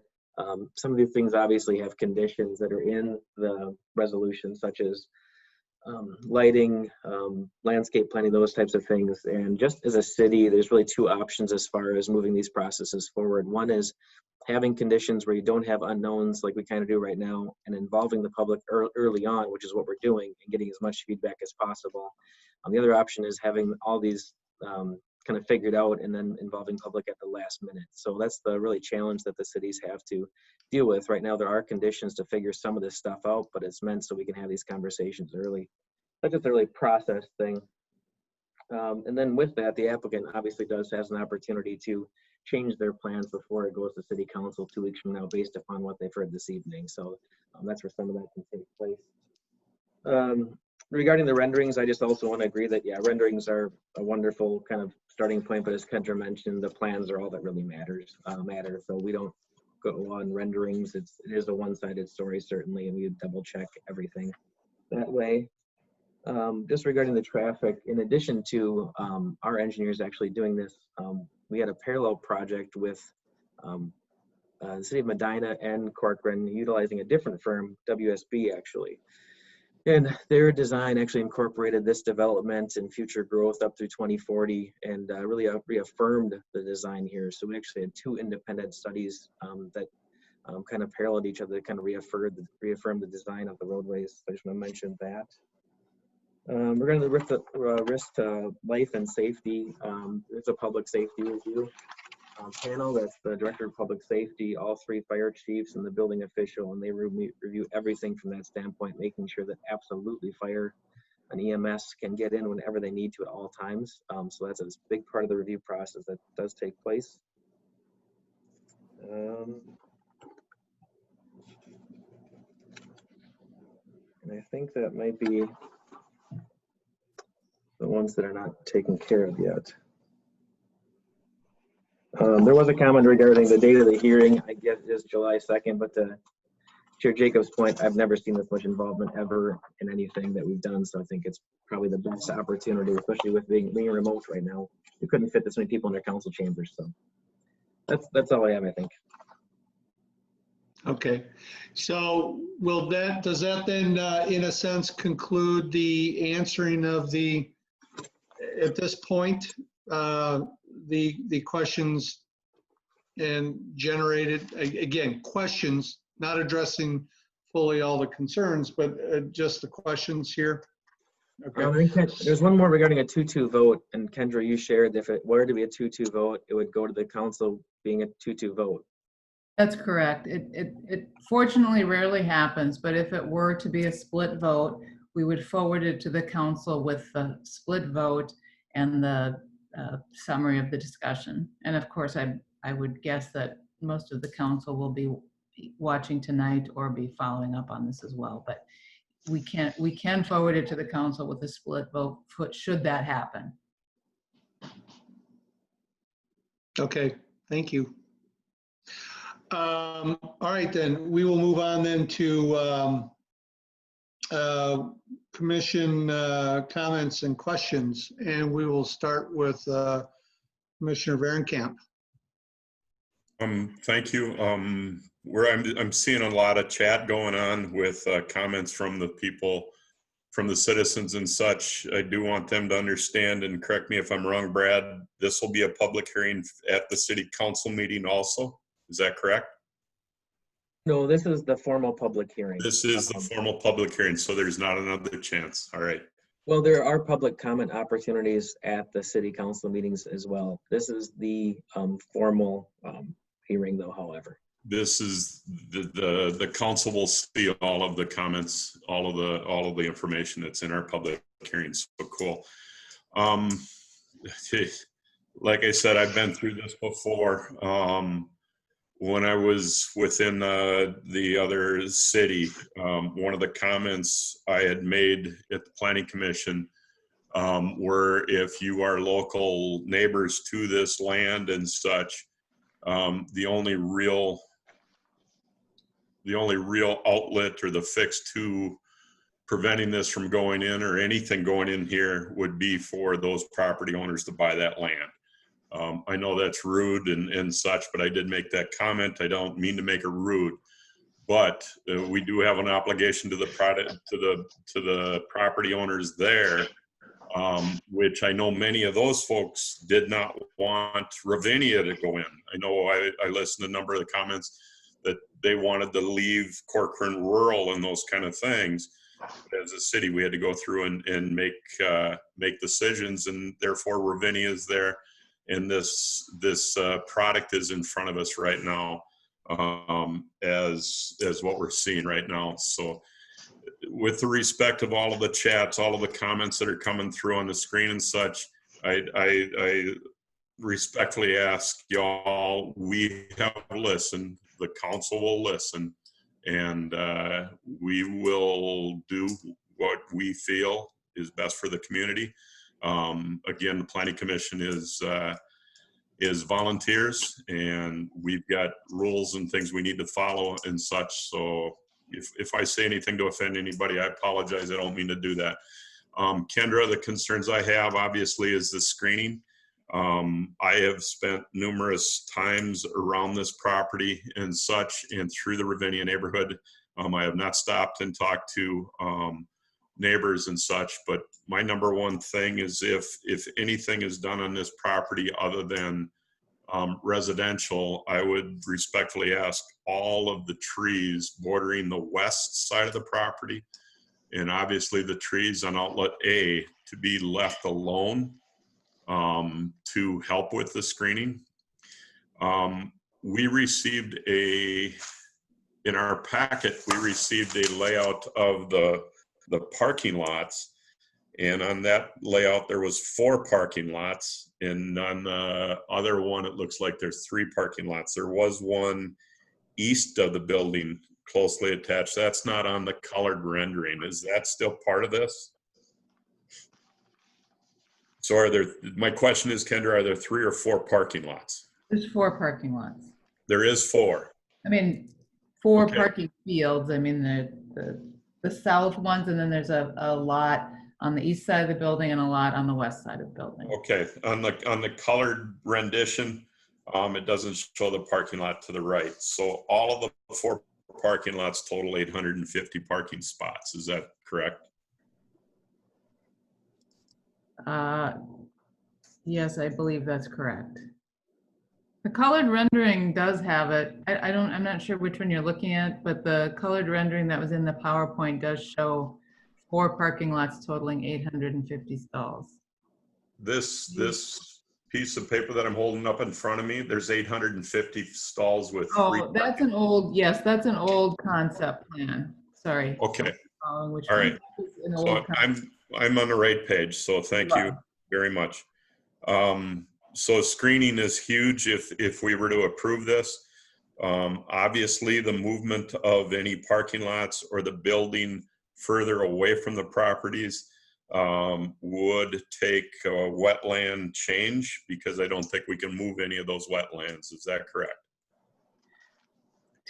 Correct. To fill a wetland requires sequencing. You have to show that you can't avoid the wetland. Yeah. You can't avoid it, then that you've minimized the impact. Okay.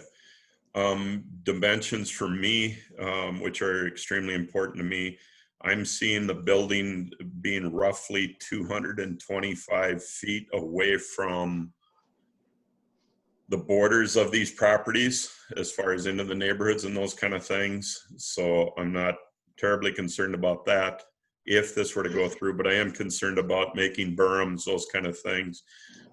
You had mentioned, Kendra, that the road will be there in the future, but it will not be there now, correct?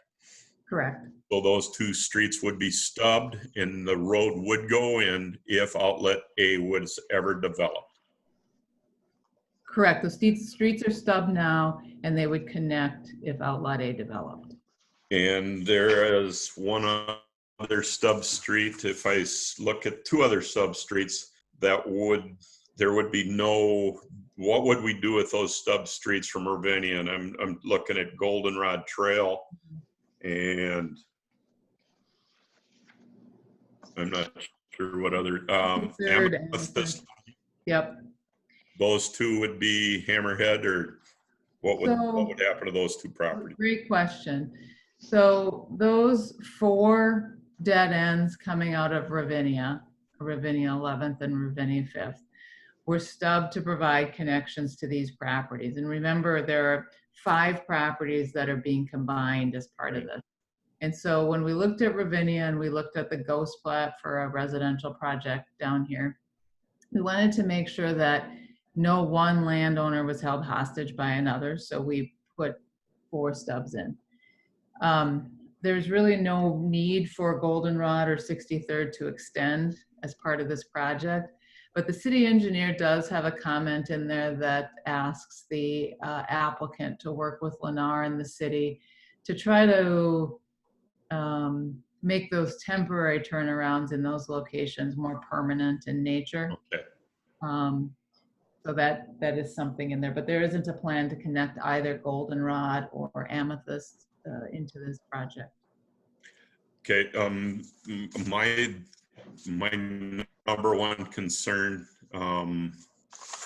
is safety and such. I don't know if reducing the size of the church to the 40 or 50,000 square feet is something that's going to help everybody or ease everybody's mind as far as the traffic concerns during the operations of the church. I don't think we can come up with true times of operations of this church. As I said, my experience with Lord of Life, that it truly impacted our neighborhood, which at that time our neighborhood was 5 to 10 acre parcels across from this property. There was no, how can I say this? No developments around Lord of Life back in the late 1997, 98 when it was started.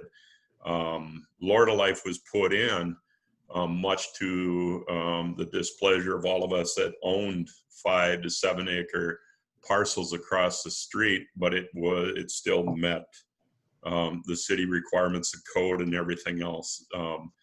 I am truly concerned with our traffic on 101, not because of this property, but because of Ravinia and the properties that are in Maple Grove and such.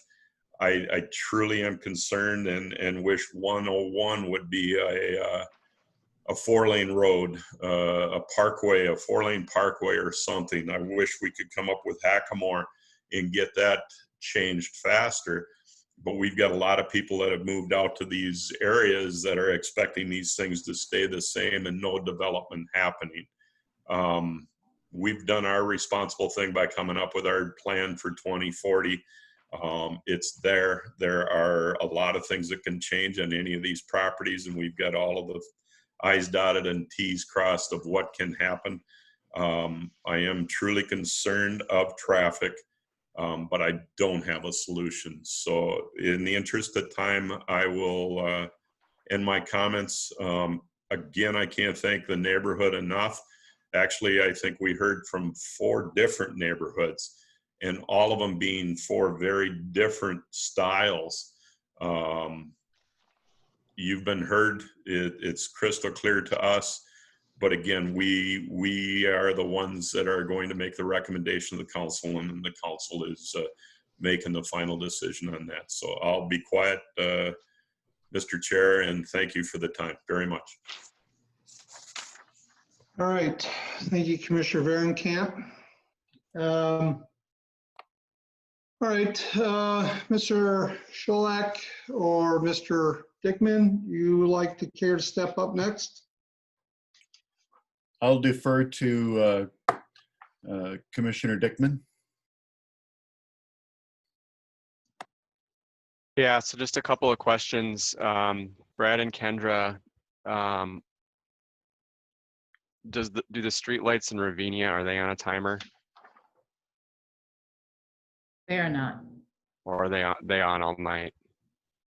I believe they are not on a timer, Brad. If there's streetlights for nighttime, they're on all night.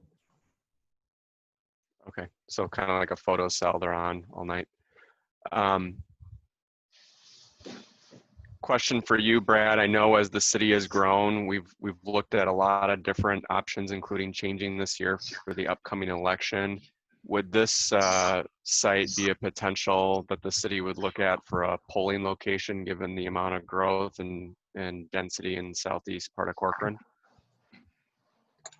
It'd be a future decision. Right now we have sites at City Hall, Hope Community Church, and St. Thomas Church. So we have sufficient precincts for the foreseeable future, I would say. And is it within code or ordinance? I know other large, not as large as this one, but other large churches, say in Maple Grove, have worked either with, in Plymouth, have either worked with Plymouth Metrolink or with the city of Maple Grove for transportation as like a park and ride. Is that an option within the Corcoran City Code, or would that be something that would need to be addressed for folks that are kind of bedroom commuting? It's something we really don't address really with our comprehensive plan at this point. There is the Maple Grove Transit Center just east of County Road 30 there, of course. And we don't have any plans for any kind of park and ride facilities at this point. It's something we've begun conversations. We're surrounded by opt-outs that aren't really Met Council as far as Metro Transit. Plymouth has Plymouth Metro Link. Maple Grove has Maple Grove Transit, although they're staffed by Metro Transit bus drivers, so it's a little odd. So it's just a future conversation we're just dabbling with. Okay. Another question, did we engage any, and I know this had come up past and I was not on the commission at this time, but when we went through the solar garden phase of Corcoran, and we did have I guess an independent realtor look at impact of for the Greenfield residents. Did we do anything with that related to this on what the impact would be from a real estate perspective on the neighbors? No, and Kendra, you might be best at addressing that question. We did not. We don't typically do that on projects. The solar garden we did, which showed there was no impact. I did look with the American Planning Association and a few other sources to try to find any studies. The only study I actually found that was a vetted study was an older study from 1996 saying that property values actually increase next to megachurches, but I don't really think the study was valuable. So I think it would be challenging to do a market study with an independent person. I don't know that there's a lot of data, but we did not, and we don't typically do that. Got it. And then just to follow up with the lighting piece, I know in other municipalities, whether it's on timer, there's other things that can be done around low wattage or lumens or low LED lighting. Is that part of the proposal, or is that as long as it's within code for a parking lot this size? Yeah, we are looking at it for the code, which has a maximum foot candle, so we don't have spillover light, and it has a 90% cutoff, so you don't have glare from the fixture itself. Certainly, I think that's something that we could look at in terms of the type of light itself could be part of the discussion. And I would just add, as far as we can work with the applicant, but also public safety regarding limited nighttime lighting. From a public safety standpoint, it's actually nice to have some lighting around, but whether there's a possibility to have limited nighttime lighting, that's something we could work out with the applicant between now and the council meeting. Sure. My other question, especially as we're talking conditional use, I know we've talked a lot about Wednesdays, Saturdays, Sundays from a service and confirmation standpoint. I guess my question is and maybe this is more to the applicant, and I don't know the exact answer, but are we also talking about things like Bible study, Cub Scouts, Boy Scouts, Girl Scouts, Awana, all these other type of community type events that are going to be driving traffic more than 2.5 days a week, you know, with a building that size? I know a lot of churches have other types of events or gatherings that are part of the community. So I wanted to get a sense for that. My second question for the applicant is, obviously what was mentioned is that we're currently in Wayzata High School right now, which I would dub a community college. It's bigger than St. Olaf from an enrollment standpoint, just as we're talking numbers. But what type of traffic ingress, egress are they doing? Are they contracting with the city of Plymouth? I know we've mentioned volunteers, but are there other things where they're having events more than weekend for service? If it's okay, that might be a good question for the applicant, Mr. Chair. If she is still on, if she would like to answer that, that'd be great. I'm on. I can't start my video, which is totally fine. If you can, here we go. Yeah, those are great questions. Yeah, so Stephanie, okay, good. I didn't know if I had to repeat it or not, so go ahead. Well, and I think I understand, and if you need to re-ask, please feel free to. You know, our buildings generally aren't conducive to other events outside of what we do on the weekend and then the Wednesday night. So we don't hold Bible studies. We don't have a school. We don't have the BSF or the Boy Scouts or the Girl Scouts. Those are things that we don't do. And so we are generally very quiet throughout the week. And then the weekends, you know, there's usually a concentrated 3 times in a weekend that we will have traffic moving in and out of our site. You said 3 times. And then can you talk just a little bit about the size of the size of Wayzata and what you guys are seeing? I know it's a I think you called it a mobile site, what that looks like for participants, and then how that traffic is handled. Are you asking the attendance, like the average attendance on the weekends right now? Yes, at Wayzata, correct. Yes. Okay. Currently right now we have services at 9 and 11 on Sundays. Well, I shouldn't say currently, we're not gathering right now, but typically outside of COVID, we have services at 9 and 11, and on average with kids included, which I said is about 30% of our attenders, we average about 1,000 attenders between the 2 services. Okay, and if we do a 2 to 3x, as you mentioned, for the first year of a permanent site, that could be 3,000 plus. There's more services offered than just there are more services that are offered, yes, and that is part of the reason why it does increase. Okay. I think the last thing nothing more from me on that, Stephanie, thanks. I think just my last comment, just because I know that public safety and traffic has been brought up, my frame of reference, having lived out in the area for a while and grown up in Greenfield, is that the city of Medina plus the Hennepin County, it took them 10 years from 2008 until the completion in 2018 to fix the interchange at 116 and Highway 55, right where the KC station and McDonald's is.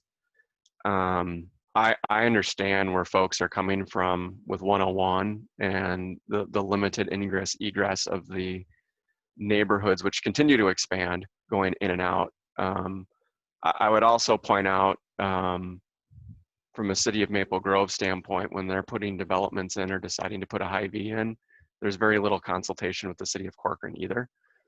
That doesn't mean that that's how we think about things from a commission, staff, or council, but cities kind of make up their own decisions when it comes to what's within the city limits. I think it's actually noble that we're trying to meet with Medina and work out what the traffic concerns should be on with Hackamore, but my concerns lie more with Hennepin County and 101 just not being adequate today, and the site of this plus Tavera plus additional development all along Hackamore, and what that will lead to for traffic, even on a weekend during the morning, turning on to 101. My last comment, Brad, just a procedural thing, is probably just need to figure out what we should do with the chat function. I think it's probably something we could look at, especially during presentations, but there's a reason we have a public comment period.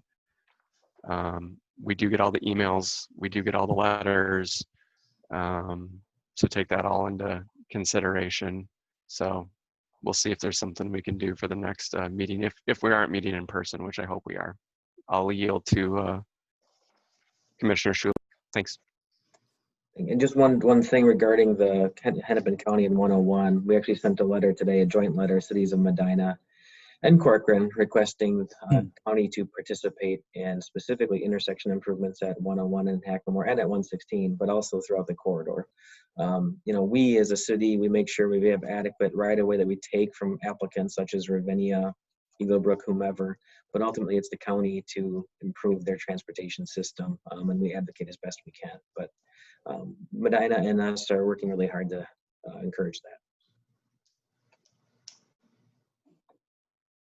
Brad, the scariest thing about your comment is kind of what we've experienced with the 10 and 50 realignment, when the county just flat out told us they weren't interested in any of those projects right now.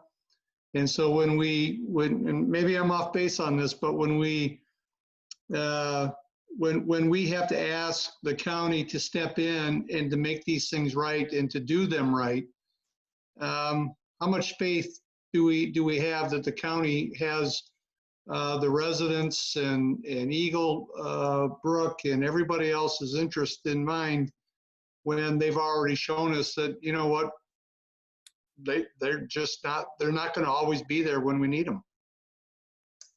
Well, I think part of it's, chair members, a perception issue, and there's a limited pot of money. For Corcoran, we control our own destiny, and a couple of comments have certainly been made about how long it's been taking to get improvements on Hackamore. And that's really been intentional, because the additional development is causing the issues. So we've been waiting for additional development to pay its way, to not raise our taxes, to have development pay for this. So that's been the reason it's taken so long, specifically. Regarding the county in Corcoran, County Road 101 feels really, really busy. If you drive throughout Hennepin County, it's not that busy of a road. So when they do their traffic counts and everything else, I think they just overlaid, the road again too. So it feels really, really busy for us, but they put this in the data sheets, and where the money goes, the money goes. I know they're cutting back things. The gas tax is significant, and lots of less people are driving right now. So they're even cutting back on some of the funding sources. But who knows if extra bonding money, when it comes in, contact your county commissioner and advocate as best you can. Mr. Chair. Fair enough. Yes, sir. Just quick on a timeline. When I had moved into Maple Grove in 1987, County Road 10 or Bass Lake Road was supposed to be a 4-lane road out to 101 in 1990. It didn't happen until 1998. So just FYI, while our state and county folks have reasons they don't do those things, it takes a tremendous amount of time. Again, that's why I'm so concerned about this safety side. I'm sorry, but I had to jump in on that timeline on roads, which is very frustrating. Very good input. Thank you very much. Okay, Mr. Scholak. I'm up. The thought that keeps coming to my mind is the number 1,000. 1,000 of our citizens, of our residents, have spoken out against this project. 1,000. Now, if our population has grown from 6,100 10 years ago to maybe 7,000 now, not sure. We're talking about 15% of the residents voting against this with their petition. If we were to expand that petition out to the rest of Corcoran and say, well, is this in any way going to affect you? I would guess that number would be higher. These are 1,000 of our residents, of our neighbors. Many of them are new neighbors in that area, and they're speaking from their hearts. Some of them have not even been there a year or two yet. 1,000 people are asking us not to do this. Personally, I have concerns about traffic. I have concerns about trees and screening, of encroaching on the already there residents and their properties, whether that encroachment is noise or light or snowplows or whatever. And I have to agree too that safety is a great concern for a project like this. In my mind, this is not a good fit for that site. In the packet that we received, we received our instructions for this, and if the site plan, if they meet the standards for the site plan, the city must approve the site plan. If they meet the conditions for the CUP, we must approve the CUP. If the applicant has met the preliminary plat ordinances, we must approve that plat. There's no leeway in there for us to have a difference of opinion. And then under the CUP instructions on page 7, there are 7 different standards that they have to meet. And presumably, obviously, however you want to describe it, they have met those. And so we have no recourse. We are to vote yes, because they have met those standards.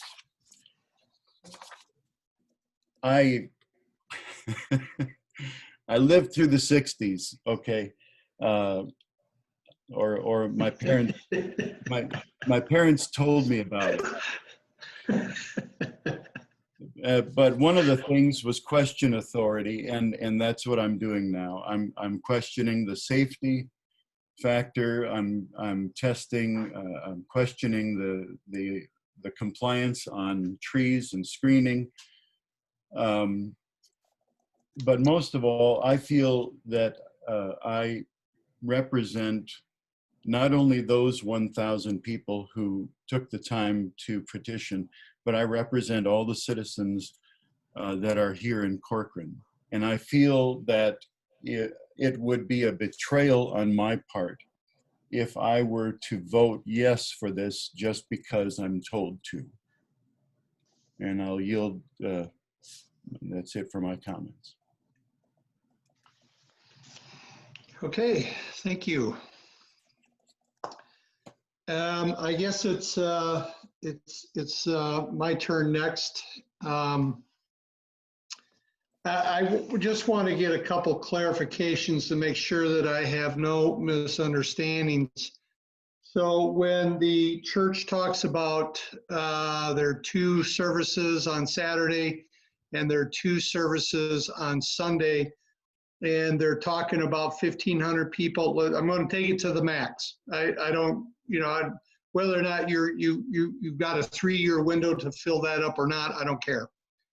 So are they saying then that there's 3,000 people on Saturday and 3,000 people on Sunday, and then approximately 1,700 cars Saturday and 1,700 cars on Sunday? Is that the way I'm reading why they're building it for this size with those amenities? Maybe Stephanie can answer that question. Can try, yes. I'd be happy to. I would say that the 1,500 seat auditorium is built, yes, for foreseeable growth, but we do not have 1,500 or 3,000 people on a Saturday or a Sunday that come on an average weekend, I would say. Okay, and so Stephanie, when people look and they have concerns about this parking lot being 2.3 times the normal size. Now you're telling us that, well, we're not going to have 3,000 people a day and we're not going to have 17 cars. So does the church have any latitude to downsize either the church and or the parking lot? I don't know if I can actually answer that question. I mean, could say yes, or I could say no. I mean, I think a lot of the numbers that we have are based on our own studies that we've done.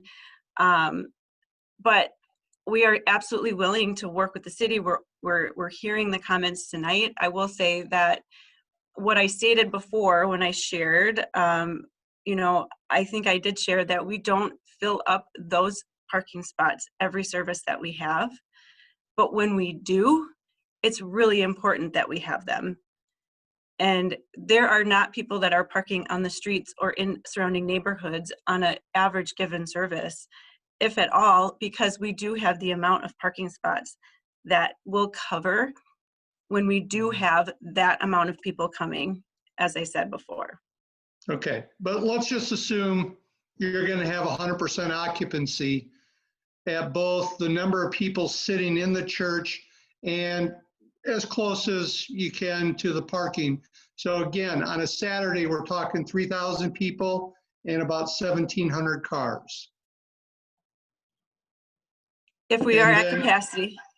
Okay, because when you talk when you said, well, you know, we're in Wayzata, and we find, based on your own studies, that, you know, a year afterwards, we're finding that we've increased our population by 2 to 3 times. I think that was the way you framed it. So we could anticipate then that the church is going to have, you know, it's going to have a desirability that reaching your 3,000 people a day is probably a reality, and therefore close to 1,700 cars a day. So if I could just say, I don't think it is a reality, partly because 30%, even at this point, are children who don't drive cars. And so these are families also that are coming together. Maybe I confused you. Well, no, but I mean, if they don't drive cars, how do they get there?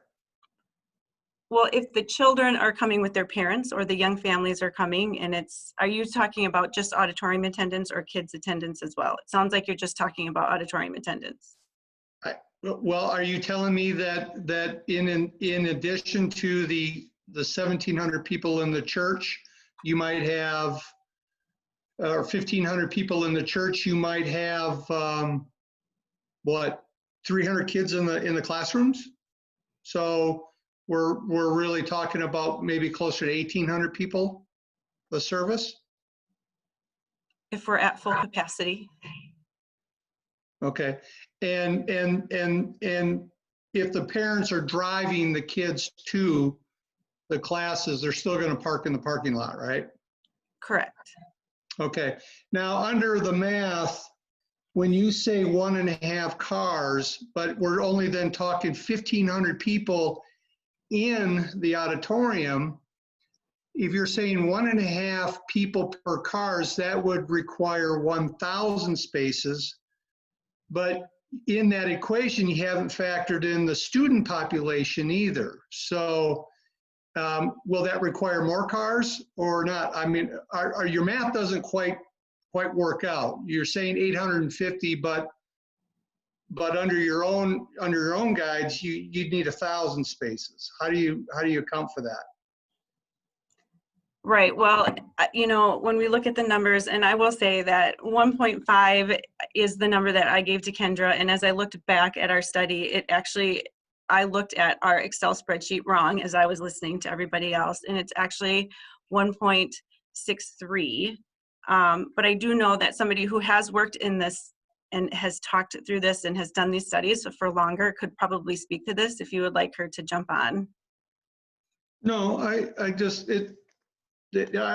trying to understand a little bit more.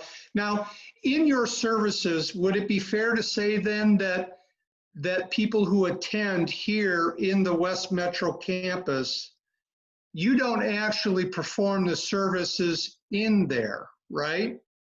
would you, because they're all being done in Lino Lakes, is there situations where that would not be the case? Would you say, for instance, bring that, because I've looked at your website and it looks like you have certain services at almost all your facilities. And so my question is, if it's mobile in the sense that, you know, we're going to hold the live version of the service in the West Metro campus, would that have the potential to actually bring in more cars and people than what the facility is rated for?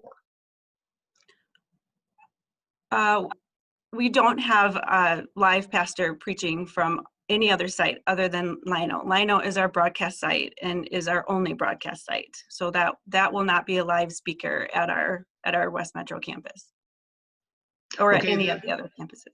Okay, so when I look at the other pictures of your other facilities and I see you have some sort of music band. Correct. But they're playing at those facilities. What is that? Help me understand what that is. Sure. So each of our campuses, each of our locations, they do have their own live services when it comes to the band. The band is live at each of our services. But Lino Lakes is our broadcast facility, and so we have a live speaker at Lino Lakes only, and it's broadcast simulcast, I would say, out to all the rest of our campuses. Okay. All right, great. Thank you. You're welcome.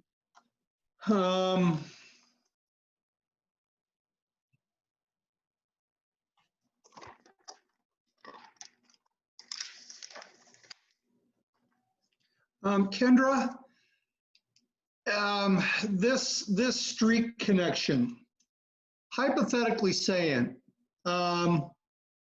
if the church were to decide not to create an outlot, or even if they created the outlot, but let's just say there were some comments that maybe they make some playground or something out of it. If the church were to decide to just leave that corner untouched, would that connection have to be made between Larkspur and Lupine? No, the report notes that street connection, the right-of-way needs to be there because of the infrastructure in the street. There will be utilities, sewer and water. But that street doesn't need to be built unless and until Outlot A develops. Okay, but let's assume they put it in a nature conservancy and they'll never build on it. Well, if they never built on it and no one ever needed to get there, that's exactly what I'm asking. Could that road be basically then eliminated? You wouldn't have to put it through and you wouldn't have Outlot A for future residential development. Sure, if they wanted to do that. Okay. I just wanted to. Mr. Gerard would add that could potentially be a city decision, however, in the future, because you might want that connection instead of those kind of hammerheads and cul-de-sacs that don't really work really well. So the city could choose to do something in the future at some Star Trek year. So I just would want to not say never to anything. That's a future decision at some point. Okay. All right. Very good. Mr. Chair. Yes, sir. Just again, the question, I brought that up. That is a right of way. Sewer and water is going to go there. So that is a city right of way, whether a road would be built there or not. So thank you. Okay. Mr. Nichols, it sounds like he did kind of some of the same research I did here on other Eagle Brook sites, and I was noticing a lot of the same things he was. Some of them are located in heavy commercial. Some of them have residential, but they might be across a major street.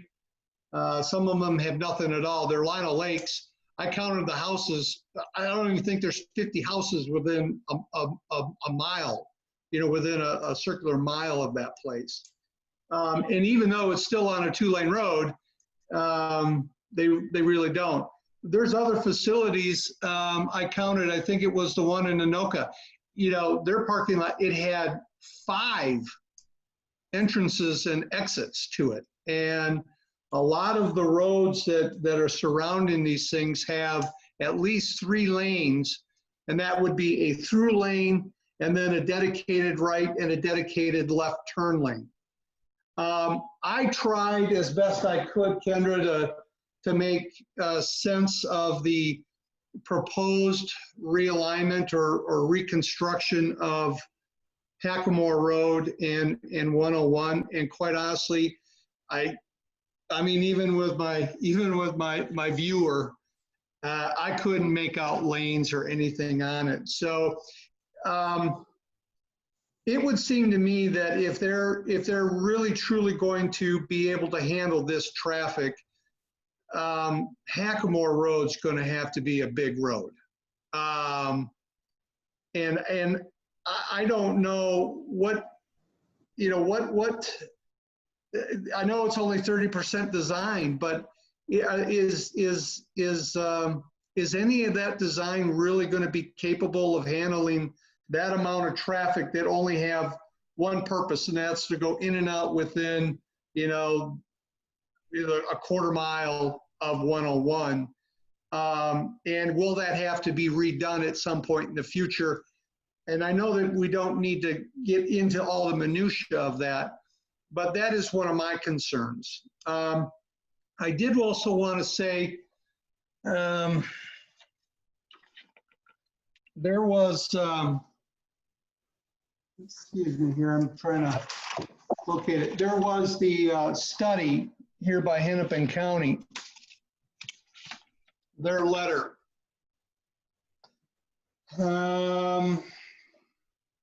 Dated June 18th, and down on the first page of that, and this is from Carla Stuvey. And on the 3rd paragraph, she says, to ensure traffic impacts to County Road 101 will be limited to weekend hours, the access will need to incorporate a barricade, for example, a chain, a gate, etc., to be opened only during weekend services. Now, I saw that and I just like, okay, what's the reality of that? I mean, this facility sounds like it's certainly going to be open more. You know, they got the Wednesday service, I assume, or church or schooling activities. And so if, you know, if that's not going to be opened on the weekend, of course, any other traffic then is going to have to be diverted right to Hackamore again. What do you make of that statement from the county, and how realistic is that going to work? I'd say it's very realistic. That was the approval that actually had to fight for to get that extra access. The county actually really demanded no access on the County Road 101 whatsoever. So at the staff level, we fought to get an access to alleviate some of the pressure on Hackamore Road, which they acquiesced to only on the weekends, which is really only the time that's needed. So it's a very real requirement that Eaglebrook has to abide by, and they intend to do so. But that was the county wanted 0 access on 101 at all. Okay, but now it sounds like they're supportive of it only because they're going to lock the gate. Correct. Monday through Friday. Correct. Okay. Does that need to be in the resolution at all, or is that just covered through under one of the statements that they have to abide by the county's recommendations and things like that? I mean, I didn't see it in the report, and if I didn't pick it up here, I never would have known about it. So I just thought that that was an important traffic consideration, but it, you know, the only place you really see it is in this letter. And I just didn't quite understand it myself, but okay. And Kendra, is that incorporated in one of the conditions? It is. The engineer's memo? Correct. You must comply with the city engineer's memo and the county engineer's memo. which is in the preliminary plat conditions 3 and 4. Okay. To talk about the lighting then real quick, Kendra, is under our conditional use in a residential district for churches or any of the other conditional uses, is there a requirement to the height of those lights? I mean, a commercial pole would be what, 20 feet tall, 25, 30 feet? 30 feet is the maximum height. The height cannot exceed 30 feet or the roof line of the principal building, whichever is less. Okay, so if they have 30-foot light poles, and is there requirements about how many there have to be, how far apart they have to be, how much illumination? It sounded to me like in an earlier discussion here, and I think it was from Dean or maybe from Commissioner Dickman, that there's a possibility that they could turn these off just to a minimum. So we have maximum standards that they can't exceed. We don't have a minimum lighting that they have to provide on the site. We want lighting for public safety, but we don't have minimum light standards. You do occasionally see that in light ordinances.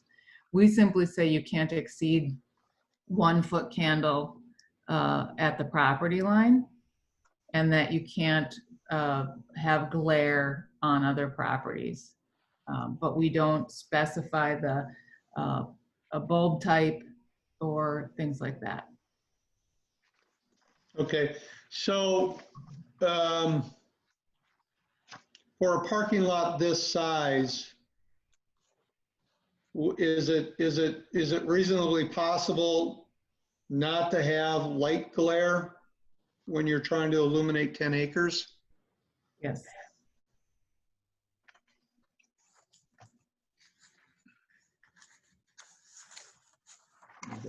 Doesn't mean you need the light, but glare again is making sure that the fixture has a cutoff, so it doesn't have a bulb dropping down that's going to blow out. It's stuck up in the fixture, so It's direct. more like a box light or something that only allows the light to go down.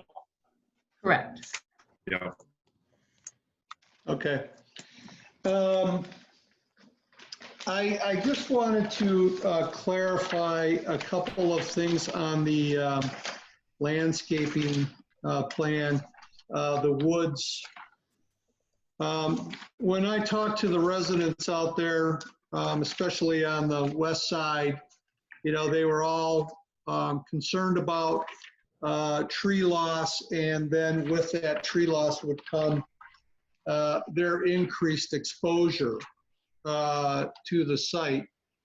So I assume, for instance, when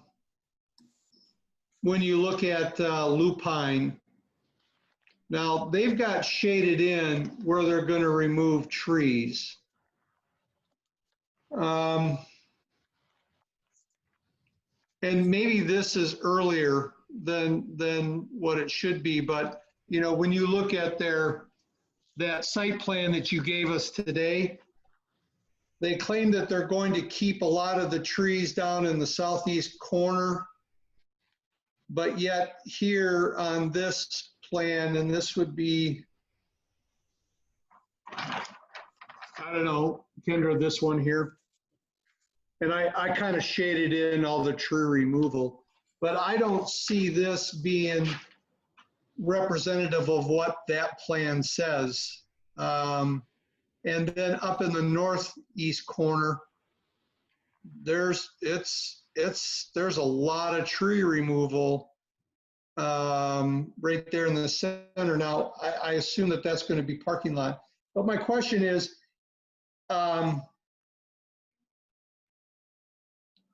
when we're talking about the perimeter trees, specifically to the west side, there's a lot of tree cover that is on the Ravinia or the homeowner's side of the fence or the property line. Is there any assurances that is not going to be damaged or removed through development of this this site?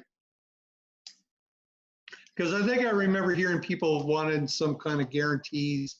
I know that they've asked to keep the trees up in the outlot A, and being that it doesn't look like it's shaded up there, I would assume all those trees are going to be, at this point in time, going to be saved. Is that correct? Am I reading this right? I believe. Okay. Yeah, I believe you're reading it correctly, that is their tree preservation plan. The large area of trees on the north side of Goldenrod was part of a deal that Lennar and Hoagland made. That is a buildable lot, so certainly that lot, there likely would be tree removal if that lot were developed, but they cannot go onto other people's property and remove trees. Mm-hmm. Okay. All right.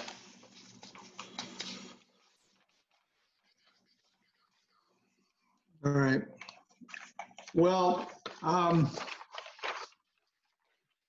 there's a couple of things that I guess when I look at this, if I'm going to find things that I would recommend to the city council that be done, I have a few. Some of these have been echoed by the residents and whatnot. One of them, though, is a little bit different, and that is the snow storage. If they're going to do the proper screening for headlights, around the parking areas, and those have to be 3 feet. There's a lot of snow storage, and I think you commented on that there's some challenges. I don't think there's probably any problem, but have you ever seen where the recommendation or the requirement would be complete snow removal? Off-site. In other words, listen, we all see what Target looks like, during the winter. It's an ugly, ugly mess, and it picks up all the garbage and everything else. But what if the requirement is, well, since you have such limited maybe areas to put that snow, periodically at a point when it makes sense, you got to just come in with some dump trucks and you got to remove it off-site and dispose of it elsewhere. I wouldn't say that doesn't happen. I mean, obviously in urban areas that happens all the time. I can't think of a 27-acre site where that happened, but I do think it's important that we evaluate the snow storage in a way that protects the landscaping. And so I think the snow storage plan as drafted is probably not the snow storage plan that needs to be done. Okay. I would also agree with many of the folks that have commented that the screening around those parking lots and the neighbors within Ravinia could definitely be stepped up a little bit. The issue of music, now I think it was said to us that they're not going to have any music, but it sounds like there's music in the hall, and hopefully that it keeps within the hall. But I wonder if some of the complaints that maybe or concerns have been put out there is because the music is emanating from the hall through the building, and since the building is,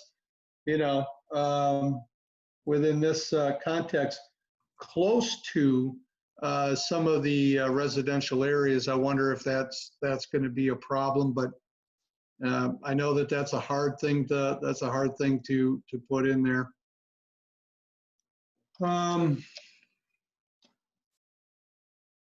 I think right now, that's all I have. Why don't we go through the commission members one more time? Is there anybody that has any other questions or comments?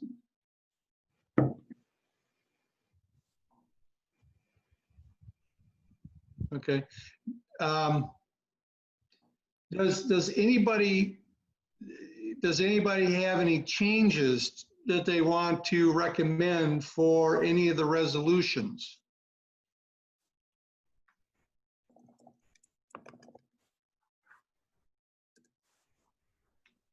Okay. All right. Well, there's two specific resolutions in front of us. One is for the site plan and conditional use permit. The other is for the preliminary plat.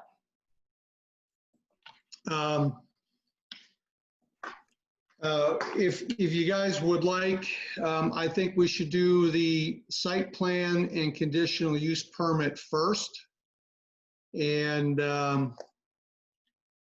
being that nobody has any specific things that they want to add to it, I suppose we could go, you guys want to discuss this openly amongst us about how we're going to vote and why we're going to vote that way, or should we just take a vote?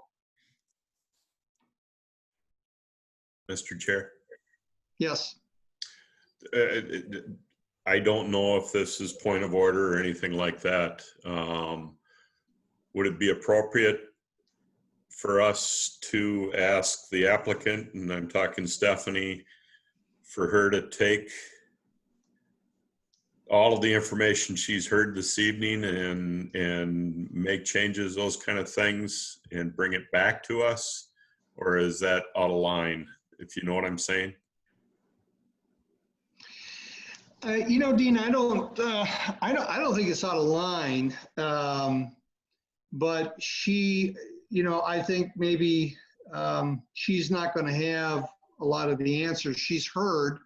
And if she's taken good notes and whatnot, and I'm sure with continuing discussions between staff, the community at large and whatnot, all these comments and concerns will get to them. And they'll have to address it before the next city council meeting. So I think in the interest of time right now, it's 10 minutes to 12. So I think, I'm ready to, go ahead and take a vote. And I'm interested to see where we all are on this stuff. So.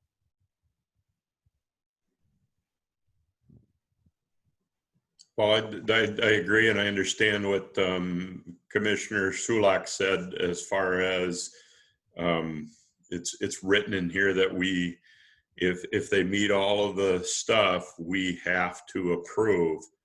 The thing that sticks in my craw is the safety. I'm not one to do the build it and they will come kind of deal.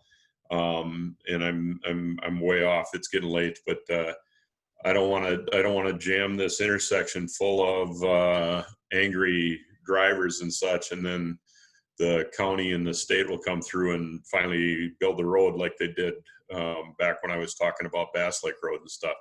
The safety thing sticks in my craw, and it's hard for me to vote yay on this.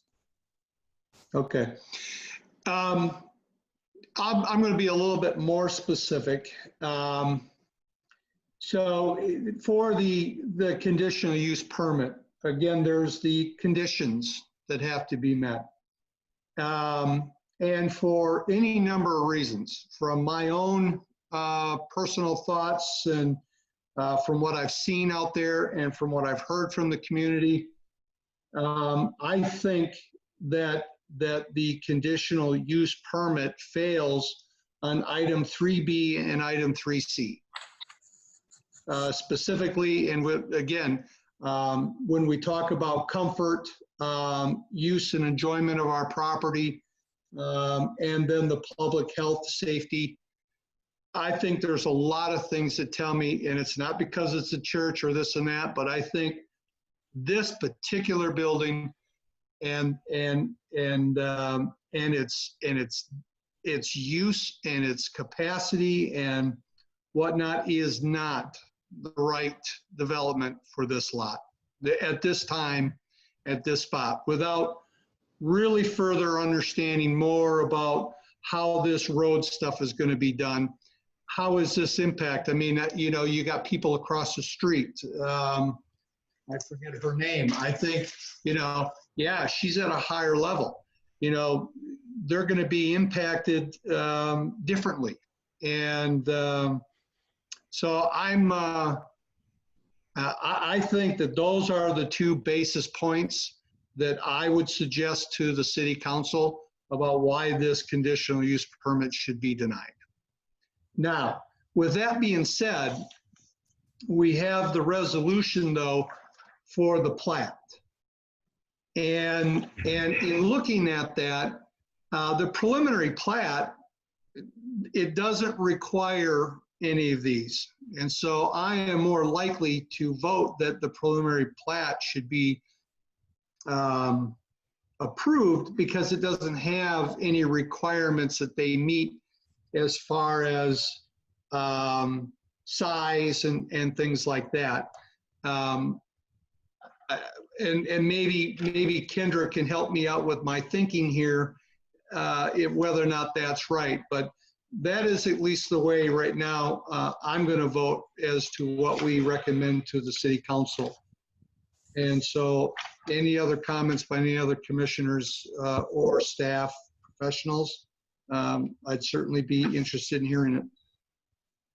Mr. Chair, you certainly could make a motion and vote to recommend approval of the preliminary plat, which again, it absolutely meets the standards in the ordinance. So your duty as a commissioner would be to review that and recommend approval of that.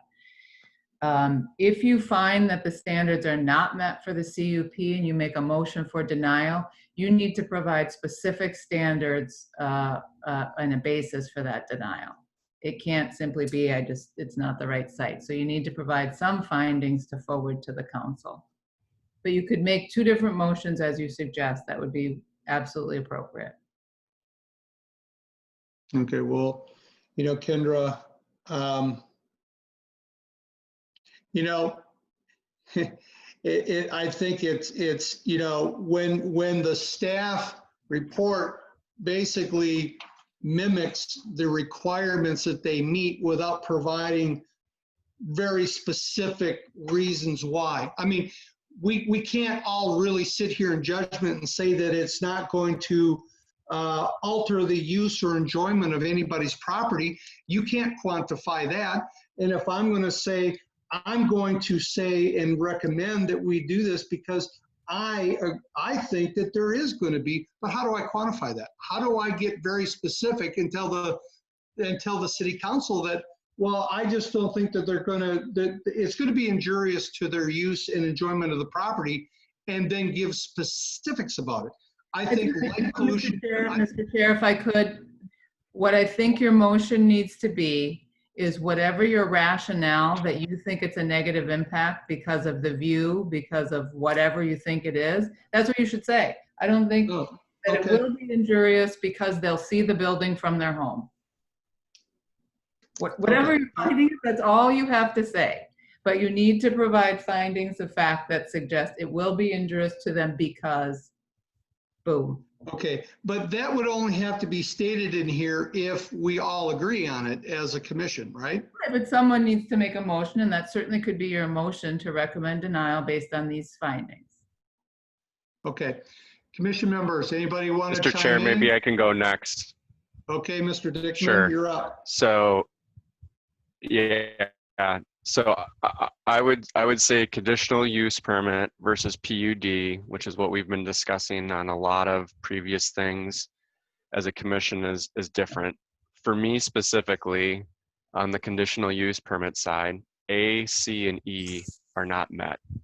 So specifically with A, I don't feel that this building, and I'm going to use this building, not church, this building does not fit the size of the neighborhood. I think there was a good point made around 50,000 square feet is what we have for an industrial piece. I just don't see how something this size fits in with the neighborhood. So whether that's a church or not, if this was brought up for something this size in a RSF2, I don't feel like that fits. Under C, which is hinders enjoyments of adjacent properties, even with the buffer, I have noise concerns, not just from the services themselves, but clearly you're going to have significant construction noises, site change, house destruction, all of these things where we still have lots that are available over the course of 2+ years, at least 18 months, that I think definitely hinders enjoyment of being out of my backyard. And in addition to that, I think having a site where there's 800 cars coming in and out with headlights and people looking into my house, that hinders enjoyment. I felt the same way about the solar garden, and that's a separate issue, but that's definitely an adjacency piece. And we can control in Corcoran. For E, I'm firmly of the belief that we do not have adequate services today from a road standpoint on Hackamore and on 101 to help the developments that we have, plus what we have going forward with Tavera, plus the open lot that we have on Hack. We want to get into this position where we said, well, we proved all this and now we don't have adequate roads and services. We already had to work with Hennepin County for something that they didn't want, which is to have another ingress egress off of County Road 101.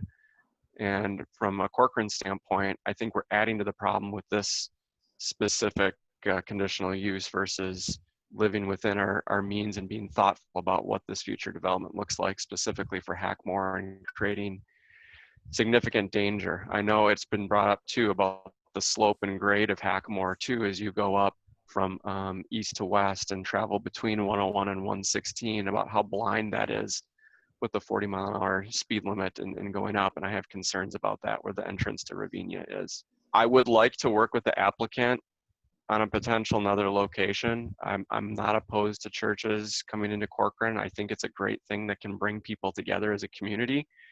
Shoehorning this into this location does not feel appropriate, and I would say that whether that's a church or not.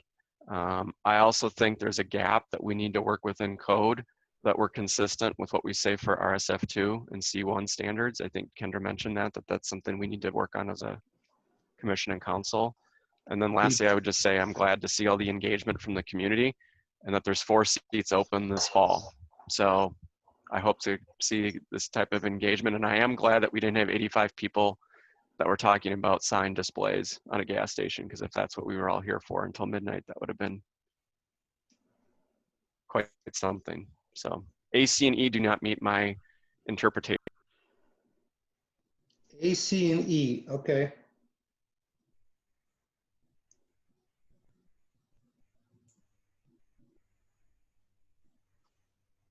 Okay, Commissioner Varenkamp, any thoughts on this? Commissioner Dickman has summarized a lot of this for me. Thank you. Okay, and Commissioner Schulak?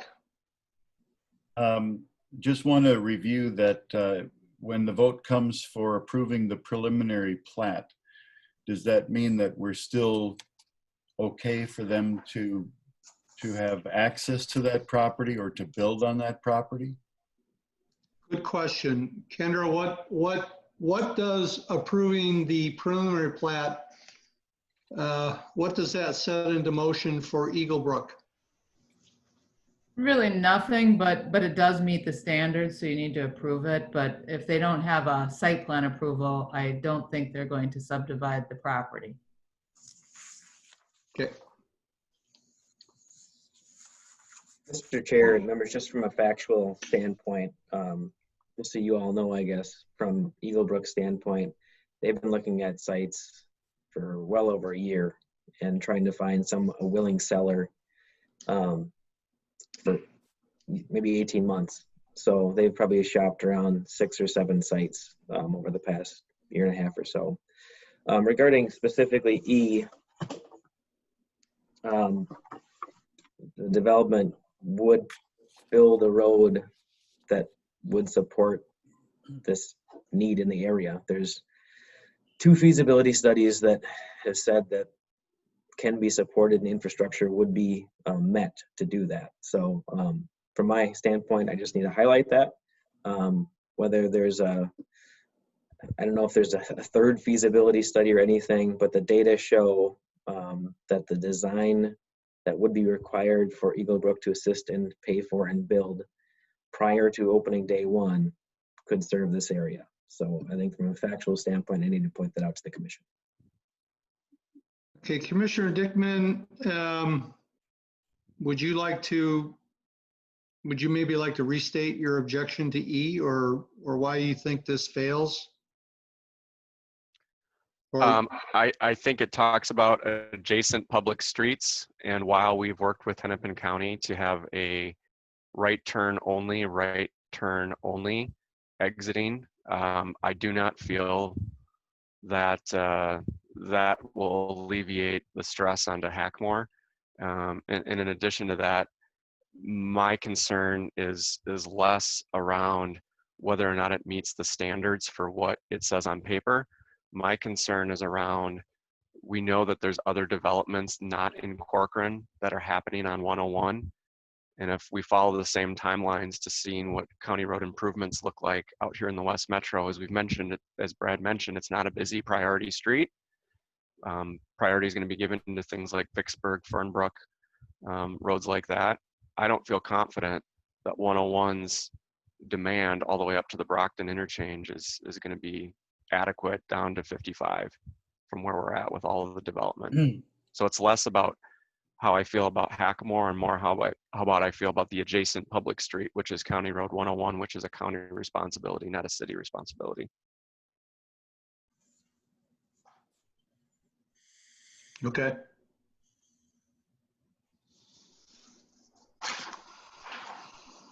So just to be clear, so you disagree with the county engineer's position?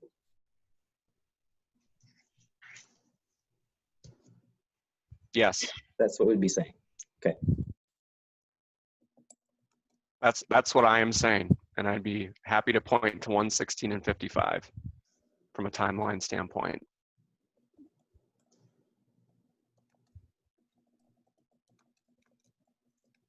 So I'm just writing here.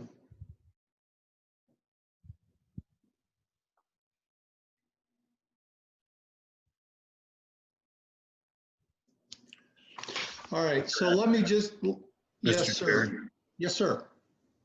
If I can ask Brad a question. Brad, you'd stated that this church has been looking at property within Corcoran.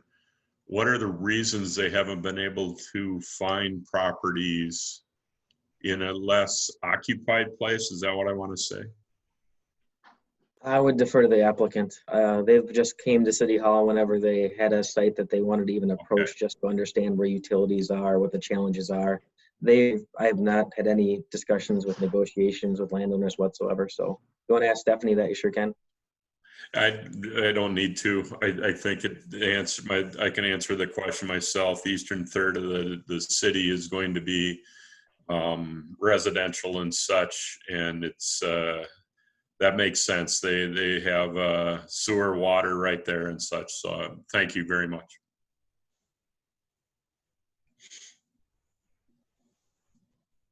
Okay. All right, so I want to just kind of get this, keep this moving. So if we're going to say we think that this fails on requirement or standard A, we're going to say that the building is too large for the area. Doesn't fit the neighborhood. Okay. All right, too large for neighborhood. Okay. Now I put out there B, and basically to say that I don't think that there's any empirical data to suggest that it wouldn't impact public health, safety, morals, and comfort in the community. You guys comfortable with that? I don't know if that's going to meet mustard for the city council or for staff, but Anybody got any, sure, should we leave it out? Anybody got any thoughts? I'd leave that out. Okay, but Yes. what I'm saying there is we've talked about public safety. You talked about it, Dean. Yeah, I So did. if we think that the roads are going to provide, you know, a safety hazard That's to true. the public, you have to include it. No, I wasn't reading the whole thing, so I agree. Never mind. Okay, so I think when we talk about public safety, we're really talking about traffic, and we're talking about, you know, whether it's on at the intersection, Hackamore 101, and or going through surrounding residential communities. It's everywhere there. There's the potential that it'll have a negative impact. Is that what we're saying? In the case of this kind of facility, yes. If they were to come, or another developer were to come with this corner platted with houses and such, I'm assuming somewhere between 70 and 90 units could go in there, which would add 700 to 900 trips a day to that corner instead of the high intensity stuff in a church. So yeah, I agree. Okay. All right. And so then on 3C, we believe that there is injuries to the use and enjoyment of other property in the immediate vicinity, and those would include but not limited strictly to increased noise, light pollution, site variances or whatnot, and potentially decreases in market value for adjacent properties. Would that be fair to say? I would agree with that. Market value would be hard. I think that's subjective, and usually it relates to the market side of things and where we're at. But I think many of those other things are covered with that, Mr. Chair. Okay. Mr. Chair, if I can just jump in there, just if they meet our light standards, I'm not sure how we can say they're having light pollution. If they're meeting our noise guidelines, I don't know how we can meet noise issues, and they're not requesting any site variances from setbacks or anything else. So I just Well, again, I think that comes down to the idea of how many lights are they going to be, how many lights are they going to put in, and how many lights would they turn off at night? I am one of those guys that happens to be very sensitive to light pollution, for lack of a better word, whether it comes from my neighbor's barn. I mean, I have one light on my barn, and I know my neighbor complains about it. You know, so then it'd be better off. You'd be But better off. my only point is, I don't think that it's an issue of, I think it's an issue of there's just light, and there would be more light than what you would find in a residential development, potentially. I don't know if that's true at all. So what I would say, again, what Kendra talked about at the beginning, either you have to add conditions to mitigate the concerns you have. So if you want to deny this, you can, if one of these 7 are not met, you can recommend denial, is my understanding. However, you could alter condition 8 to say lighting to be minimal at nighttime and a pole every 400 yards if you feel it's an effect, but to say that if they meet our standards in lighting, that's a reason to deny it, I just don't. I mean, my job as the city administrator is also to protect the city, and I can't, in good conscience, let you add, if they meet lighting standards, that's a reason to deny them.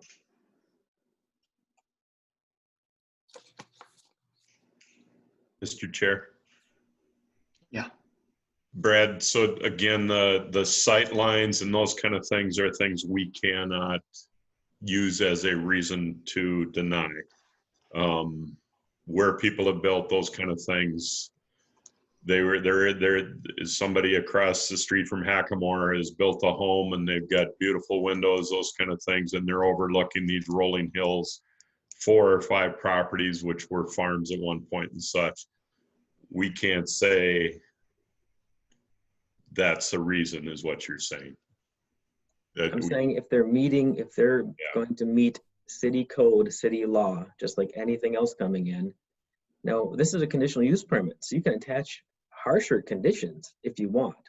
So I'm not saying you couldn't attach any amount of conditions regarding lighting, landscaping, anything to mitigate those problems. But to say we're going to deny you because you're willing to meet our code, it creates an issue. That creates a significant issue. Got so this is where it comes down to enhancing conditions to meet and mitigate your concerns. So lighting, for example, enhanced landscaping. But that's it. That's condition 12. I think that's already recommended. Listen, if it's just coming to light, I mean, there are many issues here, I think, that everybody can point to as to why we think that this is not the best use, or that this is going to fail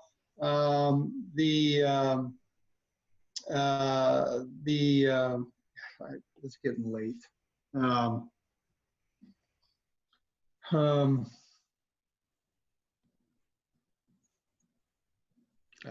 don't know. Again, I don't know how it is the way we can sit here right now and say, you know what, empirically, or, you know, we're looking at this, and based on the language that we got, we think that this would be injurious and that they would have a loss in use in enjoyment of their property, and they may lose value. And that we think that the building is too large for this particular site, and that the traffic is too much for this community or that particular spot. And yet then we have to come up with some sort of magical numbers to say that, well, this is what it would take to make it all right. When we just know that the church doesn't want to get any smaller than 70,000 square feet, and they don't want a parking lot any less than 850 cars, and they're going to still do this and that and the other thing. I don't know how we get around this, Brad. Well, to Kendra's point, I think the first part was just fine. When the commission started getting into lighting, noise, and setbacks and such things, that's where it got factually inaccurate, because there are facts that state the opposite. Now, if you're talking about injurious to use of property, that's subjective, and if you feel that way, absolutely, that's a reason to consider denying. When you got to the point where site or lighting, setbacks, and things that they're meeting our entire code, that's where I piped out. Right. Okay, but how are we supposed to defend that when, one, we don't know anything about the number of lights they're going to put up, and the code doesn't require anything. It doesn't require a minimum, and it doesn't have a maximum. Mr. Chair, we have a lighting plan that shows how many light fixtures are on the plan. And we have lighting maximums, which I've talked about several times. It cannot exceed a foot candle. We don't have minimums though, but we do have maximums, and they comply with the lighting standards in our zoning ordinance. So I think that one is, you just don't want to have things in here where factually, empirically, they meet the code. You could certainly say some of the other things that can't be measured. So, Mr. Chair, let me just chime in. I think when we talk about size of a building, which also implies size of parking lot and things of that nature, it may imply that lighting within a size of that structure or with a building, plus the number of cars that would be coming in and out, especially in winter months when it's very, very dark. I would stick with size of building and fitting the neighborhood. When you think about a parking lot of that size, yes, it meets code. Yes, it would meet lighting standards, but I go back to A, and does this really fit the size of the building in the parking lot for the neighbor?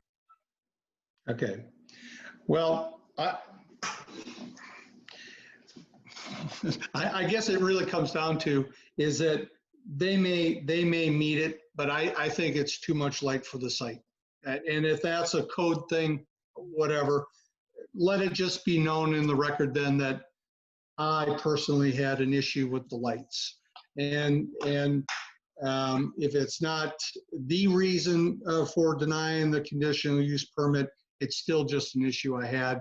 And it should be, you know, if this thing moves forward and they try to resolve some of these issues, hopefully they bring more, lack of a better word, hopefully they bring more light to this thing so that we can all understand, you know, what this will look like. Let that be the end of it. So as far as 3C is concerned, Mr. Chair, you don't have to find that they don't meet any of them. So I think if you focus, frankly, on 2 or 3, as you've noted, that you think don't comply, that is adequate for findings of denial. You do not have to address each of them. You can, but you're not required to address each of them. If they fail to meet one of the standards, that can be your finding. Kendra, for Okay, C, just to help the commission out here, just if they want to find a way to deny, that's my job as well, to help them find a way to deny. Under C, if we basically took out the second sentence and changed will not to will, the church will be injurious to the use and enjoyment of other property in the immediate vicinity for the permitted uses of the RSF2 district, period. Yep. Fine with me. Yeah. There you go.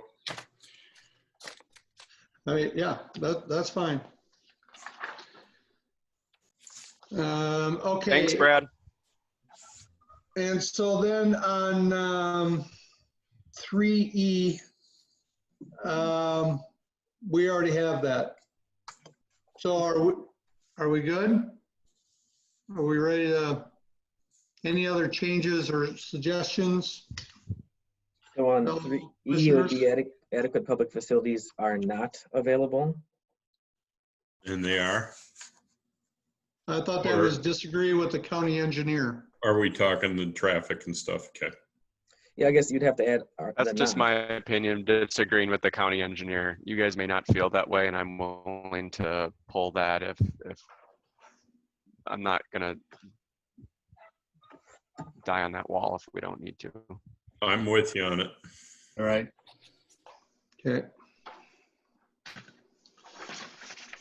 All right, if there are no other changes, I say we,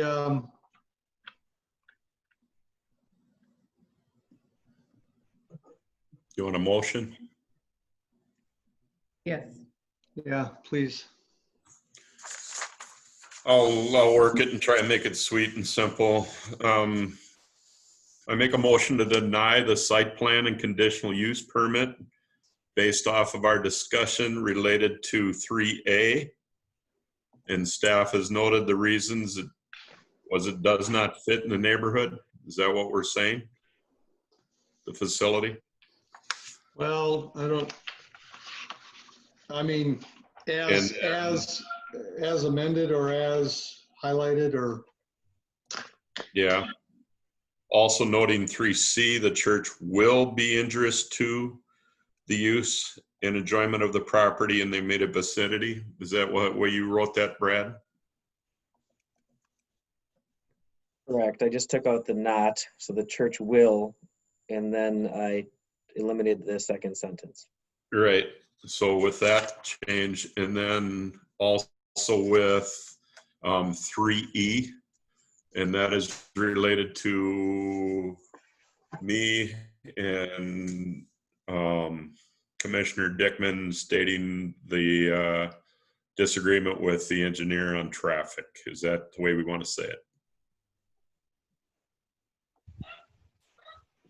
I think it's specific to the county road improvements or future improvements. I don't disagree with Hackamore. I have more concerns about 101. I'll agree to that comment if Brad or Kendra can write that down. Like I said, it could be adequate public facilities on County Road 101 are not available to serve the site. Continue. Yes. Yes. Hey, I don't want to throw I don't want to throw a stick in the mud here, but I don't know why we wouldn't say Hackamore, because Hackamore is where most of your ingress and egress is going to happen. And it is going to be a major road going east and west between 116 and.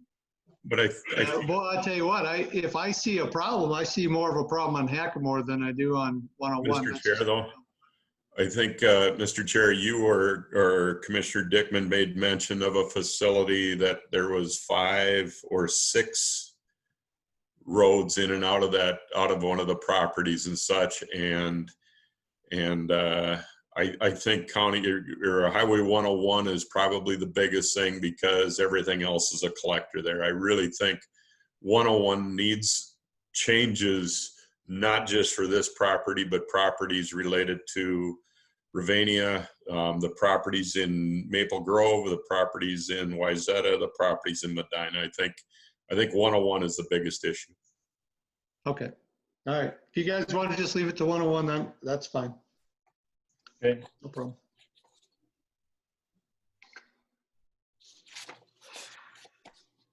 Okay. Any other suggestions, changes, questions? And that was just the motion that Commissioner Varencamp was making. So there would need to be a second upon that. I'll second that. Shulak. I'm sorry, I forgot that. Okay, we'll do roll call. Those in favor to deny the resolution, say yay. Opposed, nay. Chair Jacobs, I vote yay. Commissioner Hickman, yay. Say that again. You're agreeing with my motion, or you're disagreeing? I think it's getting late, Dean. We're talking about a vote on the motion for the resolution for the conditional use permit, correct? Yes, and use to deny it. That's right. Deny. It is getting late. I'm sorry. Keep going. A motion to deny. Okay, we recommend denial. Right. How's that? Right. We recommend denial of the resolution approving a plan. So if you're in favor of that denial, you'll respond by yay. If you are not in favor and you do not want to deny or approve it, then you want to say nay. Okay. So I vote yay. Commissioner Dickman. Commissioner Dickman, yay. Commissioner Shulak. Yay. Commissioner Shulak, yay. And Commissioner Varencamp. Yay. Okay, now we have then a resolution approving the preliminary plat. Does anybody have any changes or other questions or comments for that?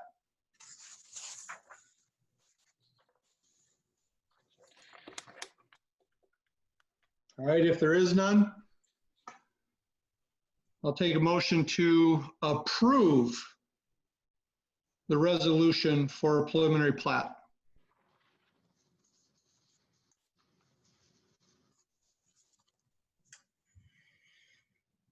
I think if I can ask for clarification, Mr. Chair. Sure, absolutely. Kendra or Brad, I think one of you made the statement, we cannot say no to this because of all of the things related to the city as far as preliminary plat. Yes, the preliminary plat doesn't meet the dimensional requirements in the code.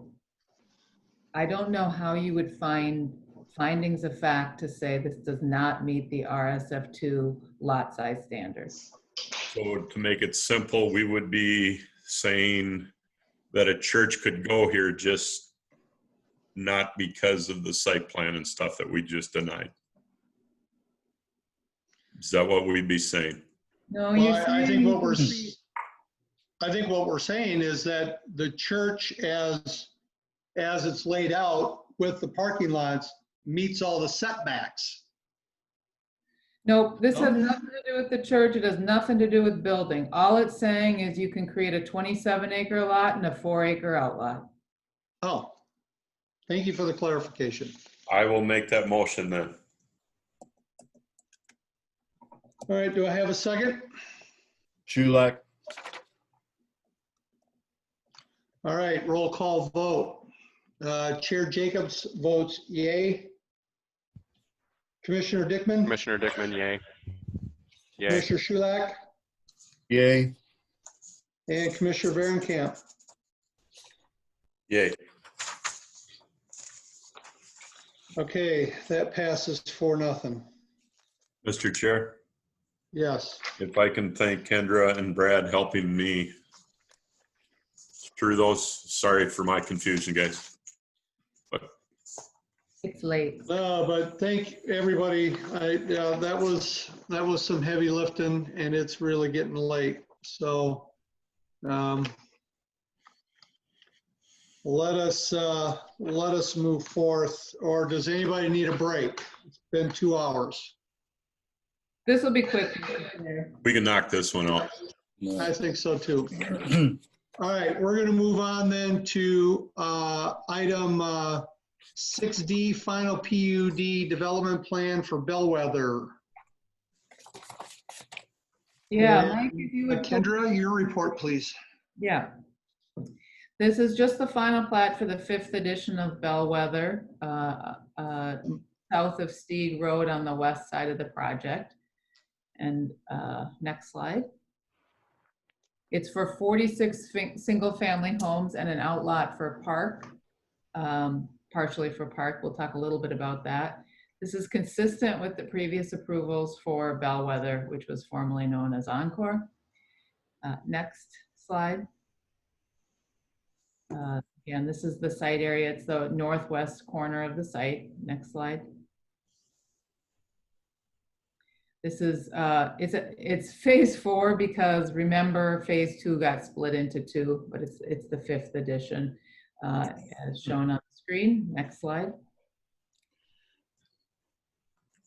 The lots are a mix of 50 and 60 foot wide lots. The floor options are as approved. It's consistent with the approvals. Next slide. There is a temporary cul-de-sac on 102nd Place that will need to be added to the plans, and that's been included as a condition of approval. Next slide. Utilities are available to serve the project. There are some wetland monuments that aren't shown properly, so they will need to update that, but generally is consistent with the ordinance. Next slide. Park dedication, actually, we sent this to the Planning Commission, and the developer had shown a large outlot for park dedication, and the Parks Commission, excuse me, actually recommended a slightly smaller area. Next slide. You can see the top slide is what was proposed by the applicant. And on that north upper right corner, there's an upland area at the entry to the project that is disconnected from the parkland. And our concern was parks staff would not unintentionally forget to maintain it. And so Parks Commission recommended just the portion on the west side of the wetland and not that portion. At the end of the day, we're calculating park dedication for Bellwether overall, and they're still over the minimum requirements. So losing that tiny bit of upland is really a wash. So we're recommending that smaller portion in pink on the bottom for park dedication. Next slide. With that, we do recommend approval of the resolution approving the final PUD plan for Bellwether 5th edition. Thank you, Kendra. All right, this is not a public hearing. Commissioners, any questions or discussions?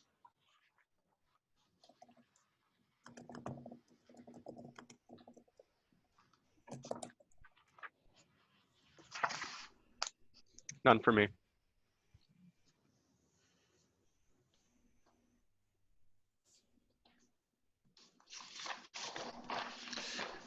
I didn't note any myself.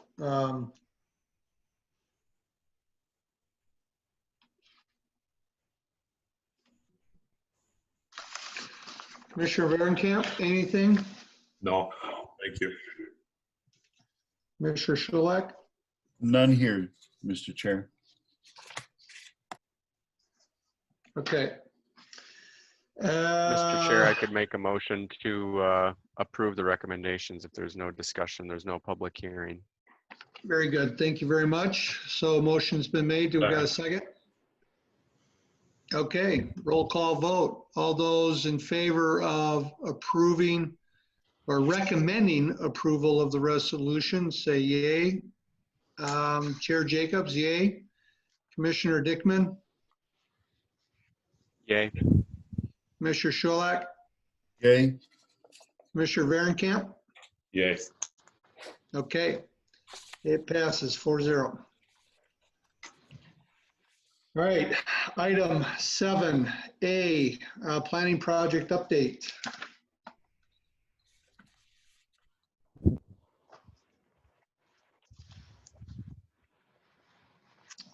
I gotta find it.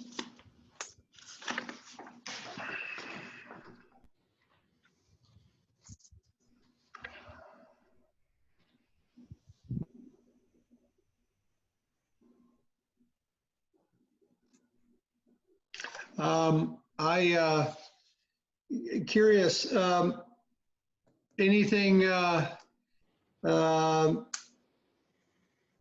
happened with Tavera at the last city council meeting? Did they make any changes, accept any of ours, or throw any of them out? They did modify your recommendation with what I think was 3 changes. They did not require the cul-de-sac islands that you had added.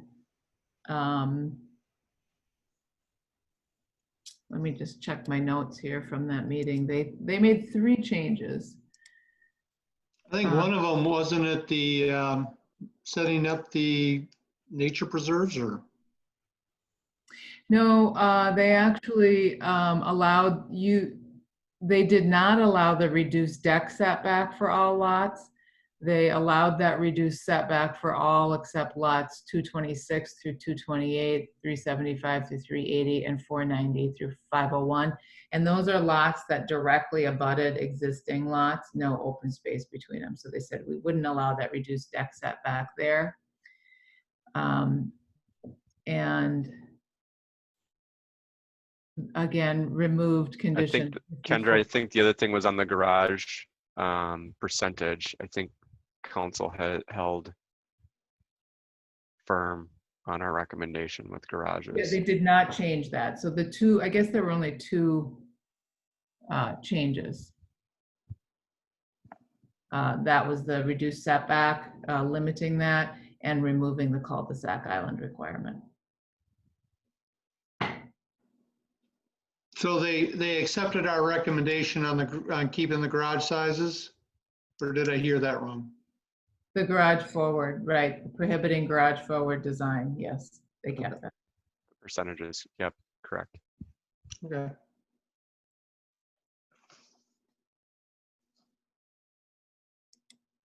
Okay, I don't have anything else. Anyone else?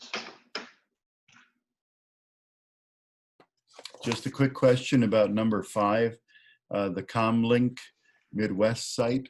That's supposed to go in across from what is now Tom Thumb. Is that the one? Yes, they are not proceeding forward. They have Oh. found another site, and so they'll just be working with the city engineer to restore the site to make sure, because they had started construction last fall, if you remember. Oh. But they ultimately found another site that they felt worked better for them. They could move Okay. immediately. Was it something we said? Thank you. So what happens to the grading that they did? Well, that's what I'm saying. They have to restore that to make sure that stormwater is managed appropriately. So they're working closely with the Public Works Director to maintain that site. So they don't have to restore it back to what it was, but they have to make sure they are not having runoff leave the site. That's interesting. Well, we don't see too many of those. People who get approved and then back out. Well, especially get approved and start and back out, but it's a weird world. Yeah. Well, you know, I've been driving by that thing, you know, when I go down to Spikes to get horse feed, and I'm like, when are they, you know, they've done all this grading. I'm like, when are they going to start putting something up? But they, you know, so I guess that would explain it. All right, any other questions? All right, let's move on to 7B, City Council Report. And I think you said Councilmember Schultz was not here today? That is correct. So you can just accept that report, Mr. Chair. Okay, we'll do so. And anybody want to comment, maybe you could ask him directly in the interest of time. Any other business? None from staff. Okay. So, Mr. Chair, maybe just something to note. I know it came up tonight, but there may be something we'd like to either work on with Commission and Council or with staff just around the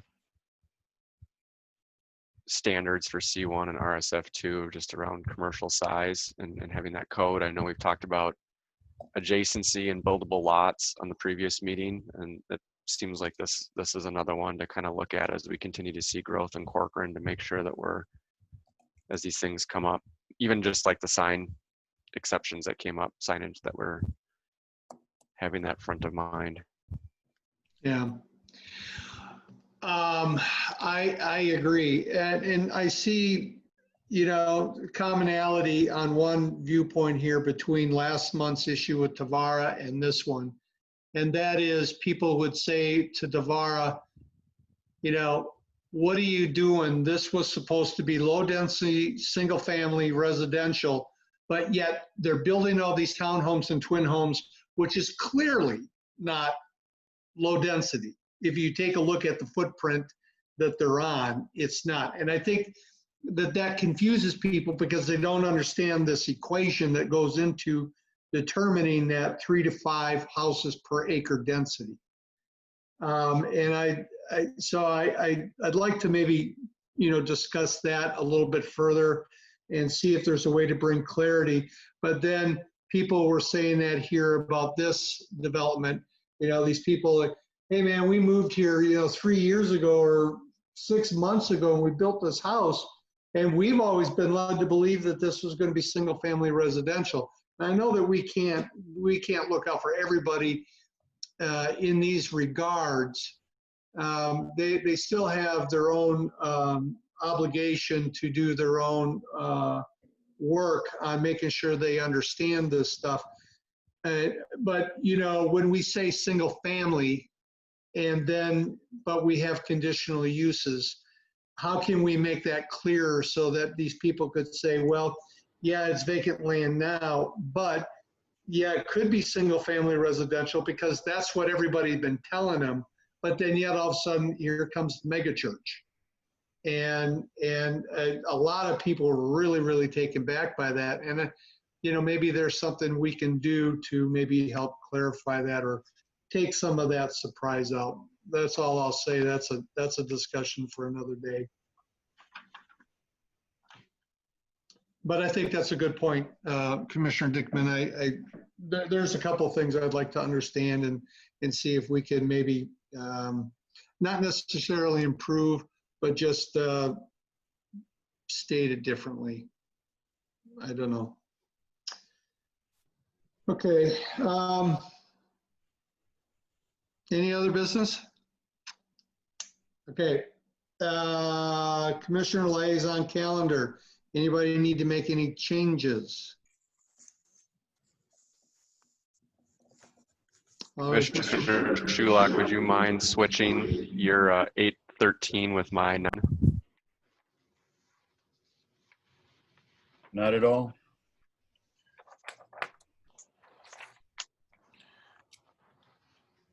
So you would take the 13th and I would take the 10th of September.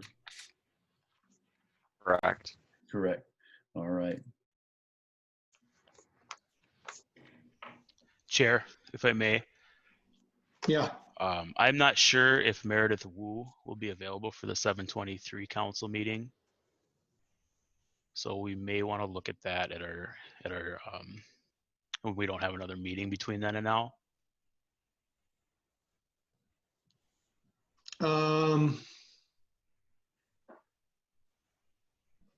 Let's see, when is the 23rd? Okay, that's in 3 weeks, right? 3 weeks from today. Yes.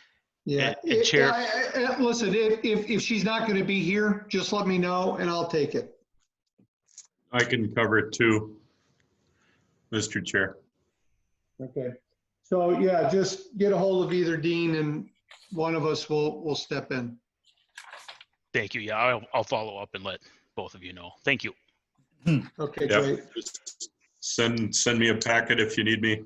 I will absolutely be available. Okay. All right. Item 9, adjournment. Do I have a motion to adjourn? So move. Second? Second, Schulek. Okay. Okay, so we'll take a roll call vote. Chair Jacobs, I vote yay. Commissioner Dickman? Yay. Commissioner Schulek? Yay. And Commissioner Varenkamp? Yay. All right, this meeting is now officially concluded. I think this has to go down the books as maybe one of our latest. Thank you all for your time, and especially our staff, Brad and Kendra and everybody else. You did a great job. Thanks, And, Mike. I think under the circumstances, I thought the public hearing went exceptionally well. Yes. So Yeah, the only one I've been involved